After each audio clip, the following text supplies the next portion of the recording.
Good morning, distinguished ladies and gentlemen. Please rise for the national anthem, Indonesia Raya.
Be seated.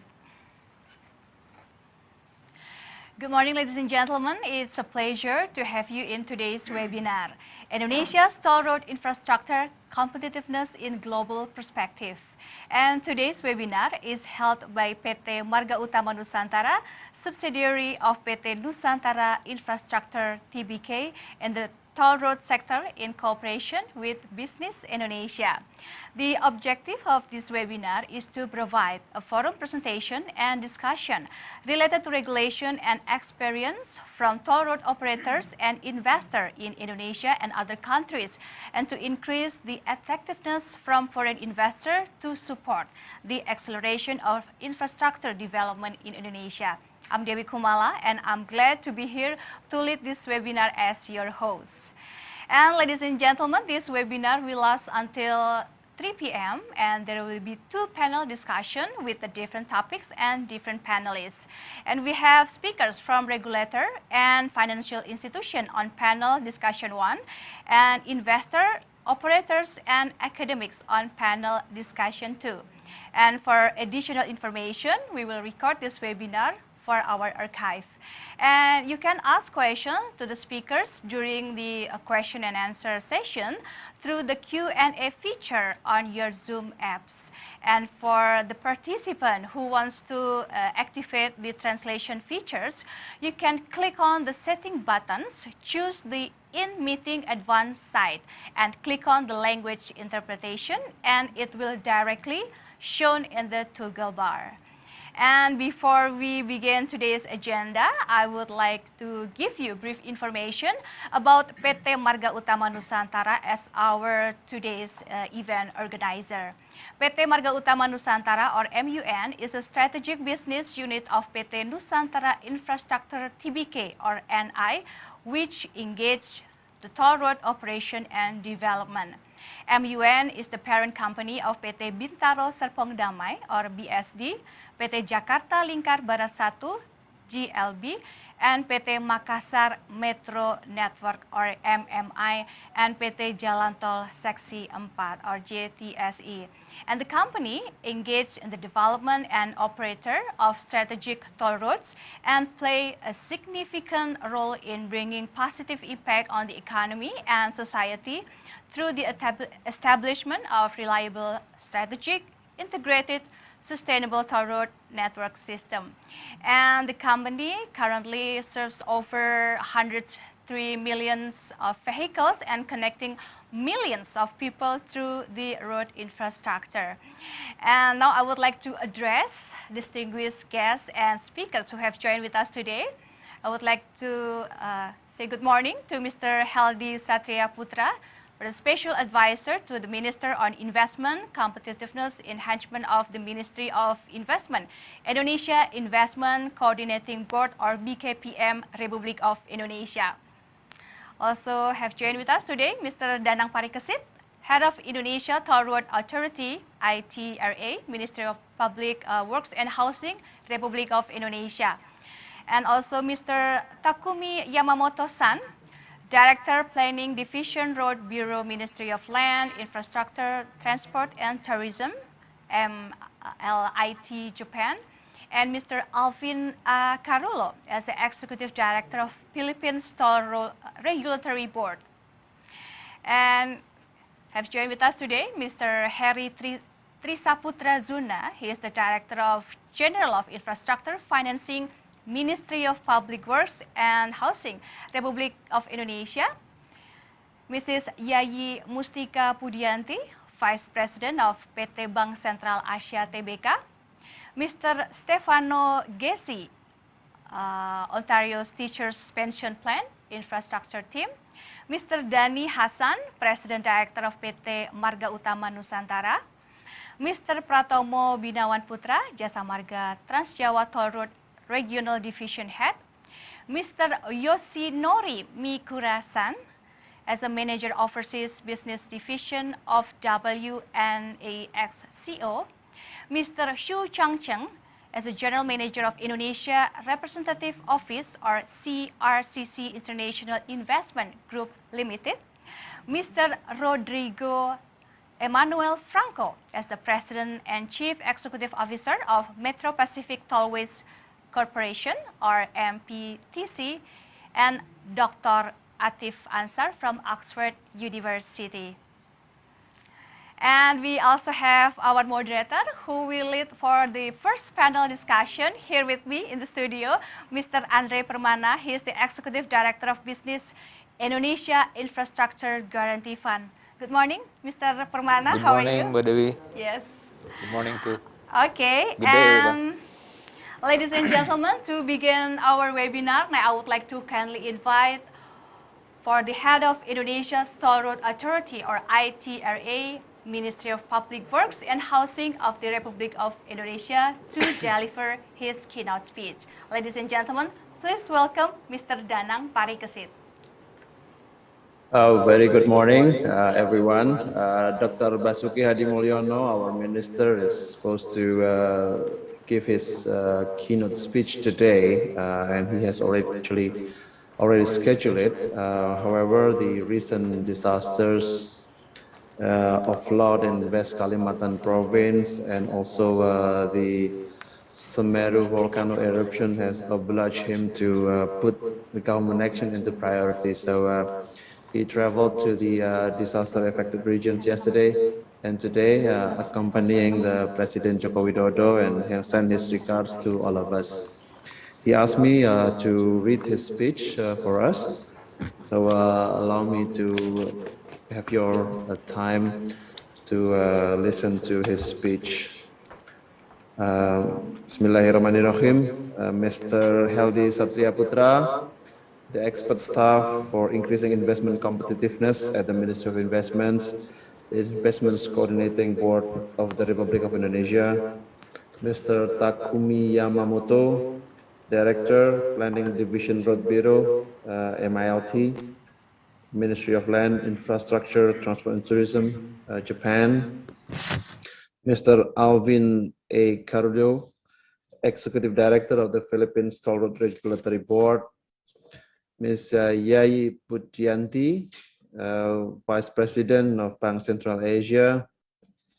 Mr. Stefano Gesi, Ontario's Teachers Pension Plan Infrastructure Team, distinguished speakers and panelists, ladies and gentlemen, and also this webinar participants. Assalamualaikum warahmatullahi wabarakatuh. Good morning and best wishes to all of us. First of all, let us praise and thank Allah Subhanahu wa Ta'ala, God Almighty, for allowing us to gather today to participate in this webinar, Indonesia's Toll Road Infrastructure Competitiveness and the Global Perspectives, which is held by PT Marga Utama Nusantara in association with Business Indonesia daily newspaper. Ladies and gentlemen, all countries in the world are currently carrying out large-scale policies and efforts to save the economy, to save the public from COVID-19 pandemic, and also to carry out the counter-cyclical measures in fiscal, monetary, and financial regulations. In addition, various countries are also continuously trying to overcome the impacts of COVID-19 to secure future growth that affects real sectors, including workforce and also degrading incomes. These efforts should be carried out to produce a fair and equitable, safe and smooth recovery for the global economic recoveries in all countries.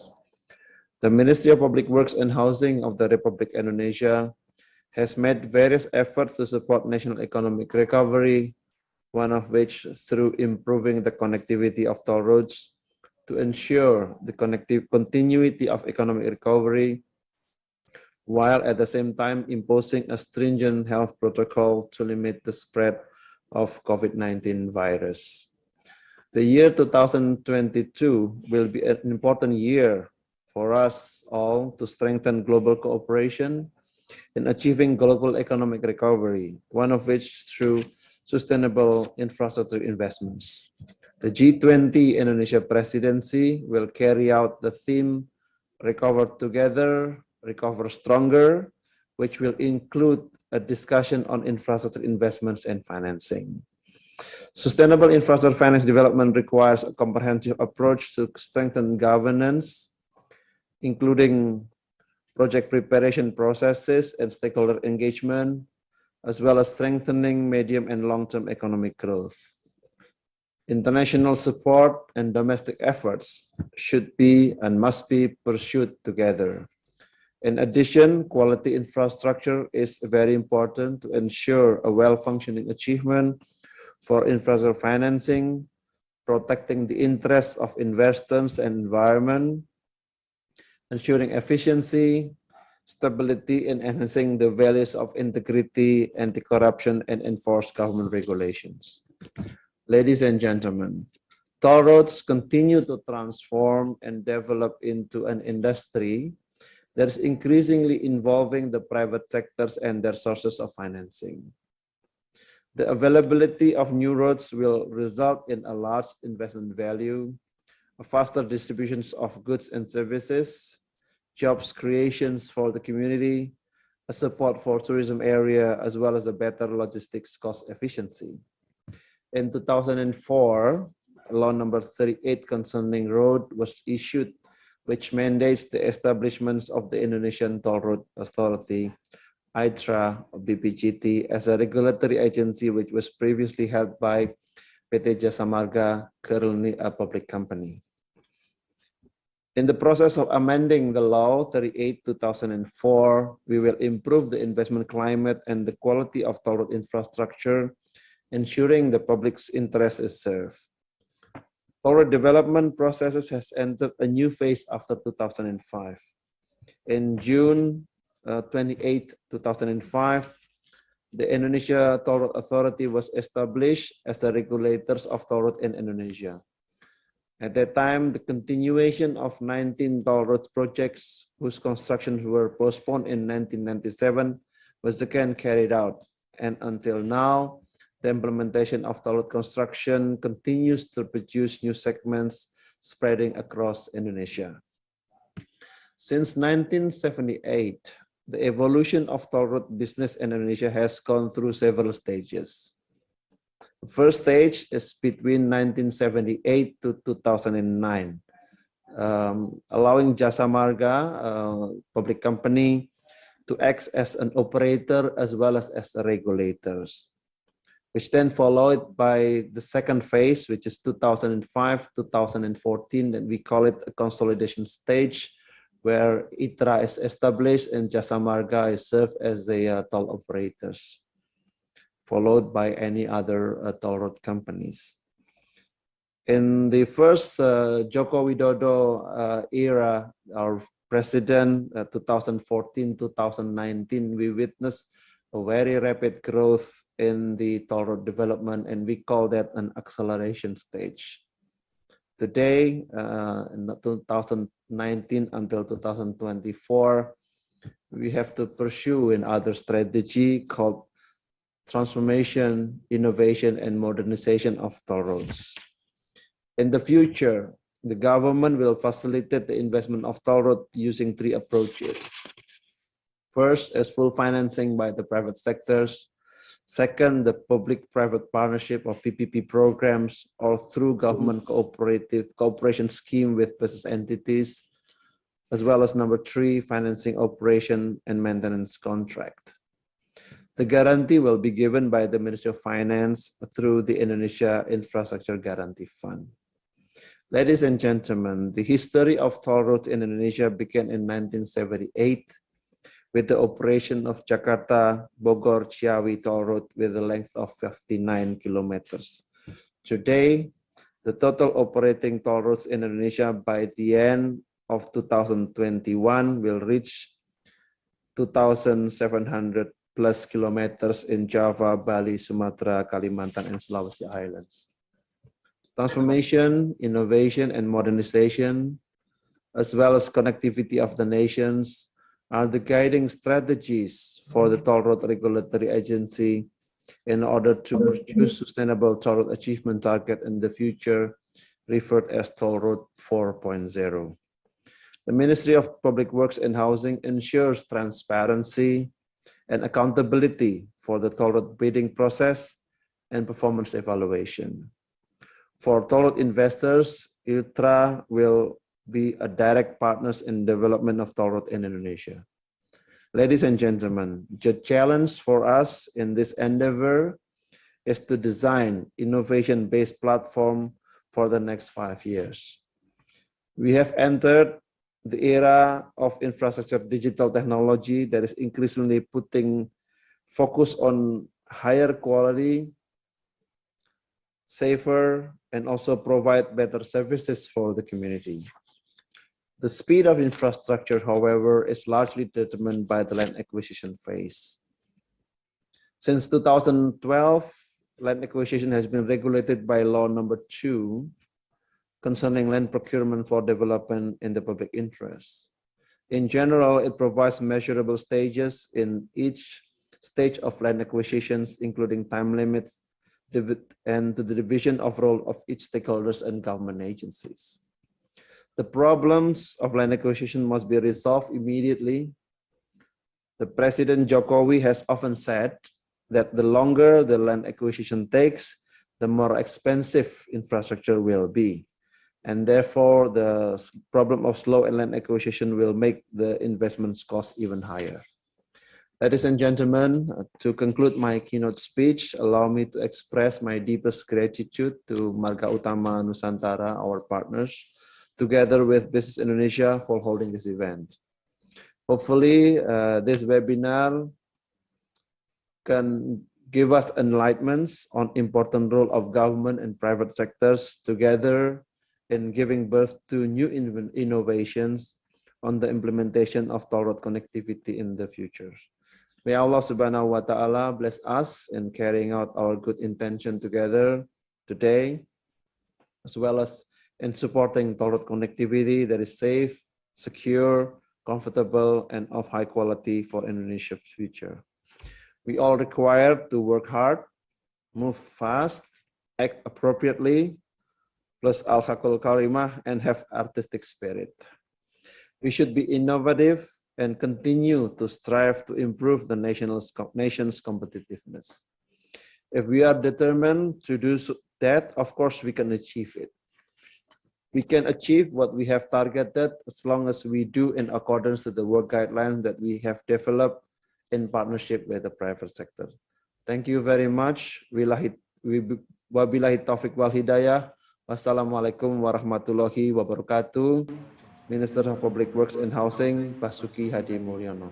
So thank you so much for listening to the keynote speech written by the Minister of Basuki. Thank you so much. Assalamualaikum warahmatullahi wabarakatuh. Waalaikumsalam. Yes, thank you, Mr. Danang Parikesit, for very insightful keynote speech talking about the toll road development in Indonesia. And ladies and gentlemen, for the next keynote speech, we will have a special advisor to the Minister of Investment, Competitiveness Enhancement of the Ministry of Investment, Indonesia Investment Coordinating Board, or BKPM Republic of Indonesia, to deliver the speech. And now please welcome Mr. Heldi Satria Putra. Thank you. Bismillahirrahmanirrahim. Honorable Bapak Profesor Danang Parikesit, Head of Indonesia Toll Road Authority or BPJT. Mr. Alvin Akharulo, Executive Director of Philippines Toll Regulatory Board.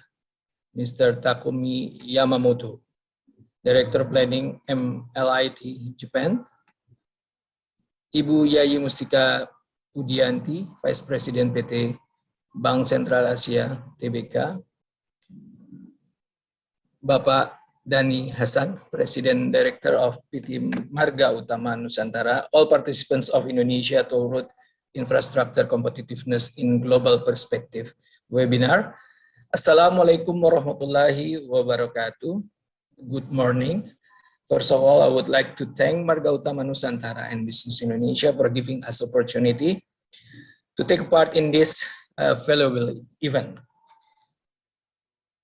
I believe this event is the right time for us to share with you about investment development in Indonesia in 2020 and 2021, and especially in infrastructure sector. And I also will share with you about the facilitation that we have been doing, to accelerate the investment in Indonesia. And also I will talk about online single submission. This is the new era of a license procedure in Indonesia. I already prepared some slides. Okay, thank you very much. So, ladies and gentlemen, in year 2020 was a tough situation for Indonesia and also for the global economy. Since the pandemic of COVID-19 hit the global economy and make the global FDI decline around 30% up to 40%, FDI in Indonesia also down around 2.4%, but fortunately, domestic direct investment increased 7%.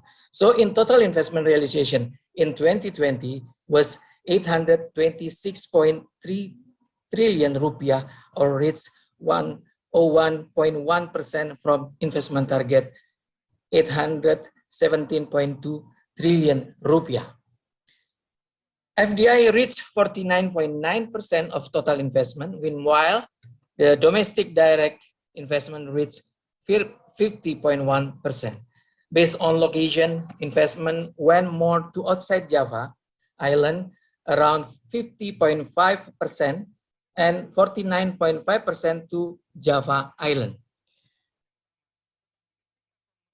Previously, investment went more to Java area, but nowadays the investment went more to outside Java, since infrastructure outside Java area have been developed massively by Jokowi administration, especially in his first term. From January to September 2021, Indonesia investment realization reached 73.3% from 2021 target, which is equal to 659.4 trillion rupiah.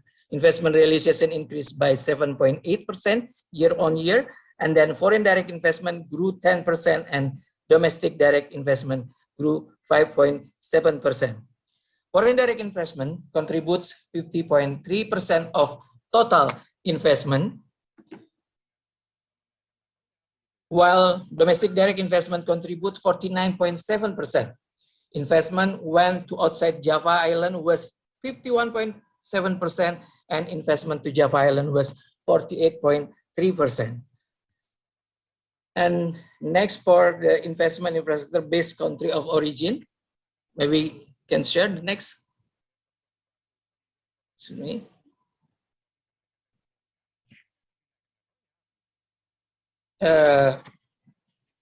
Next for the country origin, please.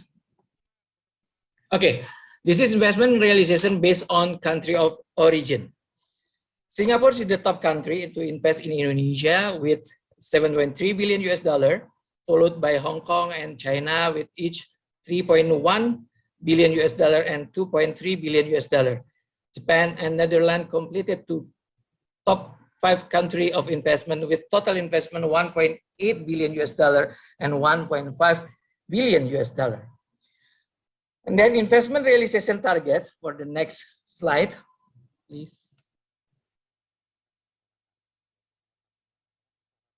Okay, this is the investment realization target for 2021 and 2022. For this year's Indonesia investment realization target is increased by more than 40 trillion rupiah to be 900 trillion rupiah. For the next year, 2022, investment target is increased by about 200 trillion rupiah. This increase is based on calculation to achieve growth as high 5.4% up to 6% in 2020. So investment realization should be increased by 22% up to 33%. And then next. Okay, from 2017 to 2021, the third quarter investment in infrastructure contributes 33% of total investment, or 1,217 trillion rupiah. Domestic direct investment portion in infrastructure is about 56%, while FDI portion is 44%. Based on location, infrastructure investment is not only existed in Java Island. This is proved by the list of top 10 locations for the infrastructure investment. Can you share the next slide, please? Okay, so we can see that 5 locations are located in Java and 5 locations are located in outside Java. Jakarta still got the most infrastructure investment with 268 trillion rupiah, followed by West Java, Central Java, East Java, and Banten. North Sumatra, South Sumatra, Riau, Lampung, and East Kalimantan completed to the top 10 location for infrastructure investment. Based on country of origin for the infrastructure, for the next slide, please. Okay. Singapore is the top country with 8.5 billion US dollar worth of infrastructure investment. China is the second with 8 billion US dollar. Japan is number 3 with 7 billion US dollar. Netherlands and Malaysia completed to the top 5 countries in infrastructure investment with 5 billion US dollar and 2.8 billion US dollar. Energy infrastructure is the top sector. For the next slide, please. Okay. With 465 trillion rupiah, followed by construction of civil building, including toll road construction with 200 trillion rupiah, telecommunication infrastructure with 190 trillion rupiah, warehousing and transportation support activities, including toll road activities with 189 trillion rupiah, land and transportation and distribution through pipeline infrastructure completed the top 5 infrastructure sector with 81 trillion rupiah worth of investment. Next, I would like to share with you about investment acceleration. So this is the facilitation that we have been doing to facilitate investor to accelerate the investment. Please, next. Okay, to accelerate investment realization, Ministry of Investment has been facilitating investor with end-to-end facilitation. The facilitation will be given from providing information of investment opportunity, licensing process until the production stages. The government is not only focused to bring the quantity of investment, but also quality of investment. There are 5 priority sectors. For next, please.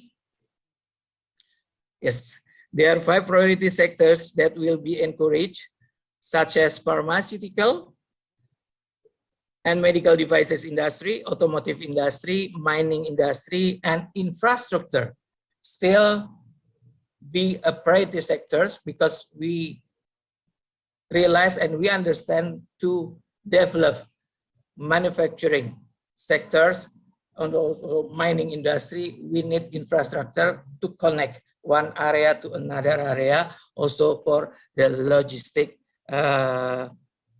solution. So, and then next, please. This is the fiscal incentive that we can provide, we can offer to investor. We have the lower corporate income tax rate that will be reduced from the year 2020 from 25%, and then this year will be reduced to 22%, and then next year will be reduced to 20%.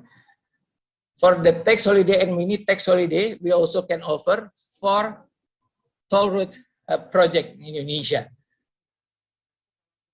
From the 18 business field that can be eligible to submit or to apply, the tax holiday is one business field. Infrastructure also one of the business field can apply or can submit the tax holiday and mini tax holiday. We also can provide tax allowance, import duty exemption for some investor who needs to import capital goods to Indonesia, and also incentive for facility in special economic zone. Next, please. This is investment opportunity map that we have prepared to investor. There are 20 projects in year 2021 with the value $7.08 billion US, with the total project 6 projects for tourism, and then 17 projects for industrial park, integrated industry, and infrastructure. Also include 2 projects for infrastructure, Sorong Port number 16, and also Bitung Port number 17. Next, please. We also provide special team, or task force to accelerate investment in Indonesia. This is a special task force based on Presidential Decree number 11, 2021. And then the chairman of this task force is Minister of Investment or chairman of BKPM, and then vice chairman, Deputy Attorney General, and then vice chairman to Deputy Chief of Police of the Republic of Indonesia. Next, please. Online single submission. To boost economy in Indonesia, government has done a breakthrough by issuing a job creation law. Next, please. Okay, the objective of job creation law is to create jobs by improving ease of doing business and investment climate in Indonesia. Job creation law is implemented through 48 government regulation and 5 presidential decrees. The business licensing, next please. Process will be used a new approach that call risk-based approach and online single submission.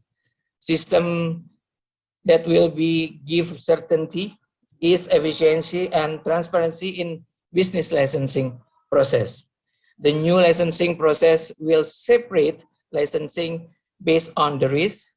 For low risk business, only needs registered, and for the low middle risk, needs to register and self-declare certificate, and for high middle risk, registration or NIB and also verified standard certificate are needed.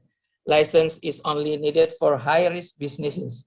This separation will make business licensing process easier, faster, and more transparent. That's all information that I can share for you in this event. I hope you will have a fruitful discussion in this event, and thank you very much for your attention. Wassalamualaikum warahmatullahi wabarakatuh. Yes, thank you, Mr. Heldi Satria Putra, for very insightful speech talking about the online single submission and then toll road infrastructure investment and accelerate investment in Indonesia. And please stay with us because we will have a group photo with all the panelists on the session 1. And now I invite to all panelists in session 1, we will have a group of photo with Mr. Heldi Satria Putra. And I also invite Mr. Dani Hasan as a President Director of PT Marga Utama Nusantara to join with us. And also here with me, Mr. Andre Permana as our moderator to have a group of photo. Mungkin boleh dilepas Bapak maskernya? Ya, okay. We will have a group of photo. Maybe you can give a smile. 1, 2, 3. Once more. 1, 2, 3. And the third pose with the thumb pose. 1, 2, 3. Yes.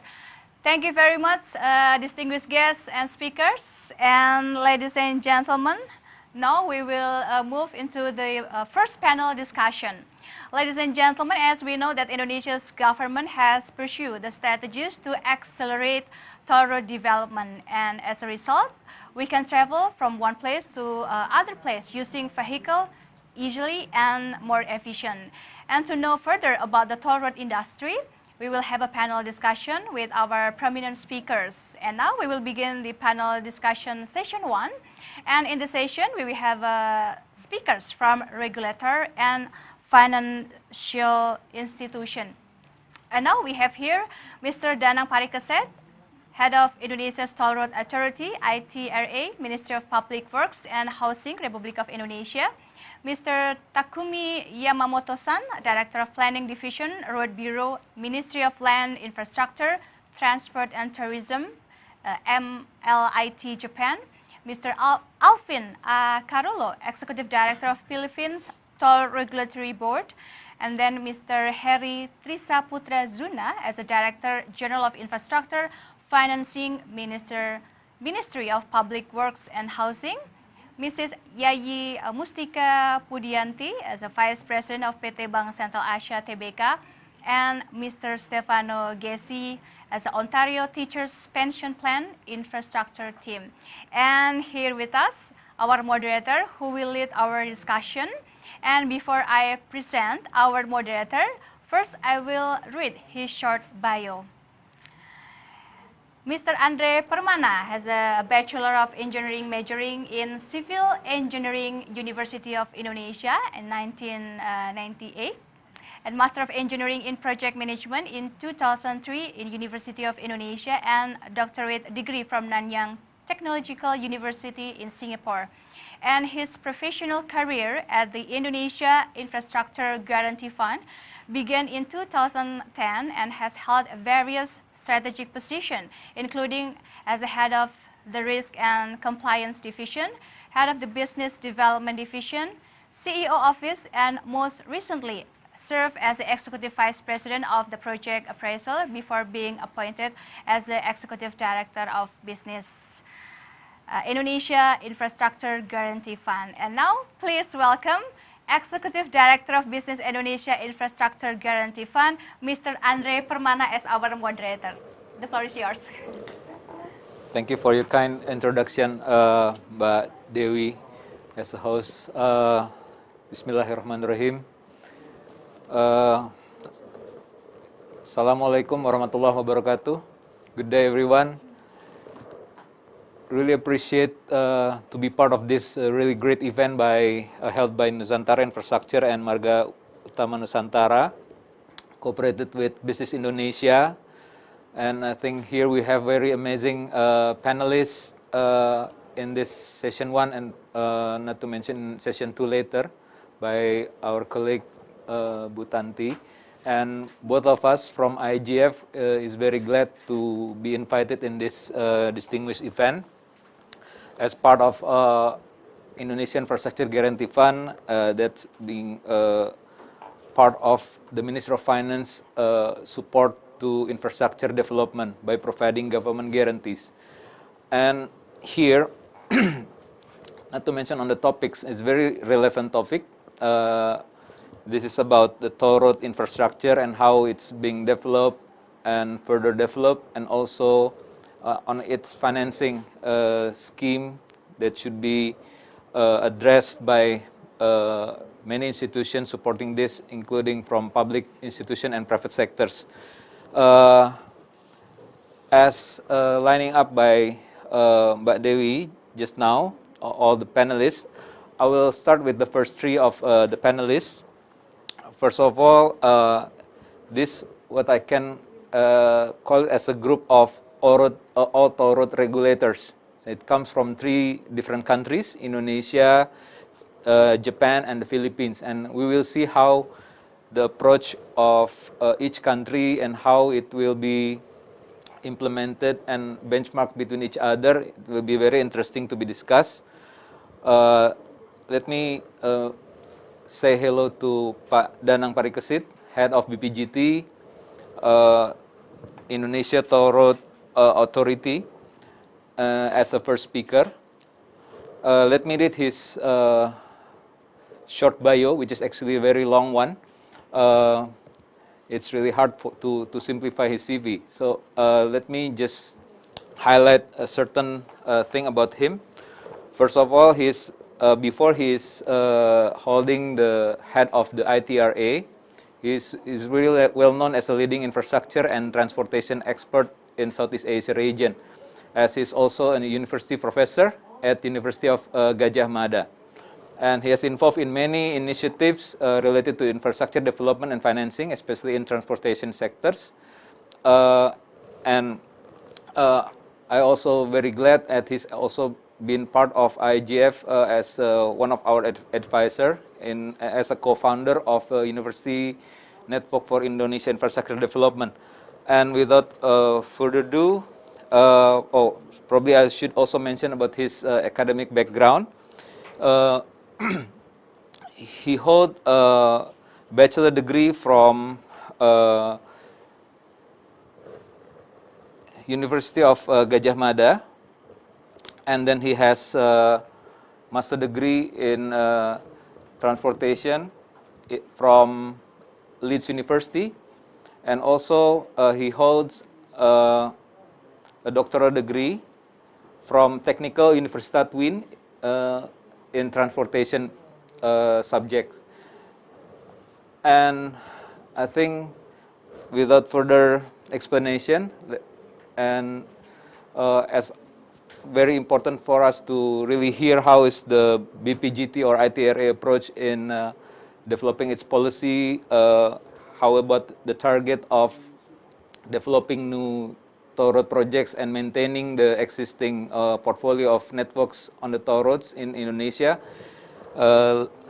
Let me hand the floor to Pak Danang Parikesit. Please, Pak Danang. The time is yours.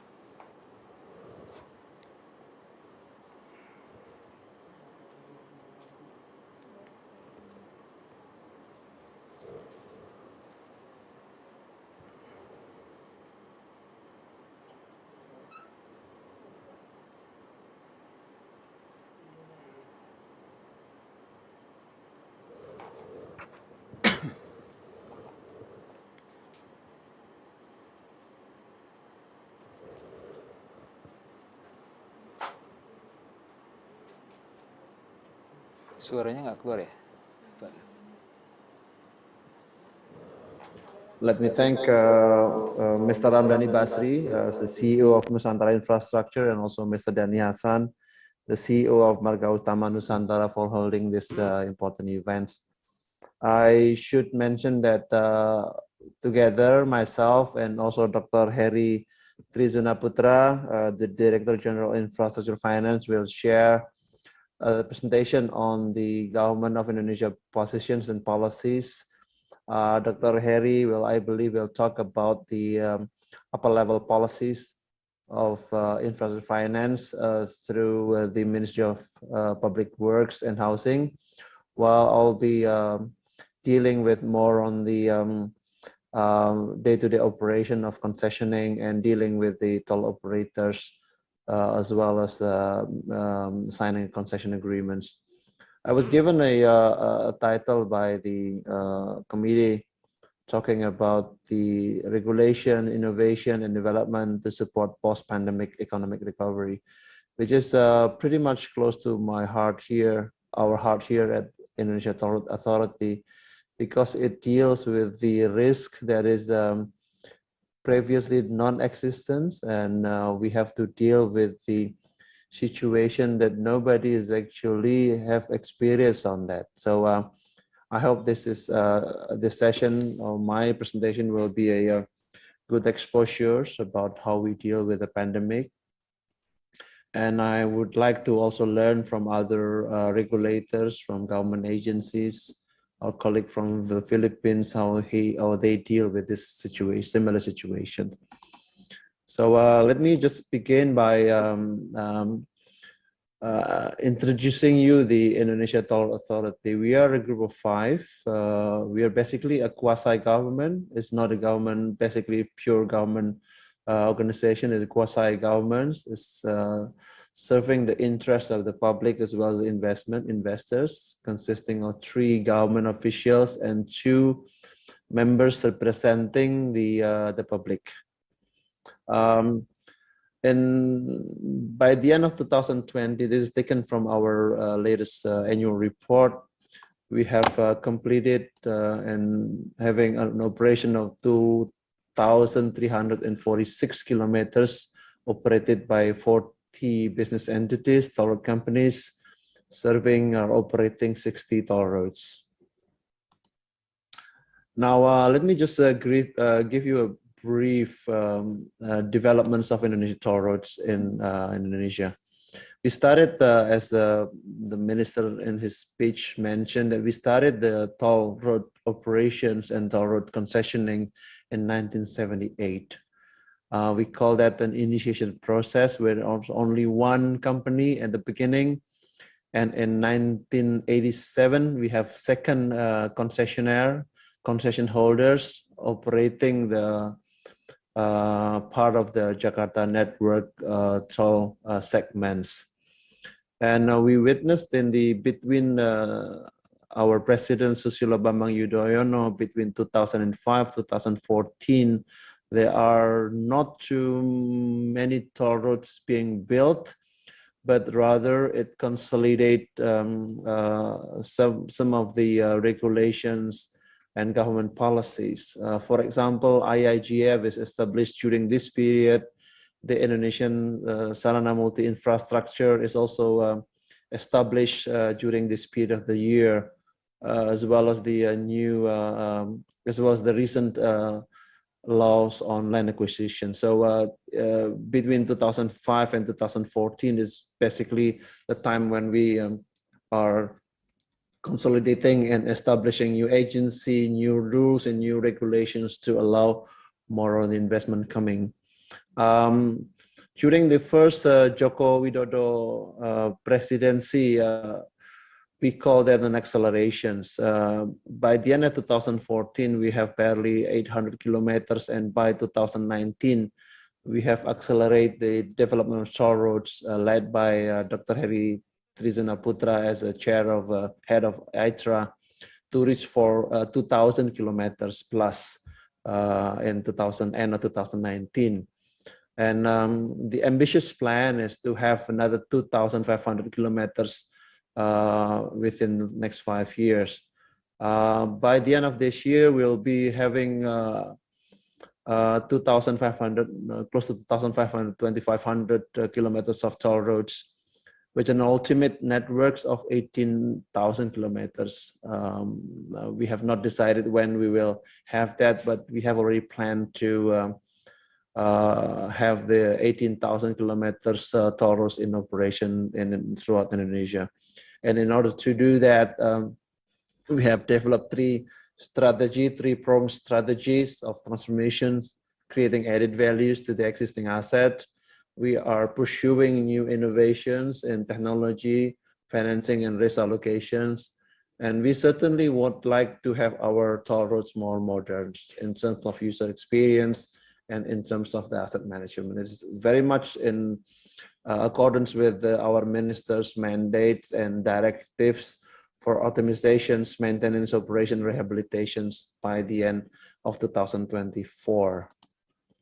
Now, on the performance of our toll road, this is again taken from our annual report.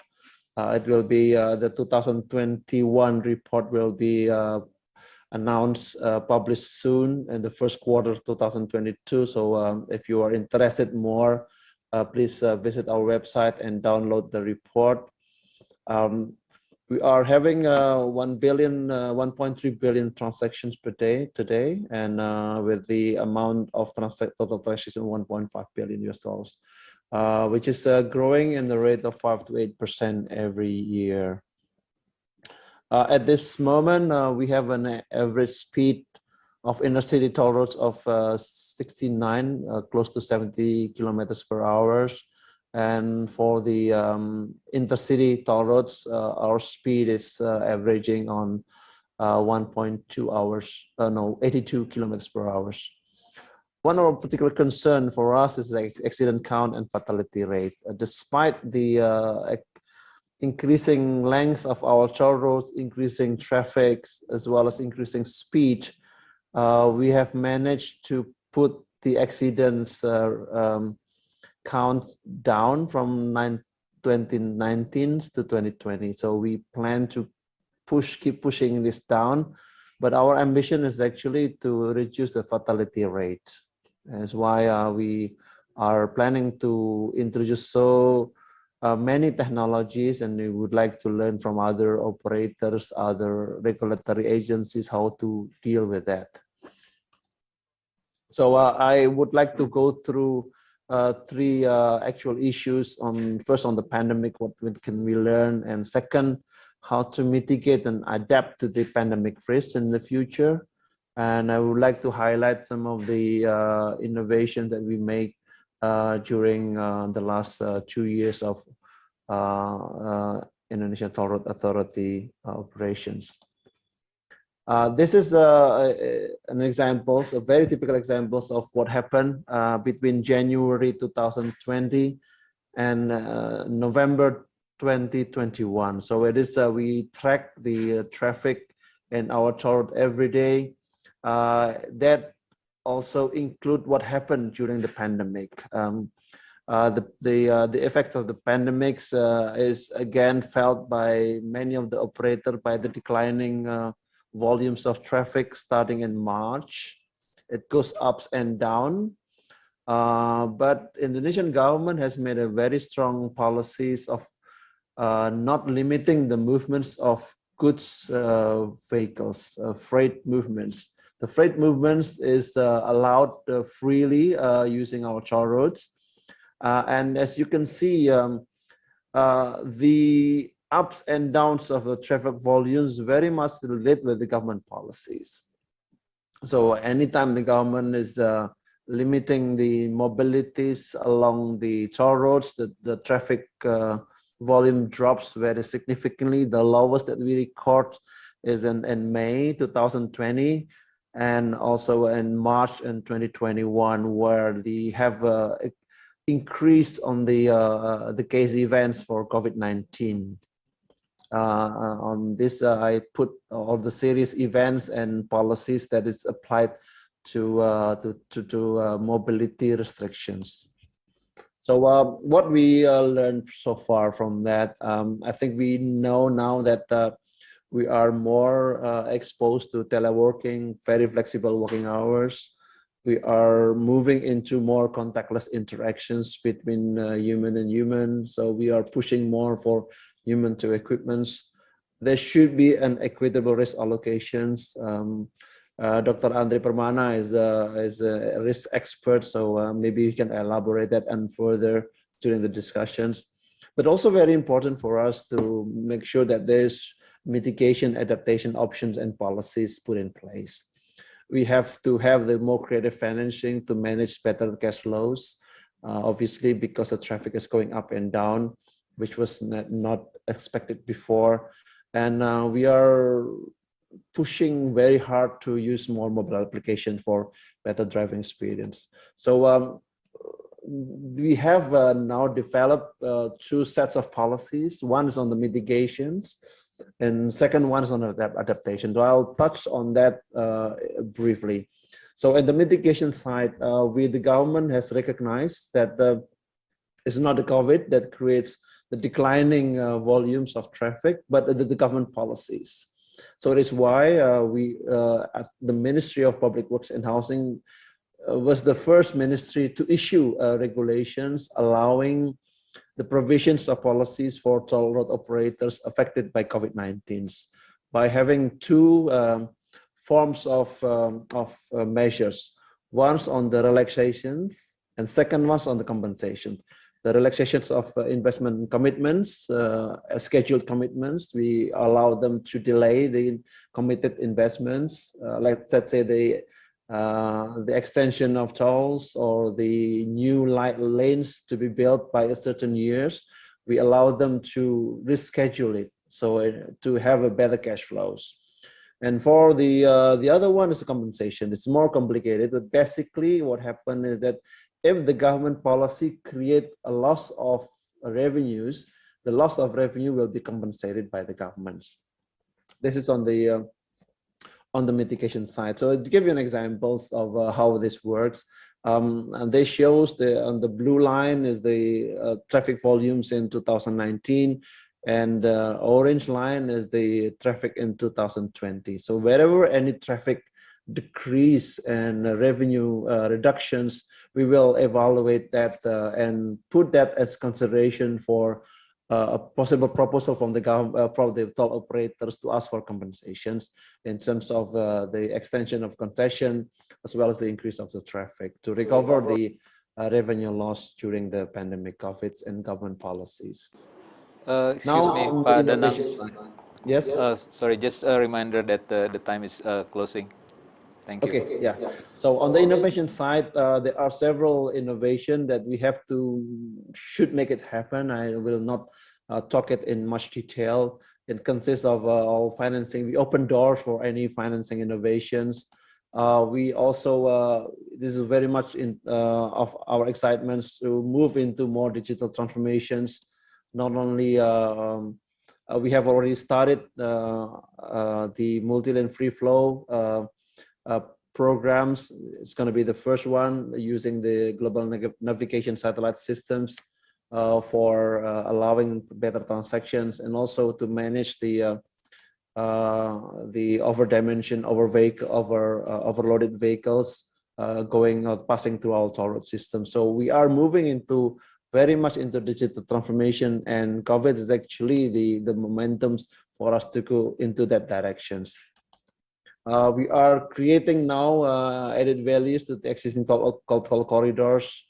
I think we learned also from Japan that you have the rest areas, and beneath that or around that areas, you will be able to increase the values of the roads by creating the destination hubs or logistic hubs, industrial hubs, or transportation hubs. So with that, we hope that we can create add values to the existing assets to allow more non-core revenues to be enjoyed by the toll road companies. So in closings, I would like to go through one by one of this remarks. I think Indonesia has gone through various stages in toll developments. Now, toll road project is currently the champion for PPP project at the country. The ITRA model has been successful in managing expectations of both public and private sector interests. Now we know that the COVID-19 is not the cause of the declining demands and thus revenue, but the government policies. And this is the reason why we have to recognize new risks now and in the future and toll projects and develop mitigation and adaptation strategies. We understand, we believe pretty much that innovation will be the key word for sustainability in the toll road infrastructure business. Learning is a part of the process.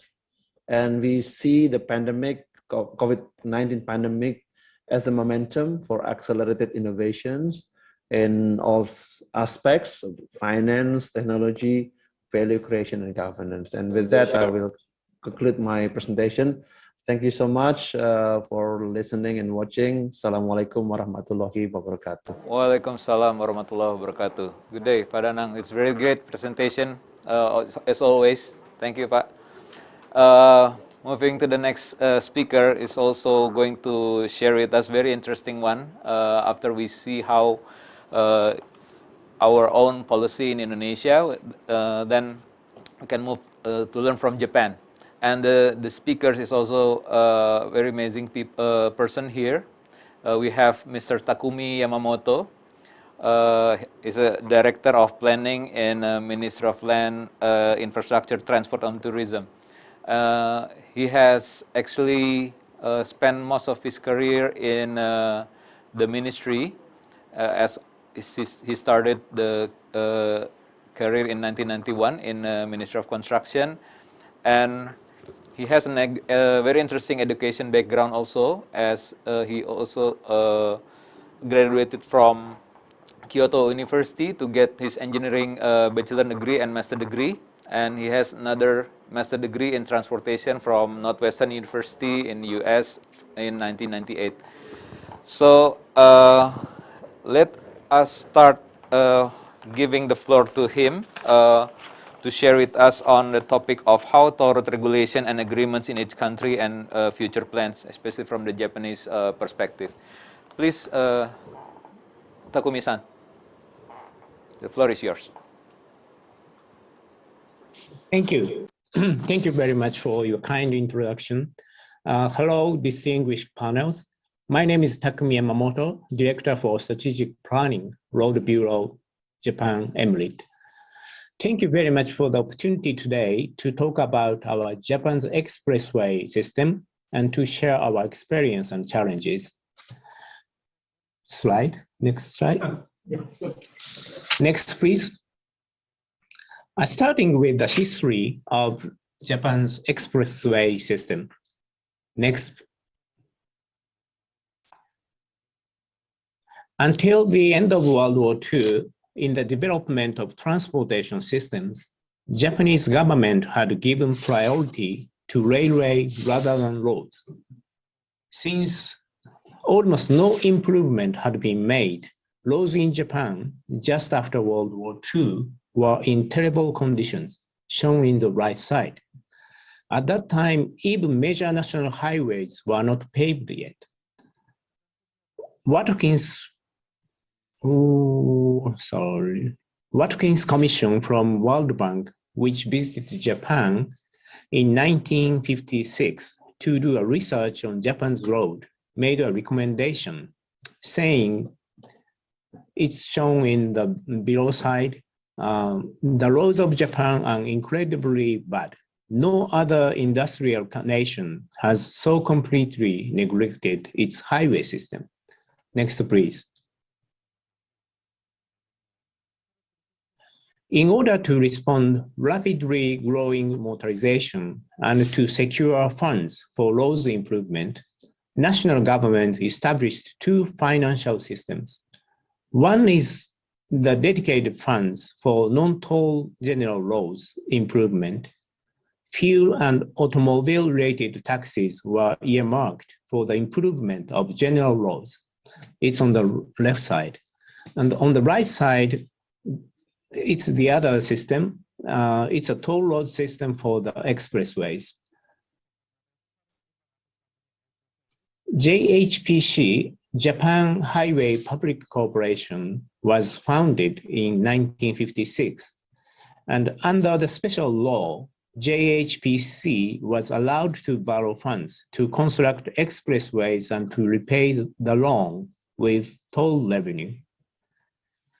Expressway toll rates are set in the way that the total toll revenue should be balanced with the total cost of construction and maintenance.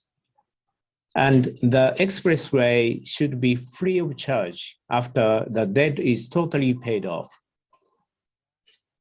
Next slide, please. Thanks to the establishment of toll system, expressway network has expanded rapidly from the sections connecting major big cities and contributed a lot for the growth of Japan's economy. Next slide, please. It's the relationship between the length of the expressway and the growth of GDP. Next, please. However, around the year 2000, as the expressway network extended to the level that major big cities were connected with each other, the criticism began to come up with this financing system. Critics say two things. One is the huge debt of JHPC. Can JHPC repay the debt in the planned period? That's the first criticism. The second criticism is the criticism for nationwide pool system, under which nationwide universal toll is set to cover the total cost of nationwide expressway construction and maintenance. There was a strong outcry from express users in big cities saying that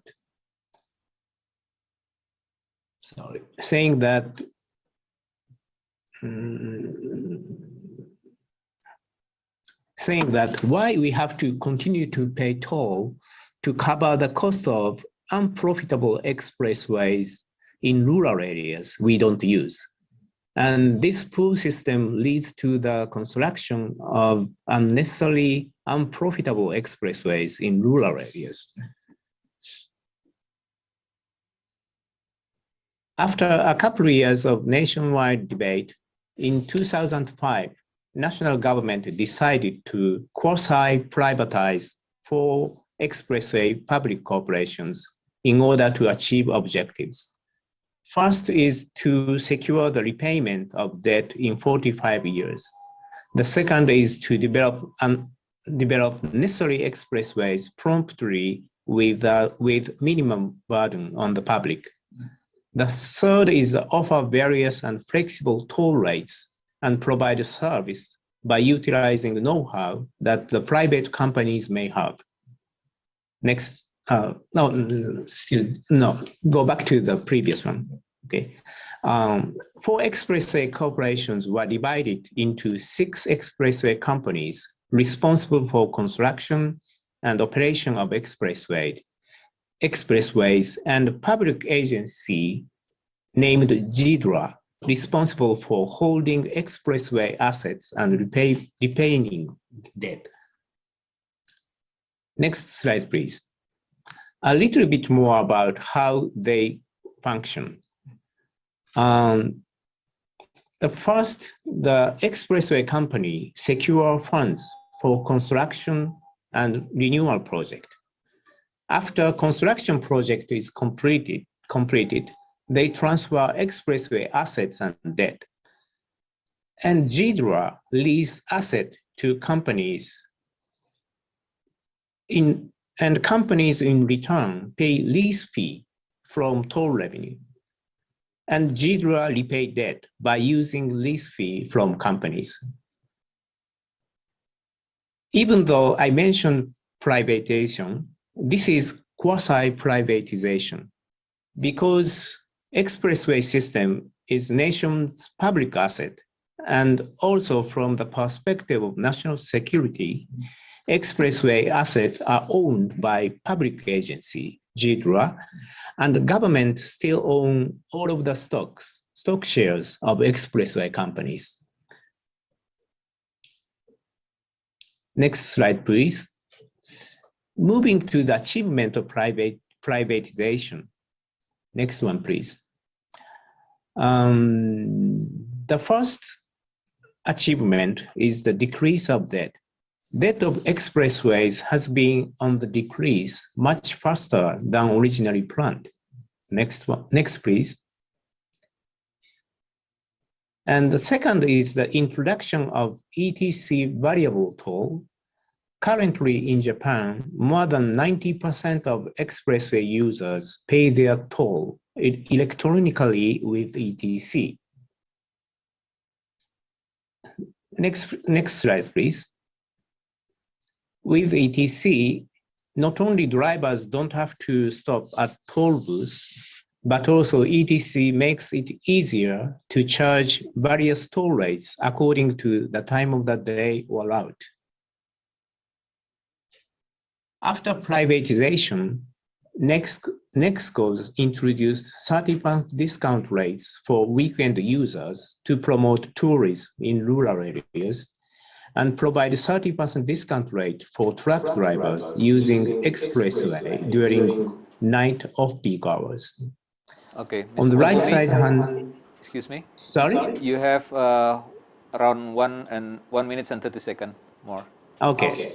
Time. Thank you. Okay, next slide, please. And okay, I'm going to skip this one. Next, please. The third achievement on privatization is the improvement of rest areas. Under the law, express companies are not allowed to make profit from expressway operation, but as an incentive of privatization, they are allowed to make profit from the sales of rest areas. In order to attract more expressway users, they have been renovating their rest areas since privatization, and a wide range of services are available at rest areas. Next, please. And privatization also accelerated companies' overseas business activities. Japan's expressway companies have strong expertise in cracking down on overloaded trucks and responding to emergencies, such as vehicle fires on expressways. They also have developed various technologies through long years expressway operations, such as non-destructive detection of structures. Next, please. In Indonesia, Nexco West participated in expressway project incorporating with Indonesian toll road operator Moon and dispatched their employees to Moon's parent company to contribute to the improvement of constructions and pavement repairs. Next, please. Lastly, I'd like to touch on some of the challenges we are tackling with. Next, please. Japan, like Indonesia, is a mountainous country with many bridges and tunnels on roadways. These bridges and tunnels are aging and deteriorating. We need to secure funds to renovate or rebuild them. Next, please. And secondly, expressway infrastructure needs to adapt to the innovation of automobile. In the near future, expressway will need to install devices for autonomous driving. Charging stations for electric cars or hydrogen cars will be necessary too, but we don't have enough funds to pay for these investments. Government panel recently made a recommendation shown in the bottom of the slide.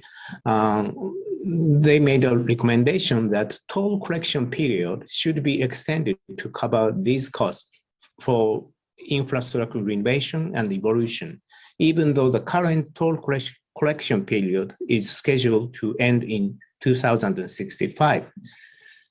With that, I'd like to conclude my presentation. Thank you very much for your attention. Thank you so much, Mr. Takumi. It's another very interesting presentation. Probably we just, I'm just taking note that the Japanese has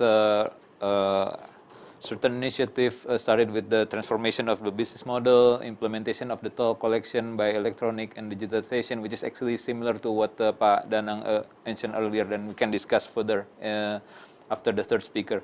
So let me introduce the third speaker from Philippines. Thank you, Mr. Takumi. Now we move to Mr. Alvin E. Carulo. He is the Executive Director of the Toll Regulatory Board of the Republic of the Philippines. He assumed his office around March 2021, and he has a very long practice as a lawyer, around 18 years. He has gained many practices and experience in many areas, including construction and infrastructure law, which actually leads him to his new role in a toll road authority. He has an education background as a Bachelor of Law from San Beda College of Law in 2002, and then he has passed the Philippine Bar Examination in 2003. Without further ado, I will pass the floor to Mr. Alvin. Please. Thank you.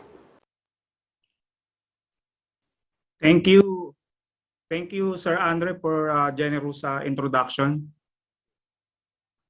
Leaders of the Parliament and Government of Indonesia, distinguished guests, fellow leaders from different countries, members and officers of Margautama Nusantara and Business Indonesia, and to my colleagues in the toll industry who are linked today from all corners of the globe, I am honored to be invited as guest speaker at today's webinar.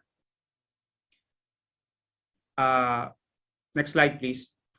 The Philippine government, under the current leadership of President Rodrigo Roa Duterte, duly recognizes the importance of the public-private partnership, or PPP, especially in the delivery of infrastructure projects that would provide and implement an improved transportation infrastructure system for the Filipino people. It bears noting that the private sector has an indispensable role in nation building, with no less than the 1987 Philippine Constitution recognizing the same. The Toll Regulatory Board is one of the national government agencies which is tasked to implement infrastructure projects by partnering with the private sector, particularly in the construction and operation and maintenance of the toll expressways.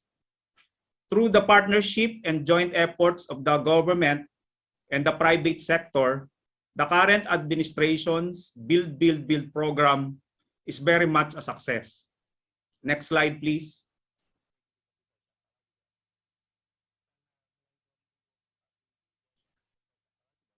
The Toll Regulatory Board was created under Presidential Decree number 112 on March 31, 1977, with the mandate to supervise, monitor, and regulate the construction and operation and maintenance of toll facilities, as well as the rates that may be charged therefrom.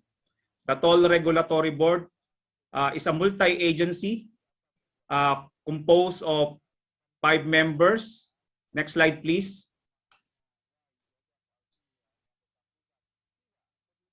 Specifically, the Secretary of Department of Transportation, or DOTR, as the chair, and the Secretaries of Department of Public Works and Highways, National Economic Development Authority, and the Department of Finance, as well as a representative from the private sectors as members. Its administrative and technical staff is headed by the Executive Director, who assists the board in the implementation and enforcement of its policies, programs, guidelines, and regulations. The TRB aims to be a reputable toll road regulator, balancing the interests of stakeholders and ensuring convenient travel in a safe and world-class toll facility. The TRB's mission are to efficiently and effectively regulate and administer toll road facilities through responsive policies, regulations, and standards, and to ensure a just and reasonable toll rates through transparent consultative process and equitable judgment. Next slide, please. At present, the TRB continues to regulate and monitor the operations and maintenance of 11 operational toll expressways in the Philippines. Specifically in the Northern Luzon, the Tarlac, Pangasinan, La Union Expressway consisting of 89 kilometers, Subic-Clark-Tarlac Expressway or SETEX 93 kilometers, the North Luzon Expressway 101 kilometers. In the expressways within Metro Manila, next slide please. The Metro Manila Skyway Stage 3 consisting of 18 kilometers, the NAIA Expressway consisting of 5 kilometers, and the Manila-Cavite Toll Expressway consisting of 15 kilometers. Next slide, please. In Southern Luzon, we have South Metro Manila Skyway Stage 1 and 2 consisting of 29 kilometers, the Muntinlupa-Cavite Expressway consisting of 4 kilometers, the Cavite-Laguna Expressway consisting of 14 kilometers. The South Luzon Expressway, or consisting of 36 kilometers, and the Star Tollway somewhere in Batangas consisting of 41 kilometers. Next slide, please. We have also ongoing construction and ROW acquisition projects. There are 3, specifically the Southeast Metro Manila Expressway or C6 project consisting of 32 kilometers. The Cavite Laguna Expressway, the Cavite segment, consisting of 30 kilometers. And the South Luzon Express Toll Road 4 or TR4, consisting of 66 kilometers.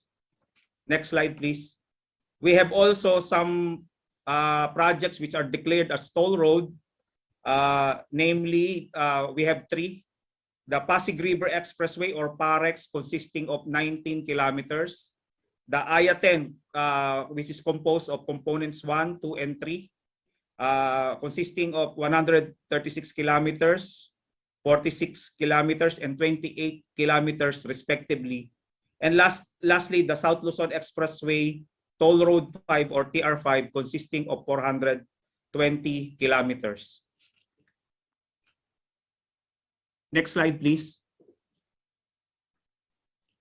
Apart from the toll concessionaire operators are duly bound in operating and maintaining the toll roads by virtue of agreements as executed with and or granted by the TRB and approved by the President of the Republic of the Philippines pursuant to Presidential Decree number 112. Apart from the agreements, there are policies, rules, and regulations promulgated by TRB in order to carry out its regulatory functions for the toll road industry. To name a few, the 2013 TRB Revised Rules of Procedure, which governs the rules on initial, periodic, and add-on toll rate setting. Next is the guidelines for the establishment, operation, and maintenance of the tollway service facilities. Next, the guidelines for the grant of permit for the construction of interchanges along toll facilities. Next is the implementing rules and regulations or IRR, authorizing the establishment of toll facilities.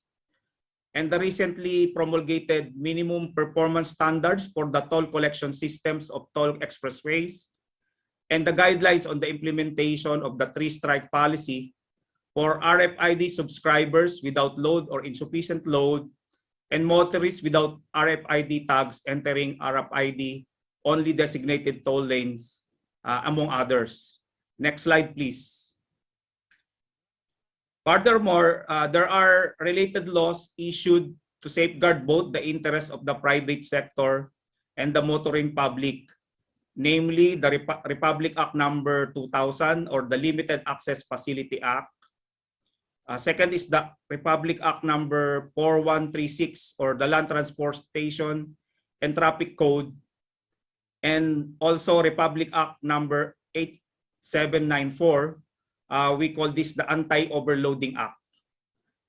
Next slide, please.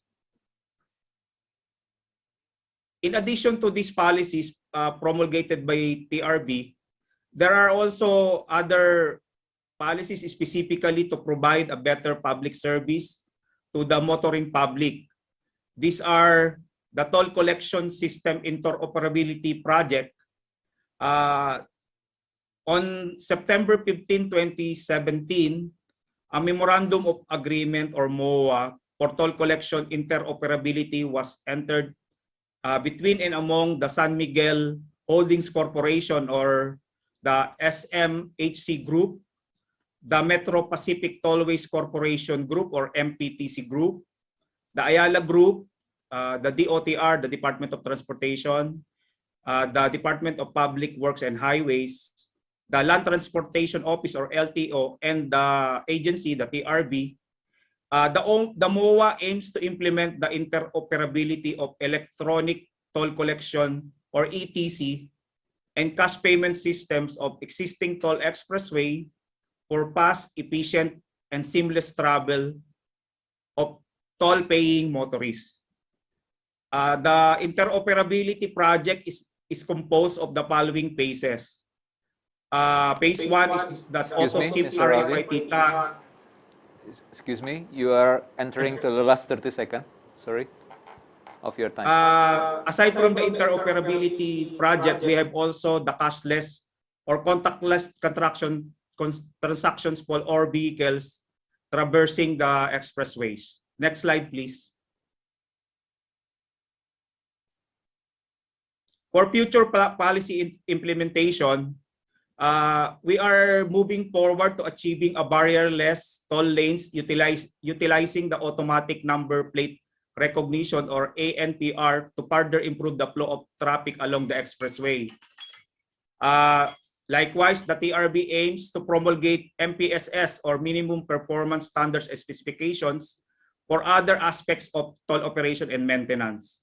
At present, we are also looking to craft the framework or guidelines for PP projects of local governments insofar as toll expressway projects are concerned. Lastly, we have a pending bill in Congress. The first one, the Senate Bill number 2122, adopting a 30-year in national infrastructure plan for the Philippines. This shall serve as the master plan or the blueprint for the Philippines for the next 30 years with respect to infrastructure projects. And secondly, and more importantly, we have a pending bill on declassifying toll roads as public utilities to public service, thereby lifting the Filipino foreign equity restrictions so that foreigners can infuse capital for construction, operation, and maintenance of toll expressway. Okay. Okay. As a regulatory body, we will initiate international benchmarking activity for us to be at par with international best practices. Yeah. On behalf of the board and the Republic of the Philippines, we would like to thank Margautaman Nusantara and Business Indonesia for the opportunity to take part on this webinar. Teresima kasih, mabuhay. Okay, thank you, mabuhay, to Mr. Alvin. Really interesting presentation. I realized that you have a very long toll road in Luzon, yeah, around 420 kilometers, and it's very impressive. And also you have implementing RFID. This is something that we can explore. I've been told that we have only around 5 minutes quick discussion to deepening your presentation from every speakers. Let me start with yourself, Pak Alvin. You mentioned that you have implementing RFID for the electronic toll collection. Can you share with us in short, let's say, what are the main challenges and what are the strategy to mitigate these challenges? Please, Pak Alvin. Actually, the challenges is as to the readability of our RFID tags. There are two group of concessionaires in Philippine toll industry. The one is the San Miguel Holdings Corporation Group and the MPTC, the Metro Pacific Tollways Corporation. And we are now exploring the possibility of increasing the readability rate of the RFID tags so that the electronic toll collection system would run smoothly. We intend to implement the full cashless transaction in all Philippine tollways about around second quarter of 2022. Okay. Okay, thank you, Mr. Alvin. Let me move to Mr. Takumi. I think as part of the reform, you've also mentioned about how to move to digitalization or on the toll collection, yeah. Same as Philippines, and I think Pak Danang also mentioned it's for also in Indonesia. Can you explore more on, let's say, what other initiative, especially in the how you transform the business model, especially, let's say, when you reform the institutional framework from the non-existence of JEDRA, for instance, and how you privatize the GHPC, and how this, let's say, build list transfer scheme, I assume, yeah, the BLT scheme is implemented smoothly for, let's say, you have a target for developing new toll roads. How suitable is this?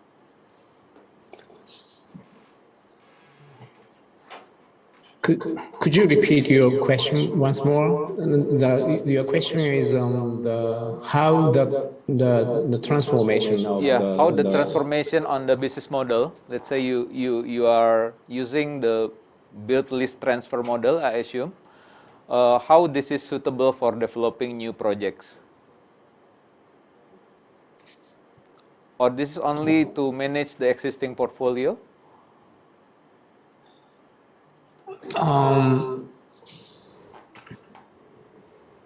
You have that in page 9, if I'm not page wrong. 9? Yeah, page 9. Yes. Yeah, when you mentioned that the expressway receive the revenue and then they have to pay the lease fee to the JEDRA. Okay. How this is suitable for, let's say, the developing new project?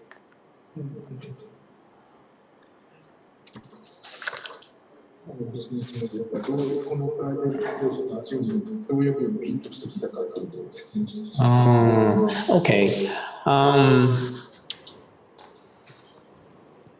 Yeah. As as for the construction of the new Yeah, new section of expressway, yeah, the expressway companies, because that debt is paid okay, by JEDRA. okay, So the expressway company don't have to worry about the debt repayment I see.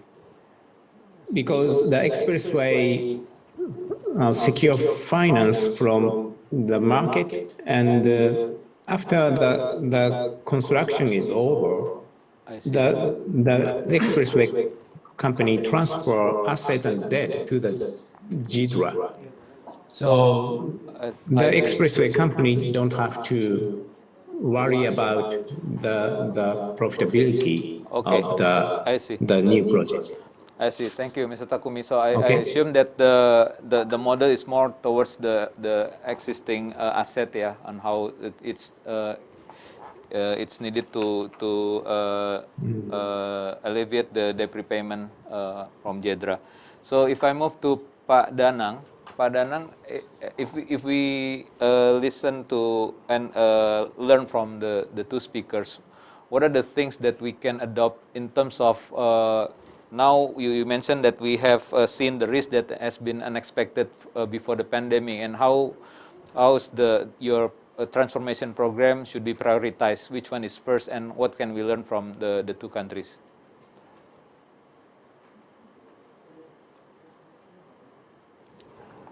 I think you're still muted, Pak Danang. Sorry. Yeah, the two countries, Japan and the Philippines, have taught us the challenges. I think the way that they overcome those challenges has been very valuable for us. Yes, yes. Develop our toll road programs in the future.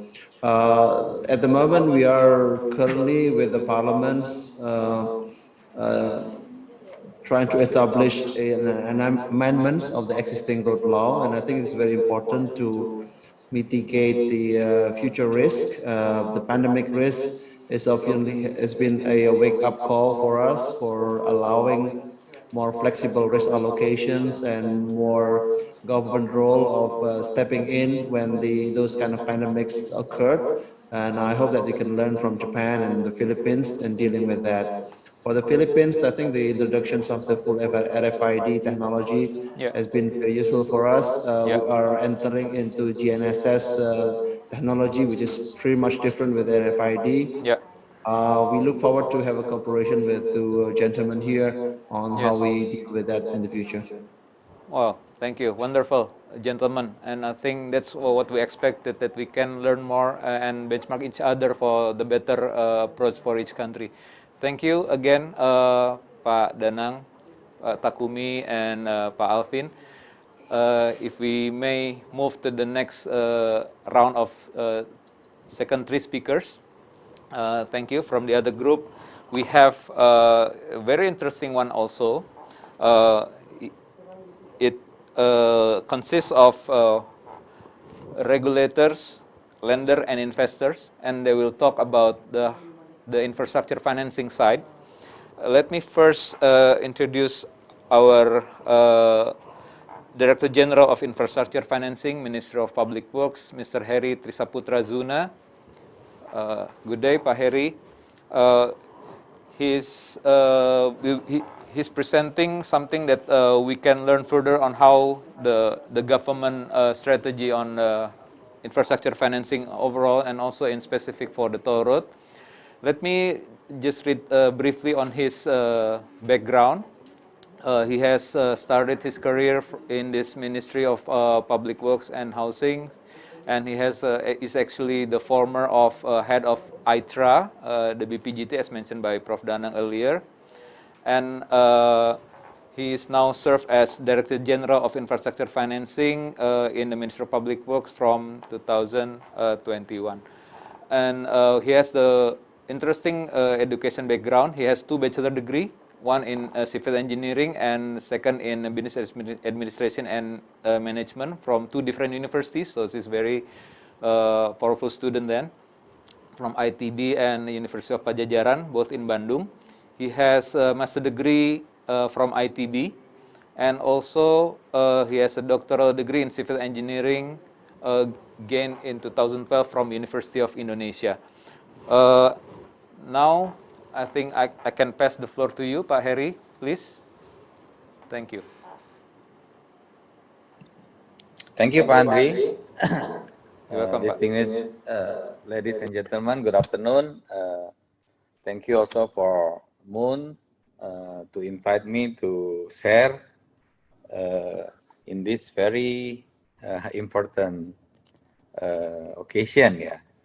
Today, I will deliver the strategy of infrastructure financing development in Indonesia regarding my job now related with the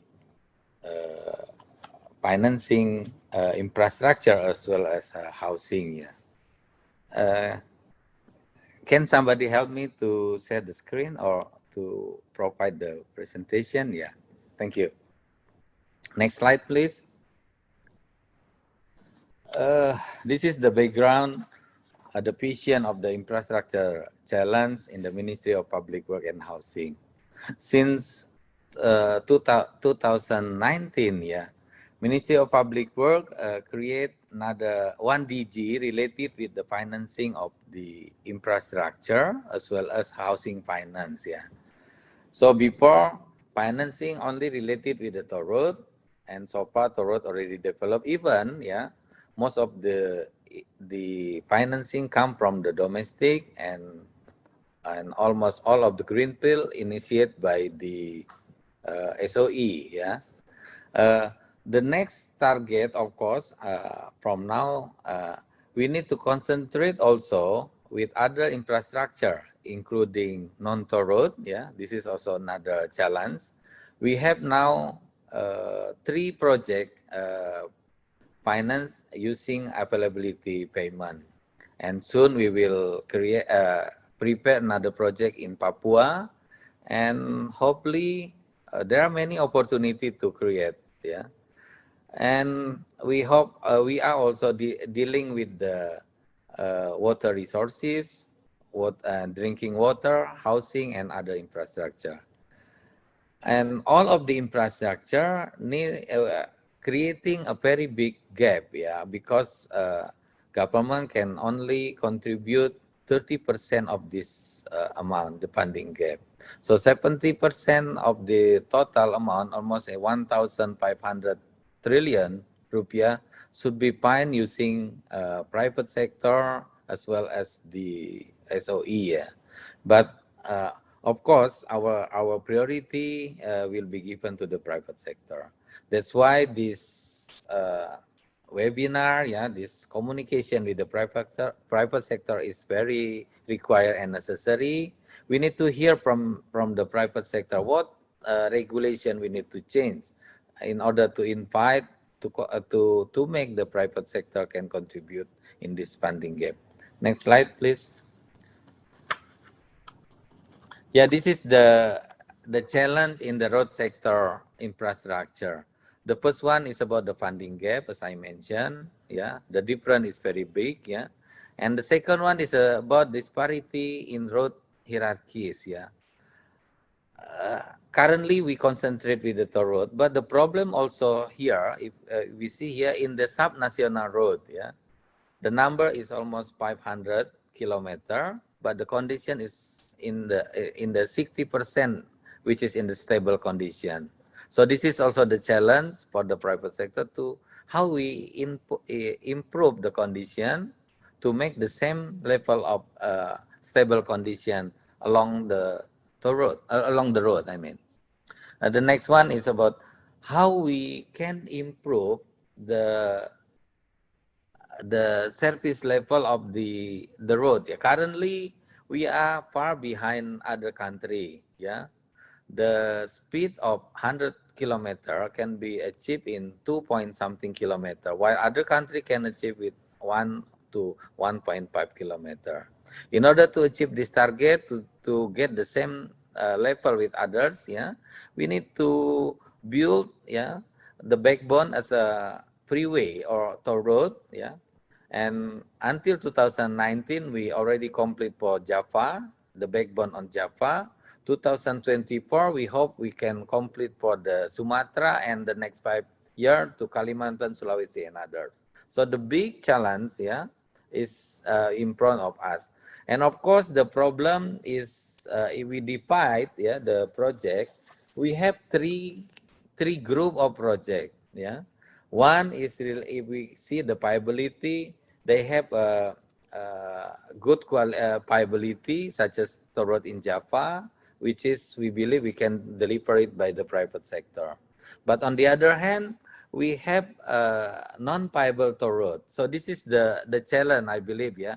If we can build the non-viable toll road, then I think we can solve the problem, yeah, of course, yeah. So far, we just concentrate with the viable one, yeah.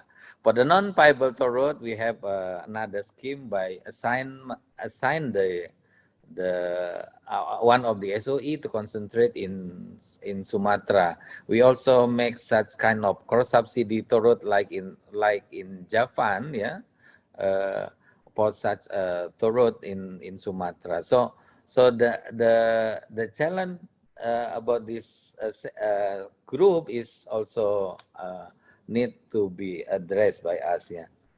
And next slide.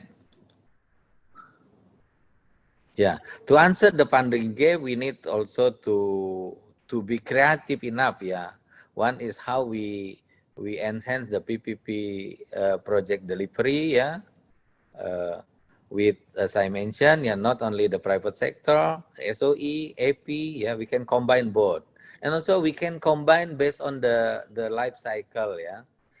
Maybe considering the condition of the readiness of the land, for example, if the SOE is the best institution that can come, then we can start with the SOE and later, after it is complete, deliver to the private sector.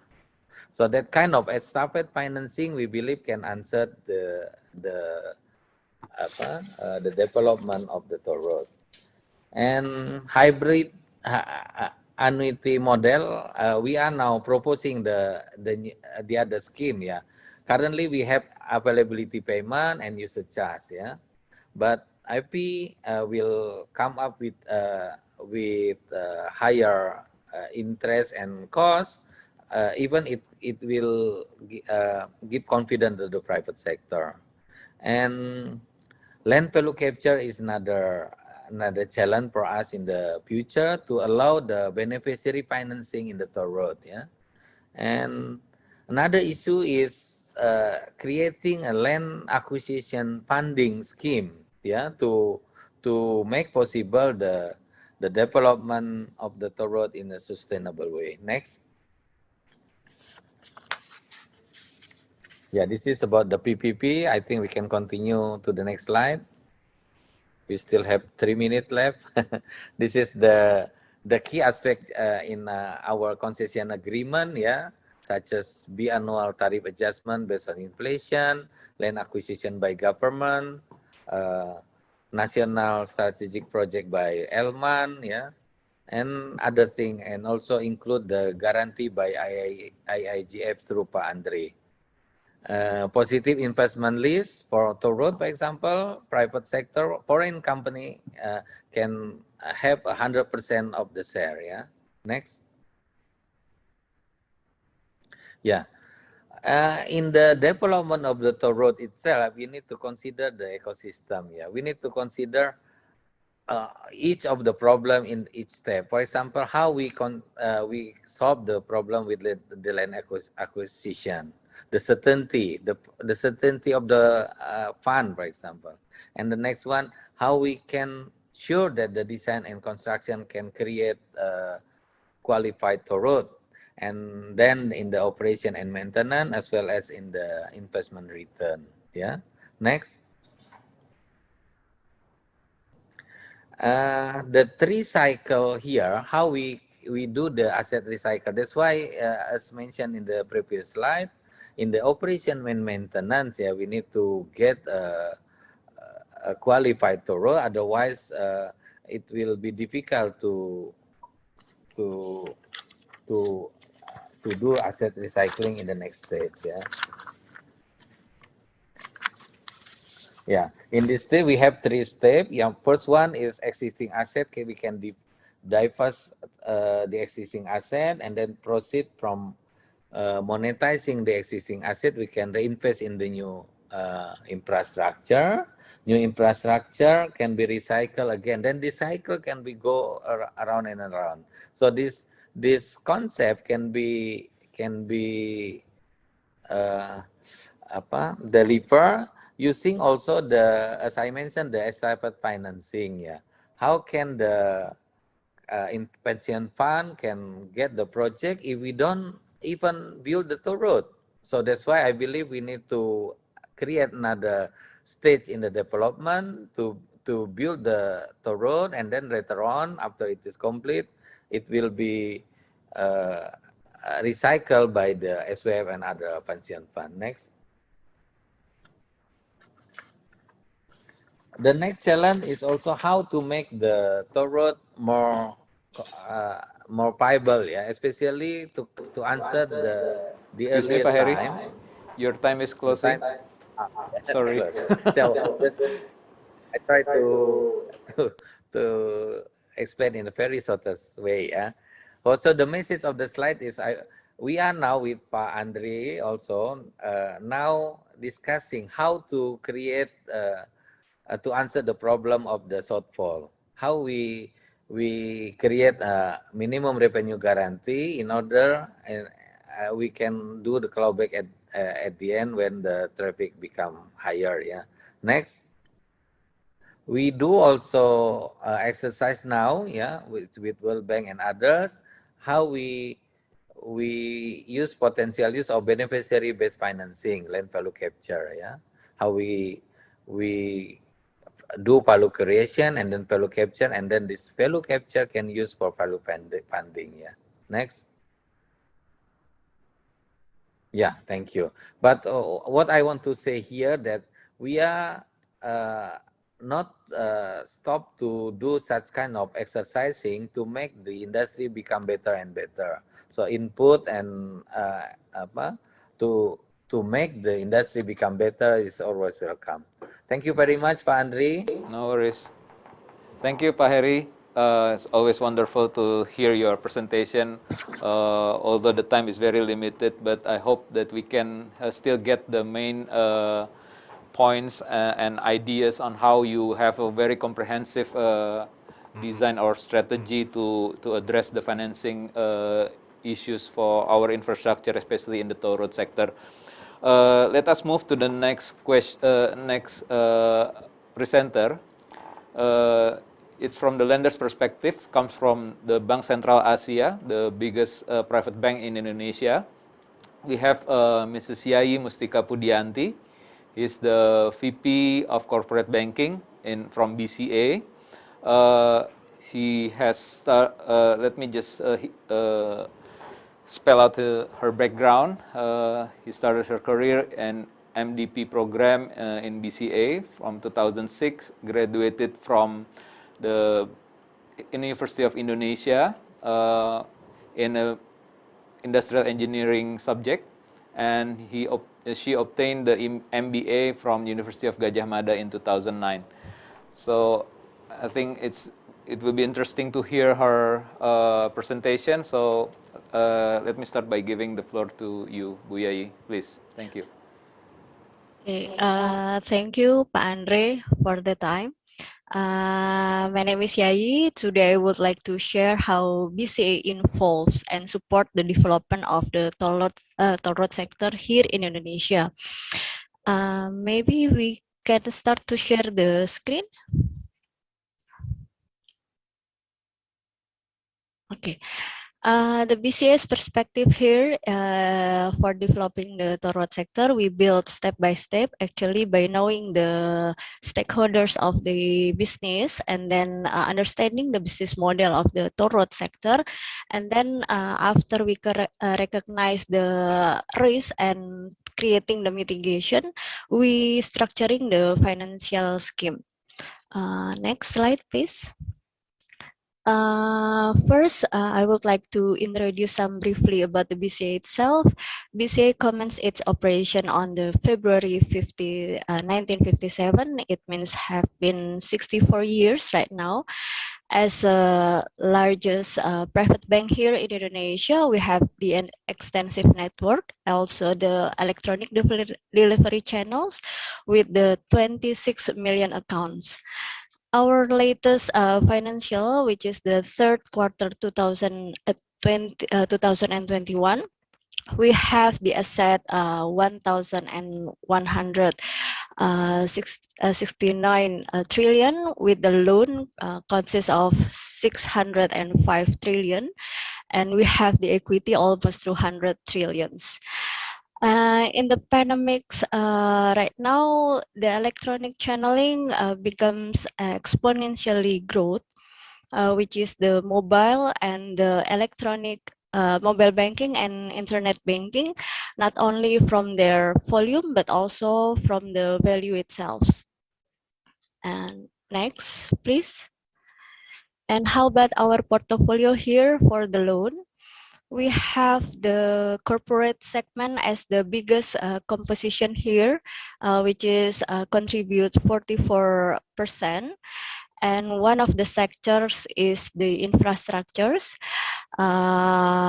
We can see here that on 2018 and 2019, there is the high growth for the infrastructures. This is in line with the government policy, which is mentioned before.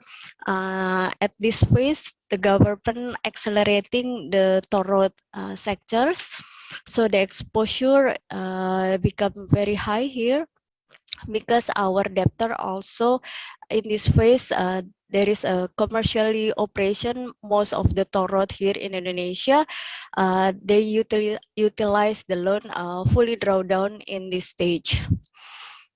On the infrastructure itself, we categorize some sectors, some subsectors here, such as the toll road, electricity, railways, tower, ports, water treatment, and indirect the infrastructure subsectors.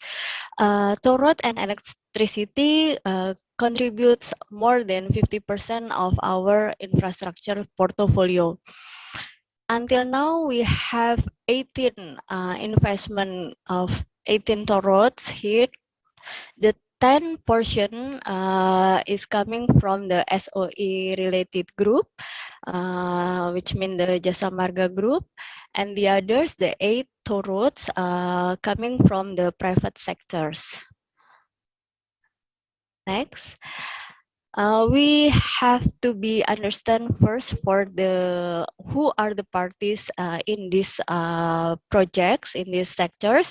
As mentioned before, we know that the government or ITRA regulating for the toll road, the business toll road, they give the concession agreement to the toll road business entity, or we call it as BUJT. This BUJT is a special purpose company. Usually, there is a consortium inside this company. And maybe the latest 5 or 6 years, the land acquisition before since the regulation on 2012, the new element here give the financing land acquisition, especially for the national strategic projects. And here our debtor right now have some guarantees received from the IAGF covering the government failure of tariff adjustment and some other like the government risk. And the others stakeholder is the contractor. Usually right now many toll road have the turnkey contract with the contractor, and some still use the non turnkey contract. And also the stakeholders is the users itself. Next. For the bank itself, we have to know exactly how the business model and the regulation involved in these toll road sectors.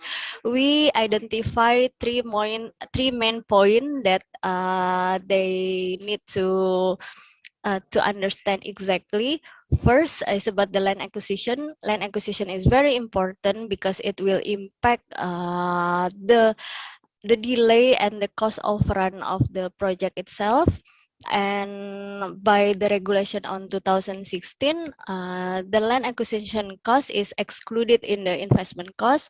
It will be funded by the ELMAN with the bridging funding from the BUJT. And the second is the concession agreement. The concession agreement is like a blood here in these sectors.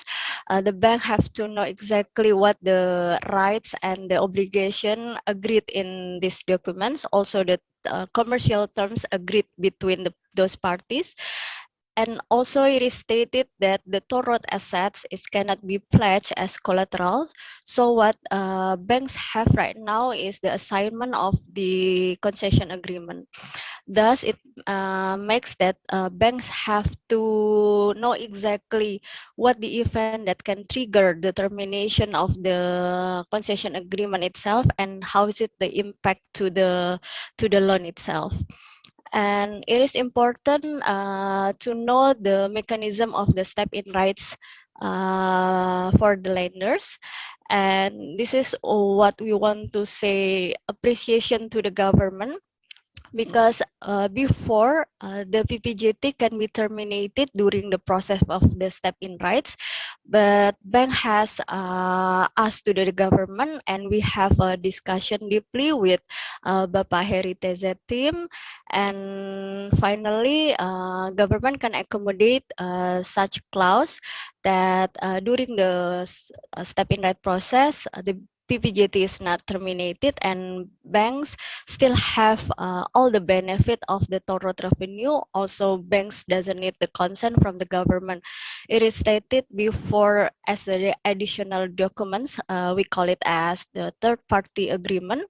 But now we see those clause already put it in the new format of the PPJT. This is, we think that this one is the good cooperation between government, lenders, and the BUJT to solve the problem, so that PPJT can be more bankable. And the third is the tariff policy. This is the certainty for the investor and the bank that the tariff can be evaluated, adjusted every 2 years based on the inflation rate. Next. Those the business model comes with the critical points. So what we see as the critical points is the shareholders, since this is the long-term investment. So we would like to see the sponsor with the long-term investors. We have to know the structures of the composition for the consortium to recognize who are the parties that have the control on the BUJT itself. And since there is an equity portion, we have to analyze the capacity to fulfill the equity portion. And this is kind of a little bit project financing scheme. So we have to analyze deeply about the project itself. The impact of the land acquisition, whether the construction is 100% with the free land acquisition or partially. The connectivity is very important. Yeah. Also, the completion of the project will get the delay, or it will impact the cost of run. Excuse me, Bu After Yayi. You are yes, entering the last 1.5 1.5 minutes. minutes, Yes. yeah. Okay. Thank you. And then after the project will be operated, we have to monitor the monitor actual traffic and revenue versus the initial projection. Usually in this business, it's not like the other business that can also directly run with 50 or 70% capacity. They need time to ramp up the traffic. So in this phase, usually they need the efficiency support from their parents, their shareholders, to service the debt. Usually it can be all until 7 years deficiency. And another critical point is whether the delay of the tariff adjustment for the policy. So based on this critical point, next, right, and we in the market right now, there are two facility here. Investment facility is more on the construction facility. Meanwhile, the land acquisition bridging facility is to bridge to give the bridging loan to the BUJT to support their land acquisition. The investment facility is 15 years. Meanwhile, land acquisition is more shorter, 2 until 3 years. The security package for the investment facility is on the PPGT, and then pledge of shares and other proceed of the claim bank guarantee and other claim. But for the land acquisition bridging facility is more on the receivable from the element. So in this case, indirectly the risk to the government. And both facilities have to be supported by the shareholder I see. support. I see. Yeah. And the next, we can conclude. Next Okay. slide. Okay. We summarize that we see that the toll road is still a prospective business, Okay. supporting by the legal lending limit, Okay. but we still need the undertaking from the shareholders. I see. That's all. Hopefully it's useful for others. Wow. Thank you. Thank you so much, Bu Yai. Very insightful presentation. And I think I just take one remarks, the concluding remark from you, that you still have a big interest for this sector. Yeah, I think that's very good. And how the dialogue between the lenders and the regulators are still going to let's say create new innovations and let's say mitigation for certain issues, including the risk. Thank you, Bu Yai. Let me move to the third speaker from the second group. It's Mr. Stefano Ghezzi. He'll be presenting from the perspective of fund investor. He's coming from Ontario Teachers Pension Plan, or TPP. He's actually based in Singapore. He is leading as a principal for the infrastructure and natural resources team. And For his educational background, he holds a BSc in economics from University of Cattolica del Sacro Cuore in Milan, Italy, and also hold the master degree in finance from Warwick Business School in England. So I think we can pass the floor to him. Please, Stefano. Thank you. Thank you, Andre, for the nice introduction, and good afternoon, everyone. It's a pleasure to be here with you today. As Andre said, I'm Stefano Ghezzi. I'm a principal at Ontario Teachers Pension Plan based out of Singapore, and I am in our infrastructure equity team covering the Asia-Pacific region, including Indonesia. Let me, and Andre, you sent me a number of questions in advance, and I will address those.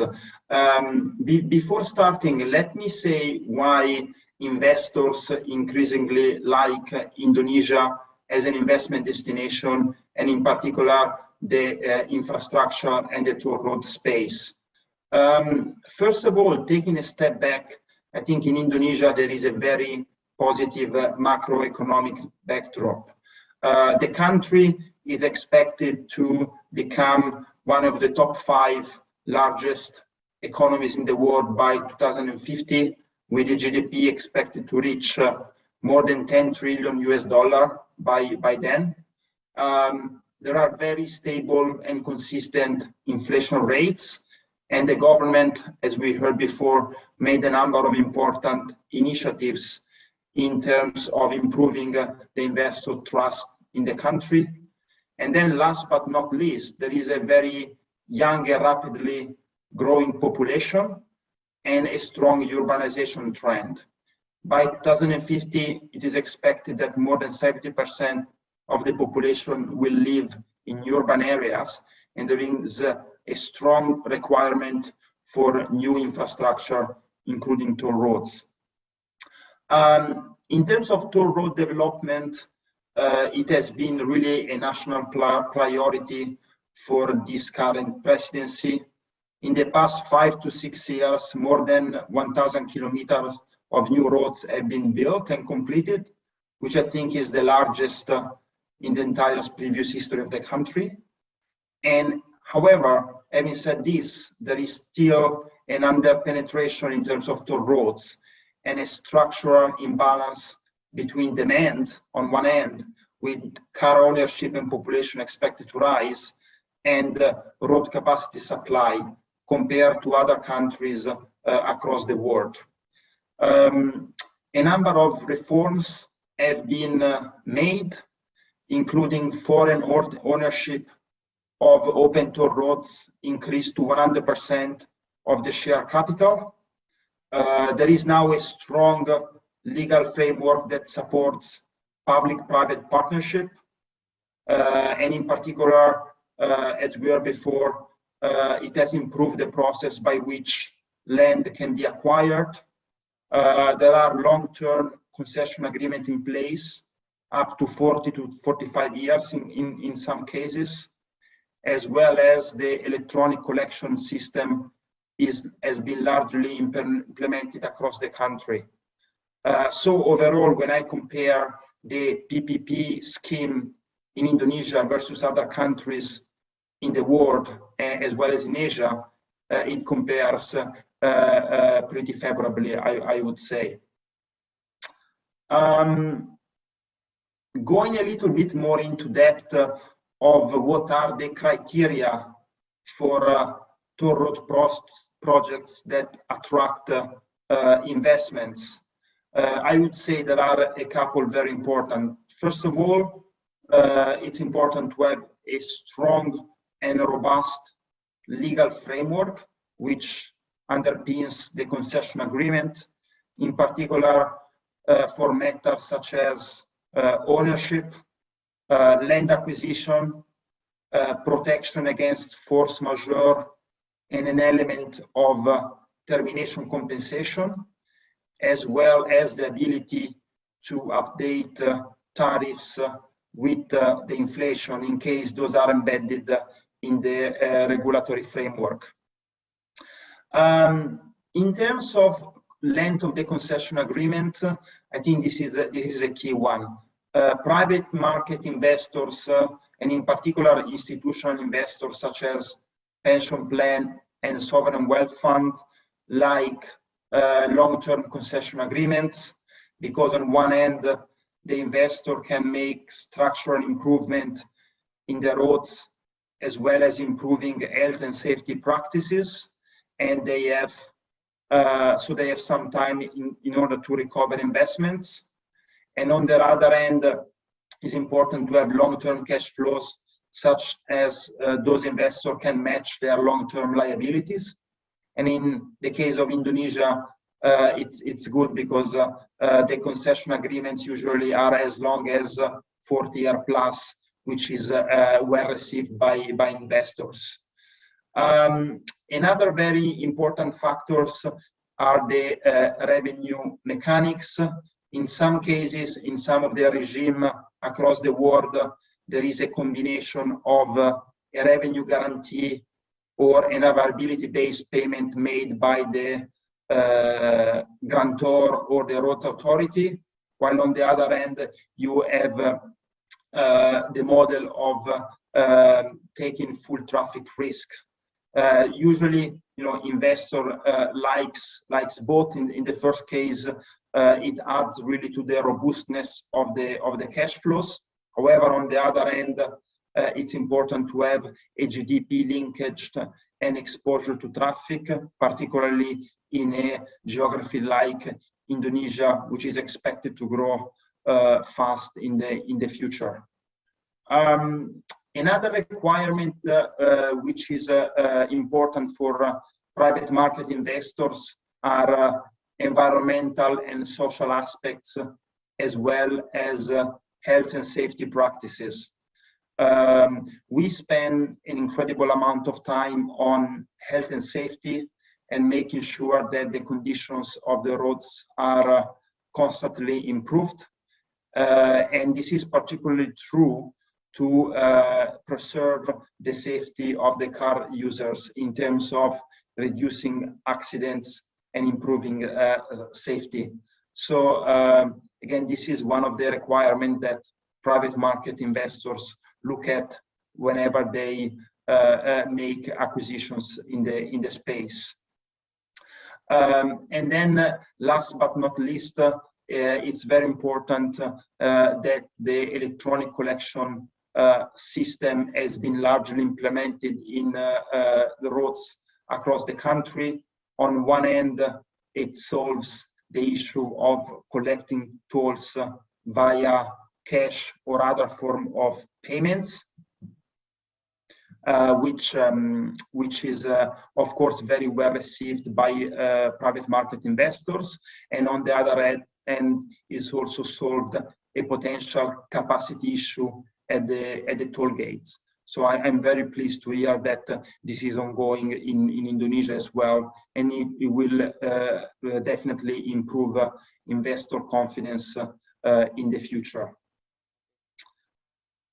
The last question that Andre sent, it was, what are the key challenges of toll road projects globally to access financing from the market, both from the bond market and debt market, but also from the equity markets, from pension plan and private equity investors.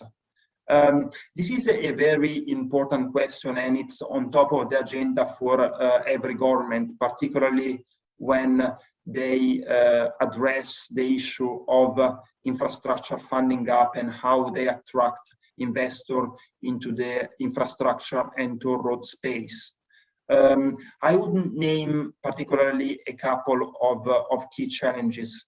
The first of all, as I mentioned before, it's very important to have in place a very robust regulatory framework and concession agreements, which builds on investor trust into the sector. So again, items such as the length of the concession agreement and ability to take a view on traffic and toll collection is very important. The second one is the nature of the traffic itself, whether the traffic is coming from an industrial area and more from GDP linked from an industrial point of view, or it's more like a urban type of traffic. And this is particularly true in a scenario that we are living nowadays with COVID. And then the third important issue for government across the world is how they make sure that the capital is recycled from the brownfield space back into the greenfield space. In many geographies in Asia and the world, we see mainly the construction companies which are active into the greenfield space, and they build the roads. Then when the roads are built, they are operational, and there is some history of traffic. It's very important that the construction company are able to sell these roads to the private market investors, take the capital back into the greenfield space in order to build brand new infrastructure. So this is a phenomenon going in many geographies across the world, and some countries have been more successful than others. Stefano, sorry, your time is closing. Okay. A final comment on the debt and bond market. It's very important that these assets are financeable, not only from equity perspective, but also from the debt perspective. I think it's very good that in Indonesia, we are seeing a number of local banks which are very active in the space and are able to provide the financing at very good terms. I predict that as the sector will further evolve in the future and the transaction size will increase, we will see also the bond market maturing further, as we have been seeing in other countries across the world. So I think that in the next 5 to 10 years, that form of financing may be available in Indonesia as well. Thank you, Stefano, for your comprehensive presentation and explanations. And I think it brings us a very good news, yeah, especially for Pak Danang and Pak Heri, because there's a large optimism surrounding us in this discussion today, and how we has planned earlier on the strategy on how the innovation and transformation that we plan in terms of financing, operating the toll roads, and also the development plan somehow has been responded quite well from the presenters that are coming in this panel. And I think it makes us can move to the Q&A session, and I think we can collect some of the questions from the audience, if I may. I have the first one from Mr. Mitsugiro Yao. Let me see how this question should be addressed to. I think probably to Pak Danang, and Pak Heri. If I can read the question. There's now 40 to 60 companies are in charge of Indonesian highways. I would like to know whether the Indonesian government would like to attract more foreign companies for highway management or not. If not, if so, it is very important to consider the contract style to mitigate COVID-19 like risks. Does the government has any good idea? Could you tell me a bit about who and how the toll rates are set for highways? As in Japan, can the private company set the variable tolls? So I think if I may address this first to Pak Danang. Please, Pak Danang. Yeah, actually I've already responded to at the chat rooms. But, I see. Basically, we are certainly up for business. I think with the big targets in our toll road developments. We need all the muscles, domestic and international. So we are certainly welcomes for the international companies and financial institutions to participate in the Indonesia toll road programs. There are several ways that international companies and financial institutions engage in our projects. Obviously, there are companies like Nusantara is also in the capital market, so you can enter into capital markets. There are already a case for international pension funds entering into direct acquisition shares of the existing toll road concession holders. As well, certainly many of the companies now entering into bidding into our open bidding process during the toll road offering. Now, talking about COVID, this is new to us. We are certainly having an interim measures, as explained earlier, on the ministerial regulations allowing the relaxation and compensations of those affected by the COVID policies of the governments. And certainly in the next or amendments of our traffic road act, we will incorporate that into our concession agreements. And we have a plan to establish the service units to serve as a caution for risks that is not well covered in the existing risk mitigation options. Yeah. Thank you, Pak Danang. Probably if I can address further to Pak Heri, especially on how, let's say, this question can address your strategy of financing, and also there's a question about how the toll rates can be set by private sector. Is it possible, Pak Heri? Thank you. Yeah, thank you, Pak Andri. First is about the foreign investor to come. Of course, we are welcome for that. And about the regulation and everything, as I see it is like a learning process. If we come back to 2012, for example, with Ibu Yai, how we improve the concession agreement in Cikopo Palimanan, and it's become the point for the toll road industry. And next step, if Ibu Yai mentioned that it is already in the concession agreement, and it is also, we come back in 2015, when we invite IIGF to come, and directly everything in the concession agreement.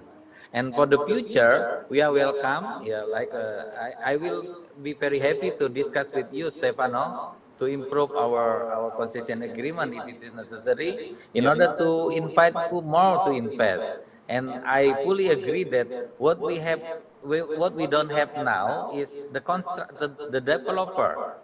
Every SWF pension fund need the project, but there are no construction project if there is no financing in that segment. And about the tariff, of course, principally private sector can set up the tariff, but of course later it should be compete in the tender. Through the unsolicited project, everything starts with the study by the private sector, and then in the tender, it will be challenged by others. That is the concept of the business, I believe. Thank you, Vandri. Okay, thank you so much, Pak Heri. I hope it answered the question. Let me move to the next question. I think earlier I can see the question to Mr. Takumi. Can it be shown in the screen? Sorry, Mr. Takumi is not here due to his urgent task. Okay. So instead of him, I think my name is Mitsuhiroya. I can answer the question as long as I can. Okay. Thank you, Mr. Mitsuhiro. Thank you. So I have a colleague actually from my team in IGF, Mr. Ahmad Zaki Arifin.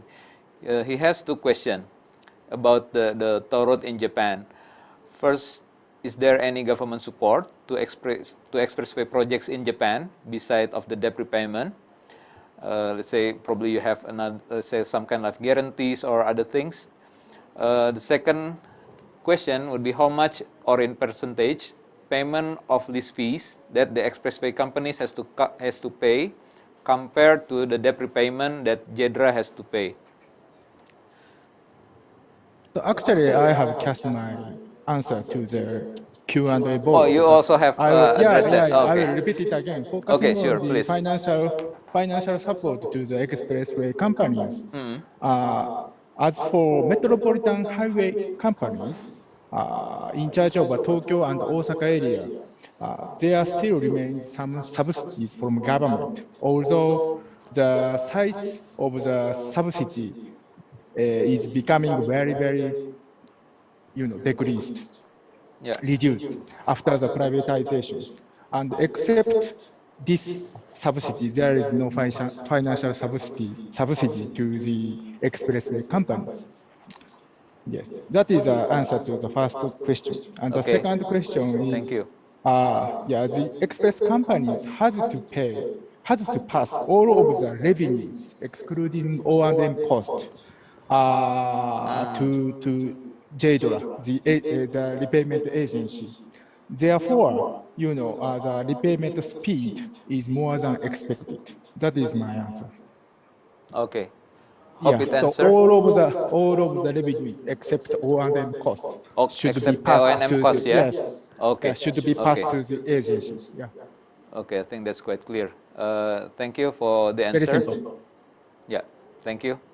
I think we can learn further on the model and how it can be implemented in certain of our cases, ya, Pak Heri, Pak Danang. Okay. Do we have another question to be discussed here? If not, probably I myself can pass some question to our speaker. Is there any question that we can address?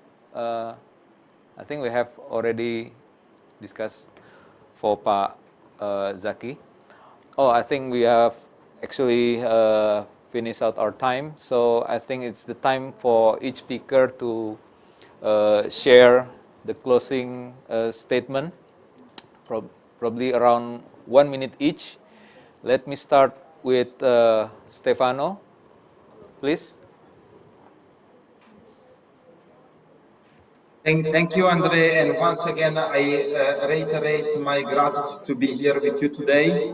It's very good to learn more about the Indonesian infrastructure and the road space and all the initiatives that are currently being implemented by the government and the toll road authority. And I am, very confident in the next near future, Indonesia will see more activity and investment from a number of parties into its infrastructure space. Thank you. Okay, thank you, Stefano. Very optimist remarks. Next to Miss Yai. Okay, thank you, Pak Andre.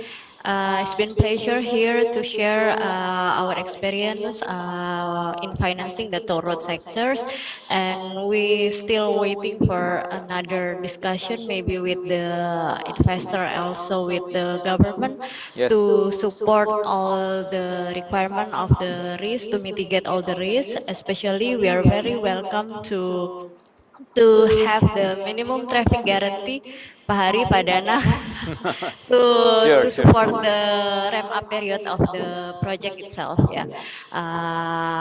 Thank you very much. Have a nice, good day. Okay, thank you, Miss Yai. We'll surely discuss on that after this. And then let us move first to Mr. Alvin for the closing statement, please. Yes, sir. Thank you. Thank you for inviting me as guest speaker in your webinar. And we are very fortunate to learn something from the webinar, as the Philippines is now gearing towards the implementation of a 30-year infrastructure program and the lifting of foreign restrictions. The shared knowledge we attain today will be very beneficial moving forward. Thank you again. And Thank good day. you. Thank you, Alvin, for your sharing. We surely can continue our discussion later. To Mr. Mitsuguri, representing Mr. Takumi, you can share your closing statement. Thank you very much. As a participant, I'm very impressed by hearing the impact of the COVID-19 and the difficulty of land acquisition. we are, facing the same problem in Japan. Yeah, yeah. And actually, I think it's better for us to develop the contract method to solve these kind of issues. That is issues for the future. So we can continue to discuss and we can keep in touch with you. Thank you very much. Okay, thank you so much. I'm sure we can keep in touch later to learn each other more. And next one, probably Pak Danang. Can you share your closing statement? Yes, thank you, Pak Andre. It's been very fruitful discussion this morning, and I appreciate the insight from our colleagues from Japan and the Philippines on the regulatory side. We certainly learn a lot from that, and I believe we will continue to have conversation on the regulatory side. And I listened very carefully to our partners and financial institutions. I keep my ears widely open to listen to your concerns and the way we can improve our frameworks for concessionaire and invite international investors and partners. So thanks so much. Thank you, Pak Danang. So it will be our homework, together, of course. Thank you. Certainly. Certainly, thank you. Pak Heri, please, for your closing statement. Yeah. Thank you, Pak Andri. It's been a pleasure to discuss with you all. I think the next step, I believe the next step will be. Yes. This is my task to come to Pak Stefano, to Bu Yai and others. How we can scale up the toll road and infrastructure market and industry in Indonesia. And of course, we will improve. We will continuously discuss with you all, how we can later on, the toll road industry become like a full economic circle, circle economy. So I think this is my comment from me. Thank you. Thank you, Pak Heri. And I think the closing statements from all speakers will conclude our session today, especially for the first panel discussion. And probably just a bit from me, we can see, especially from the private sectors who has an interest to coming to Indonesia for investment in toll road sector. We have especially the two great champions here, Pak Heri and Pak Danang, who is always listening to the aspiration from the partners, and also always in the learning mode for new things. It will inspire us in getting more projects and maintaining the good quality of infrastructure. Apology from myself for, let's say, things that I wrongly said or done. Good afternoon, everyone. Wish you all the best. Thank you so much. Assalamualaikum warahmatullahi wabarakatuh. Selamat siang. Thank you. Yes. Terima kasih. Thank you, Bapak Thank you, Andre Mbak Dewi. Permana, who has led our panel discussion for the first session.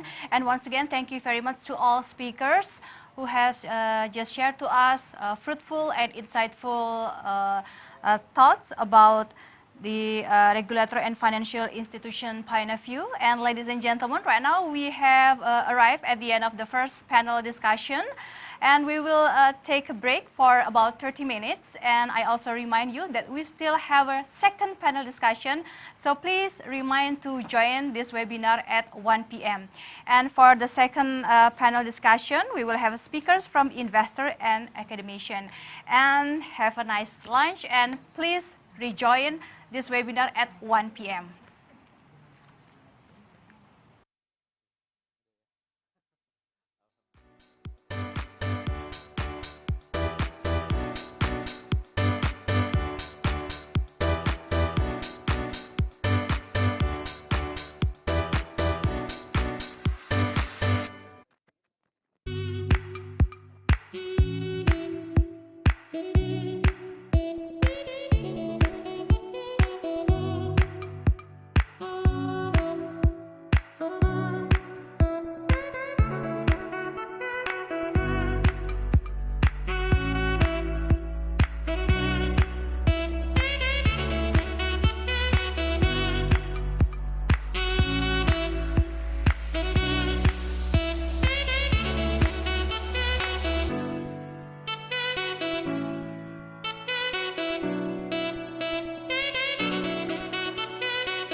Hanya mereka yang berani berubah yang akan mendapatkan kesempatan terbaik.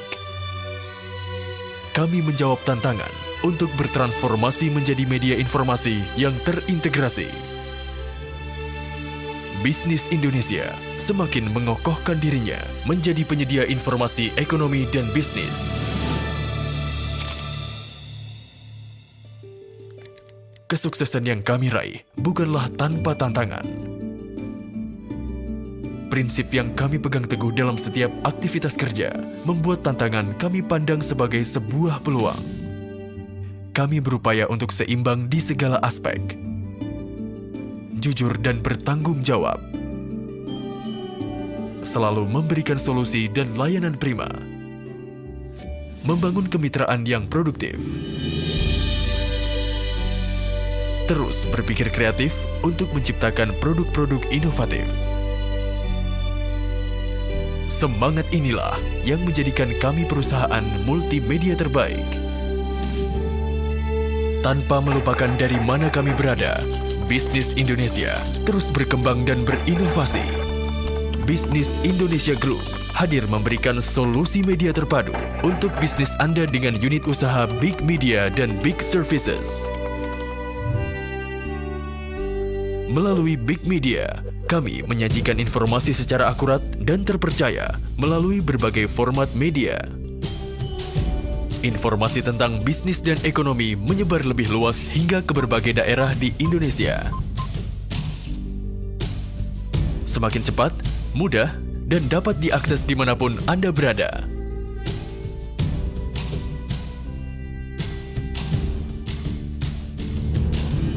Lebih dekat dan tak terbatas ruang. Kami hadirkan pula layanan terpadu dari lini usaha Big Services untuk menunjang beragam kebutuhan korporasi Anda. Kami memanfaatkan kecanggihan teknologi agar informasi ekonomi dan bisnis tersebar semakin luas dengan platform online dari Bisnis Indonesia Group. Diperkuat dengan lini usaha percetakan di beberapa daerah, kami menjawab kebutuhan produksi media cetak dan corporate services dengan hasil cetakan berkualitas. Membantu memberdayakan sumber daya manusia lebih optimal. Memberikan manfaat bagi lingkungan dunia usaha menjadi salah satu visi kami. Karena kami percaya dengan berbagi, kita bisa sukses bersama. Integrasi dan diversifikasi usaha multimedia inilah yang dapat kami lakukan untuk Anda. Bisnis Indonesia Group turut memperkuat bisnis dan ekonomi bangsa ini. Bersama, meraih sukses dengan berbagi wawasan dan pandangan yang lebih baik.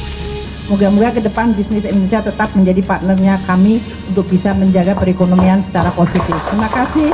Wassalamualaikum warahmatullahi wabarakatuh. Bisnis Indonesia. Navigasi bisnis terpercaya.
Hanya mereka yang berani berubah yang akan mendapatkan kesempatan terbaik. Kami menjawab tantangan untuk bertransformasi menjadi media informasi yang terintegrasi. Bisnis Indonesia semakin mengokohkan dirinya menjadi penyedia informasi ekonomi dan bisnis. Kesuksesan yang kami raih bukanlah tanpa tantangan. Prinsip yang kami pegang teguh dalam setiap aktivitas kerja membuat tantangan kami pandang sebagai sebuah peluang. Kami berupaya untuk seimbang di segala aspek, jujur dan bertanggung jawab, selalu memberikan solusi dan layanan prima, membangun kemitraan yang produktif, terus berpikir kreatif untuk menciptakan produk-produk inovatif. Semangat inilah yang menjadikan kami perusahaan multimedia terbaik. Tanpa melupakan dari mana kami berada, Bisnis Indonesia terus berkembang dan berinovasi. Bisnis Indonesia Group hadir memberikan solusi media terpadu untuk bisnis Anda dengan unit usaha Big Media dan Big Services. Melalui Big Media, kami menyajikan informasi secara akurat dan terpercaya melalui berbagai format media. Informasi tentang bisnis dan ekonomi menyebar lebih luas hingga ke berbagai daerah di Indonesia. Semakin cepat, mudah, dan dapat diakses dimanapun Anda berada.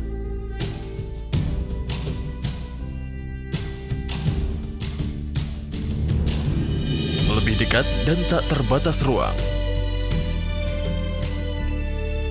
Kami hadirkan pula layanan terpadu dari lini usaha Big Services untuk menunjang beragam kebutuhan korporasi Anda.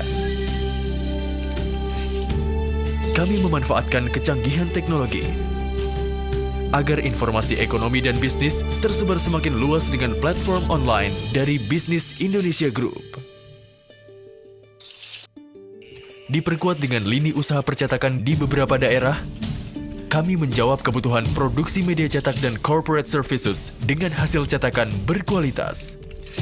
Membantu memberdayakan sumber daya manusia lebih optimal. Memberikan manfaat bagi lingkungan dunia usaha menjadi salah satu visi kami. Karena kami percaya dengan berbagi, kita bisa sukses bersama. Integrasi dan diversifikasi usaha multimedia inilah yang dapat kami lakukan untuk Anda. Bisnis Indonesia Group turut memperkuat bisnis dan ekonomi bangsa ini. Bersama, meraih sukses dengan berbagi wawasan dan pandangan yang lebih baik. Moga-moga ke depan bisnis Indonesia tetap menjadi partnernya kami untuk bisa menjaga perekonomian secara positif. Terima kasih. Wassalamualaikum warahmatullahi wabarakatuh. Bisnis Indonesia. Navigasi bisnis terpercaya.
Hanya mereka yang berani berubah yang akan mendapatkan kesempatan terbaik. Kami menjawab tantangan untuk bertransformasi menjadi media informasi yang terintegrasi. Bisnis Indonesia semakin mengokohkan dirinya menjadi penyedia informasi ekonomi dan bisnis. Kesuksesan yang kami raih bukanlah tanpa tantangan. Prinsip yang kami pegang teguh dalam setiap aktivitas kerja membuat tantangan kami pandang sebagai sebuah peluang. Kami berupaya untuk seimbang di segala aspek, jujur dan bertanggung jawab, selalu memberikan solusi dan layanan prima, membangun kemitraan yang produktif, terus berpikir kreatif untuk menciptakan produk-produk inovatif. Semangat inilah yang menjadikan kami perusahaan multimedia terbaik. Tanpa melupakan dari mana kami berada, bisnis Indonesia terus berkembang dan berinovasi. Bisnis Indonesia Group hadir memberikan solusi media terpadu untuk bisnis Anda dengan unit usaha Big Media dan Big Services. Melalui Big Media, kami menyajikan informasi secara akurat dan terpercaya melalui berbagai format media. Informasi tentang bisnis dan ekonomi menyebar lebih luas hingga ke berbagai daerah di Indonesia.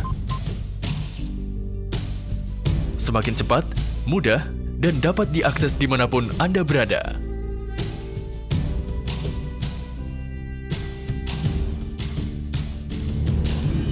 Lebih dekat dan tak terbatas ruang. Kami hadirkan pula layanan terpadu dari lini usaha Big Services untuk menunjang beragam kebutuhan korporasi Anda. Kami memanfaatkan kecanggihan teknologi agar informasi ekonomi dan bisnis tersebar semakin luas dengan platform online dari Bisnis Indonesia Group. Diperkuat dengan lini usaha percetakan di beberapa daerah, kami menjawab kebutuhan produksi media cetak dan corporate services dengan hasil cetakan berkualitas. Membantu memberdayakan sumber daya manusia lebih optimal. Memberikan manfaat bagi lingkungan dunia usaha menjadi salah satu visi kami.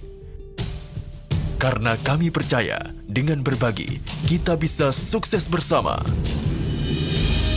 Integrasi dan diversifikasi usaha multimedia inilah yang dapat kami lakukan untuk Anda. Bisnis Indonesia Group turut memperkuat bisnis dan ekonomi bangsa ini. Bersama, meraih sukses dengan berbagi wawasan dan pandangan yang lebih baik. Moga-moga ke depan bisnis Indonesia tetap menjadi partnernya kami untuk bisa menjaga perekonomian secara positif. Terima kasih. Wassalamualaikum warahmatullahi wabarakatuh. Bisnis Indonesia. Navigasi bisnis terpercaya.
Yes, good afternoon, ladies and gentlemen. Still on virtual event, Indonesia's toll road infrastructure, competitiveness in global perspective.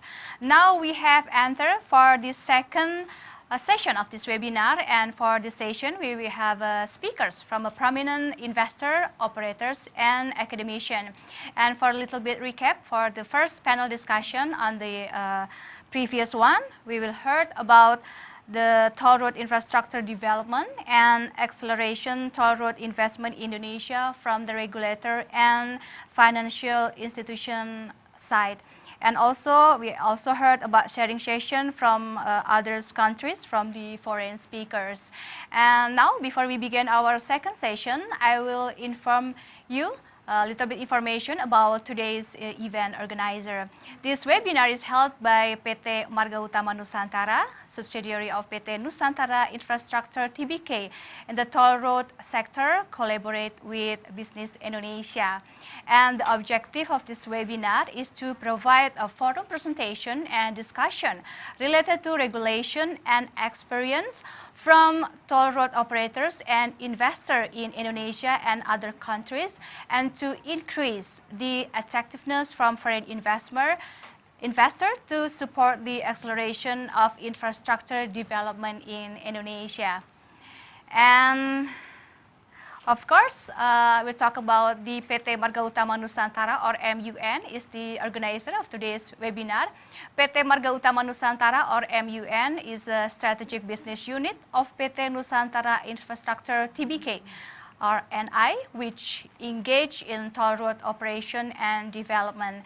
And MUN is the parent company of PT Bintaro Serpong Damai, or BSD, PT Jakarta Lingkar Barat 1, or JLB, PT Makassar Metro Network MMN, and PT Jalan Tol Seksi 4 atau JTSI. And the company engaged in the development and operation of strategic toll roads and plays a significant role in bringing the positive impact of the economy and society through the establishment of reliable, strategic, integrated, and sustainable toll road network system. And the company currently serves over 103 million vehicles and connecting millions of people through road infrastructure. And now we will begin our second session. And before that, I will address to all speakers who have joined with us today virtually. First, selamat siang. Good afternoon to Mr. Dhani Hasan, President Director of PT Marga Utama Nusantara. Selamat siang, Bapak. Mr. Pratomo, Mr. Pratomo Bimawan Putra, Jasa Marga Trans Jawa, Toll Road Regional Division Head. And also have joined with us today Mr. Mikura Yoshinoru-san, a Manager Overseas Business Division of W Nexco. Mr. Xu Changchen, as a General Manager of Indonesia Representative Office, CRCC International Investment Group Limited, and also Mr. Rodrigo E. Franco as a President and Chief Executive Officer of Metro Pacific Tollways Corporation. And okay, that's all our speakers for the second panel discussion. And we will have a Deputy Director of Indonesia Infrastructure Guarantee Fund as our moderator to lead the panel discussion for the second session. But first, I will read her short bio, or Mrs. Tanti Hidayati short bio. She has a Bachelor of Agribusiness in Social Economy of Institute of Agriculture, Bogor, and serves as Deputy Director of Business Initiation at the Indonesia's Infrastructure Guarantee Fund since 2021. But before joining in Indonesia Infrastructure Guarantee Fund, she started her career at the Bank Vicor Invest as an Assistant Manager of Corporate Credit, and also become an Assistant Vice President at the Investment Banking at PT Bahana Securities. Okay, ladies and gentlemen, please welcome our moderator for the second panel discussion. Please welcome Mrs. Tanti Hidayati. Silahkan Ibu Tanti. Okay, thank you very much Ibu Dewi Kumala. Assalamualaikum warahmatullahi wabarakatuh. Good afternoon, ladies and gentlemen. First of all, I would like to thank you for Marga Utama Nusantara and Business Indonesia for giving me an opportunity as a moderator in this event.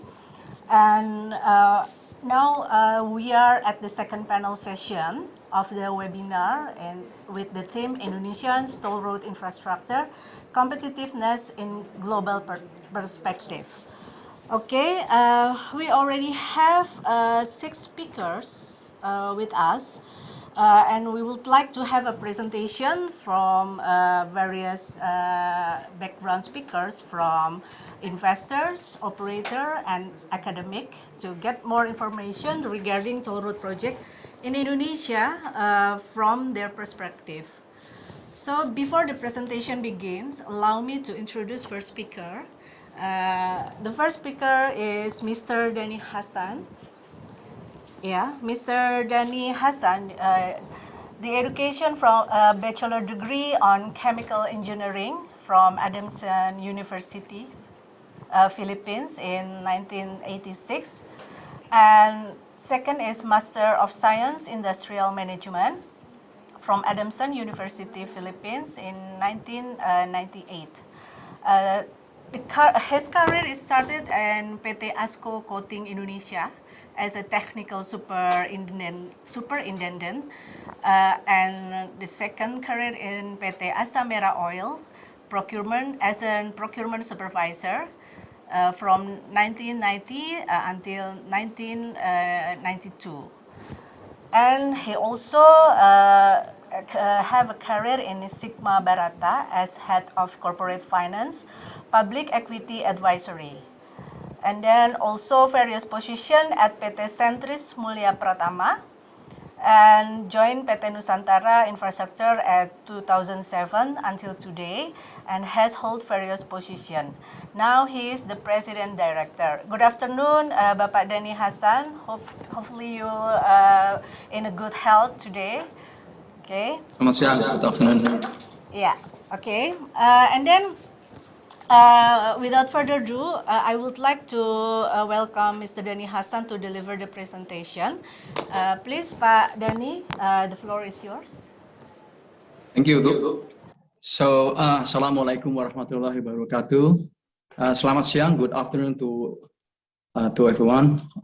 Honorary Director General of Investment and Finance, Pak Heri TZ, Professor Danang, Pak Kesit, and all other speakers and panelists. A very good afternoon to all of you. Well, I hope that this afternoon session would be as excitement as this morning. We have just got lunch. Hopefully that the lunch won't be sleepy. So again, this morning we have heard a very valuable insight for all the speakers. We have heard the Philippine case, whereby it's more or less a private sector and privatization in the early stage, and private sector is dominating the business and the industry. While Japan is, on the other hand, they are more a government-owned company, and I think Indonesia is actually in the middle. They're in the middle of the Philippine case and also Japanese case. Yeah, that's what I can see. A lot of things that we heard, and all of those are very important, leave us nothing to say or to share. And over the next 8 minutes, I would like to share to you as the topic, the role of a private sector in, let me say, just accelerating the development of the toll road industry in Indonesia. Actually, if you look at the industry, so Nusantara is involved in not only toll road business. Yeah, so we are in water business, port, seaport, and then energy, and so on and so forth. If you look at each of the sector, I think toll road industry here are the most advanced. Yeah, although it's only just be deregulated in 2004, but it is really, really most advanced.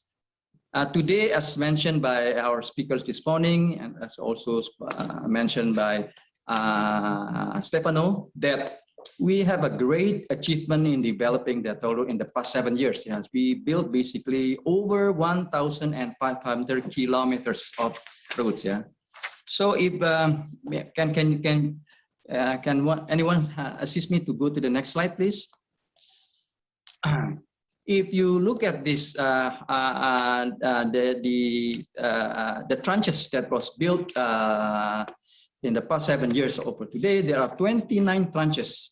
Yeah, there's more in Trans-Java and Trans-Sumatra. This is a very, very important tranches. You look at it from the perspective of the population, it's serving 200 10 million people, or 78% of the population, of Indonesian population.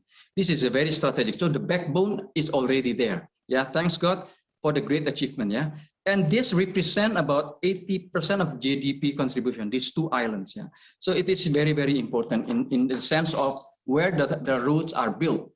So how do you look at it? Now, if you look at the tranches that we have right now, next page, please. Most of these tranches are built by the SOE operators and contractors.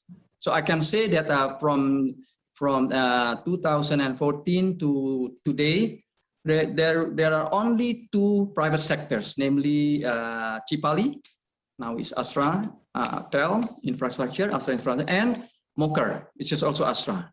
The rest of the tranches are built by the contractors, and therefore it gives us opportunities, opportunities for the private sector, basically to be involved, as it is owned by contractors, for the asset recycling. Today we have heard from Pak Heri TZ that the asset recycling will play important role in developing from green to brown, brown to green, and so on and so forth. So I think this gives us an open opportunities. Can you go to the next slide, please? So out of 583 kilometers, 426 are basically owned by SOEs. Yeah, so this is a pretty long stretch. Yeah.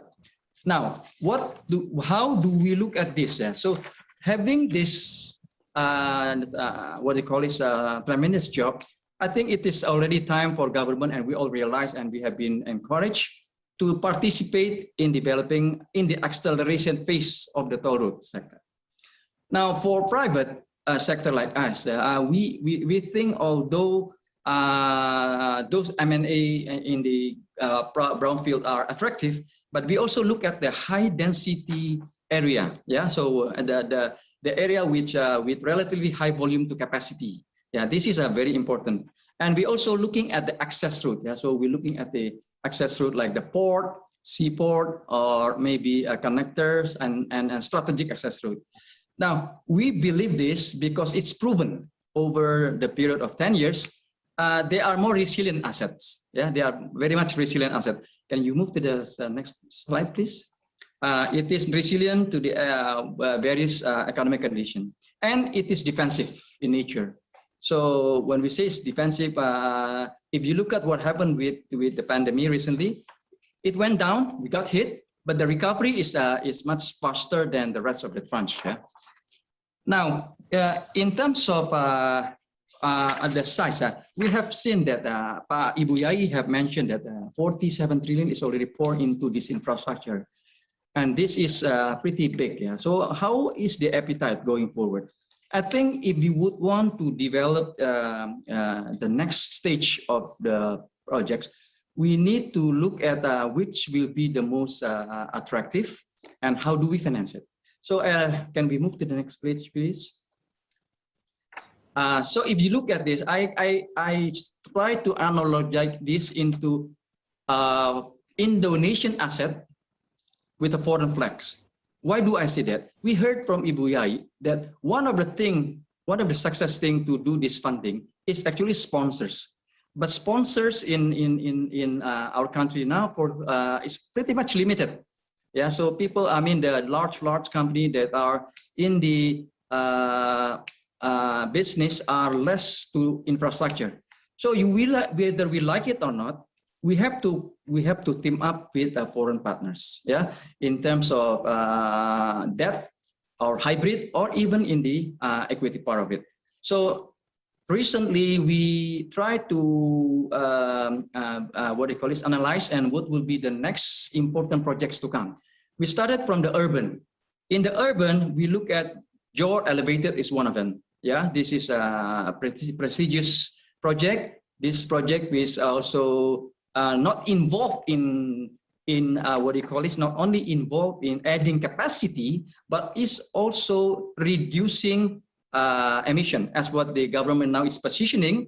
The more capacity we do, the more fluidity, the less emission will be, right? It is also addressing the the health, safety, and environment, as Stefano mentioned this morning. Yeah. Besides JORE, we think that Jakarta Inner City are also important projects to look at. Jakarta Harbor Road, and then access Tanjung Priok, and including also the JORE 2, JORE 3, and plus other urban. If you go out a little bit from Jakarta, we can say Bandung, Surabaya, and so on has got no toll road.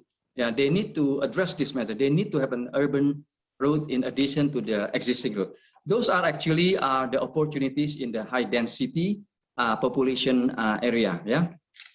Now, in terms of climate, again, the topic today is competitiveness. Yeah. If you look at the what do you call it, Indonesian toll road climate, Pak Danang, Pak Heri, we should be proud. Yeah, our investment climate in terms of concession agreement is very, very competitive. Yeah, we can look at if you look at this pyramid, next page, please. The certainty of the regulation. Yeah, the certainty of the regulation. Next page, please. You can see here that Indonesia, to compare with Philippines, Thailand, Malaysia, and so forth, I think we have a competitive advantage. Yeah. We have a certainty in the tariff adjustment, which is one of the function in this business that is adjusted every 2 years automatically. It's a little bit different from the case of Philippines. I think Pak Rodrigo later on will share to you, or Thailand, whereby they are adjusting between 2 to 5 years. Then when it's mature, it will be flat. And Malaysia, which is case-to-case basis. So we have basically a better concession agreement and legal certainty. Not to include the stepping right, not to include the instrument that was mentioned today. We have the landscaping right, landscaping, land acquisition. We have the cash division, and so on and so forth. Now, in terms of market, again, we have, the government has complete and built the backbone. Now, there of course, once the backbone is built, the next will be the radial. There will be radial connector roads in both in Trans-Java and also Trans-Sumatra, not to include the urbans area. Yeah. On the foreign participation, take a look at this. Yeah, mentioned also by Stefano today and also Pak Heri, that foreign are allowed 100% ownership here. Yeah, 100%. Although there has not been any foreign company own 100%. So far, the max is 45%. Yeah, and the last one is on the investment returns. Yeah, we will touch a little bit there because our business is in the IDR, whereby the risk, currency risk, is one of the things that we need to address here. Okay, so in summary, yeah, if you go to next page, I can say that we also touched today by Stefano, we are in a good position. Yeah, Pak Heri and Pak Danang. Yeah, demographically, 64% of our population are productive. So these are the users of the toll, not us. We probably travel less. These people will travel more, right? And also urbanization is also increasing. It will be beyond 70% in the next couple of years. So the key drivers to the GDP consumption. On the price parity, if you look at this, this has been the issue. Yeah? What would be the right tariff? Yeah? So if you look at the tariff, yeah, our tariff is about, on the average, 1,000 per kilometers. If you compare this to the fuel costs or parking fee, I think the tariff is relatively low. Yeah, I think we should not be afraid or sensitive about this one. Yeah, so there are still room to grow. And another thing that we think that our positioning is strong is on the legal framework. Is closing right now. I'm sorry. All right. I'm very sorry. Okay. Your time is no problem. Closing. Okay. So on the legal framework, we have a proper toll adjustment. The government has a clear on the operations scheme from cashless all the way to the multi-link. Okay, the last one I would say to you is that what would be the key success factor, Pak Heri and Pak Danang? Yeah, beside the project cost, next page please, well-prepared project and proposal. I think you heard here the debt financing, domestic financing is getting limited due to the legal lending limits and capacity. So moving this to the project financing would be something you would want to consider. I know it's going to be high, but we can have, for example, AP, starting with AP, for 5 years, and then it's open going forward, and then recycle it. On the current series, I think to invite foreign investor, we can sit down with the central bank on how do we address that one. On the tax, we learned today from BKPM. Also, we can do the we have a tax holiday. And lastly, I think to have a foreign partner coming in is to have a good foreign local partners. This is the key important, because if you want to invite them in entry, you have to provide an exit strategy to it. And the last page are the possible foreign players that would want. We have only now one strategic in the Trans-Java, RKE, Road King, and the Canadian pension plan. And while in the urban, we have the Japanese. And I think there are a number of investors that would be still interested. Among others are the Metro Pacific Toll Route Corporation, the OBB, and then you have the ADIA, I think Pak Heritage knows better, APG, and so on and so forth. As long as we can provide them with the right scheme entry, exit, mitigate risk, and also clear legal, I do not think that it will be difficult. To know today from the BKPN perspective, I think if you would like to derive a foreign direct investment, our space is the best space to invite to to the country. Thank you very much for this occasion. I return to you. Okay. Thank you very much, Pak Dani. Thank you for the informating and very interesting presentation. Yeah, and we need to further discussion and so many interesting points on your presentation. So next, we would like to introduce second speaker. Second speaker is Mr. Pratomo Bimawan Putra. Okay. Yeah, Pak Pratomo is a bachelor degree on industrial engineering from University Gadjah Mada in 2008, and also Master of Enterprise Business from University of Melbourne in 2017. His career is started as a staff at PT Jasa Marga on 2009, and now he holds the position of Jasa Marga Trans Jawa Toll Road and Regional Division Head. Okay, Pak Pratomo, the floor is yours. Please start to continue your presentation. Thank you. Thank you. Okay.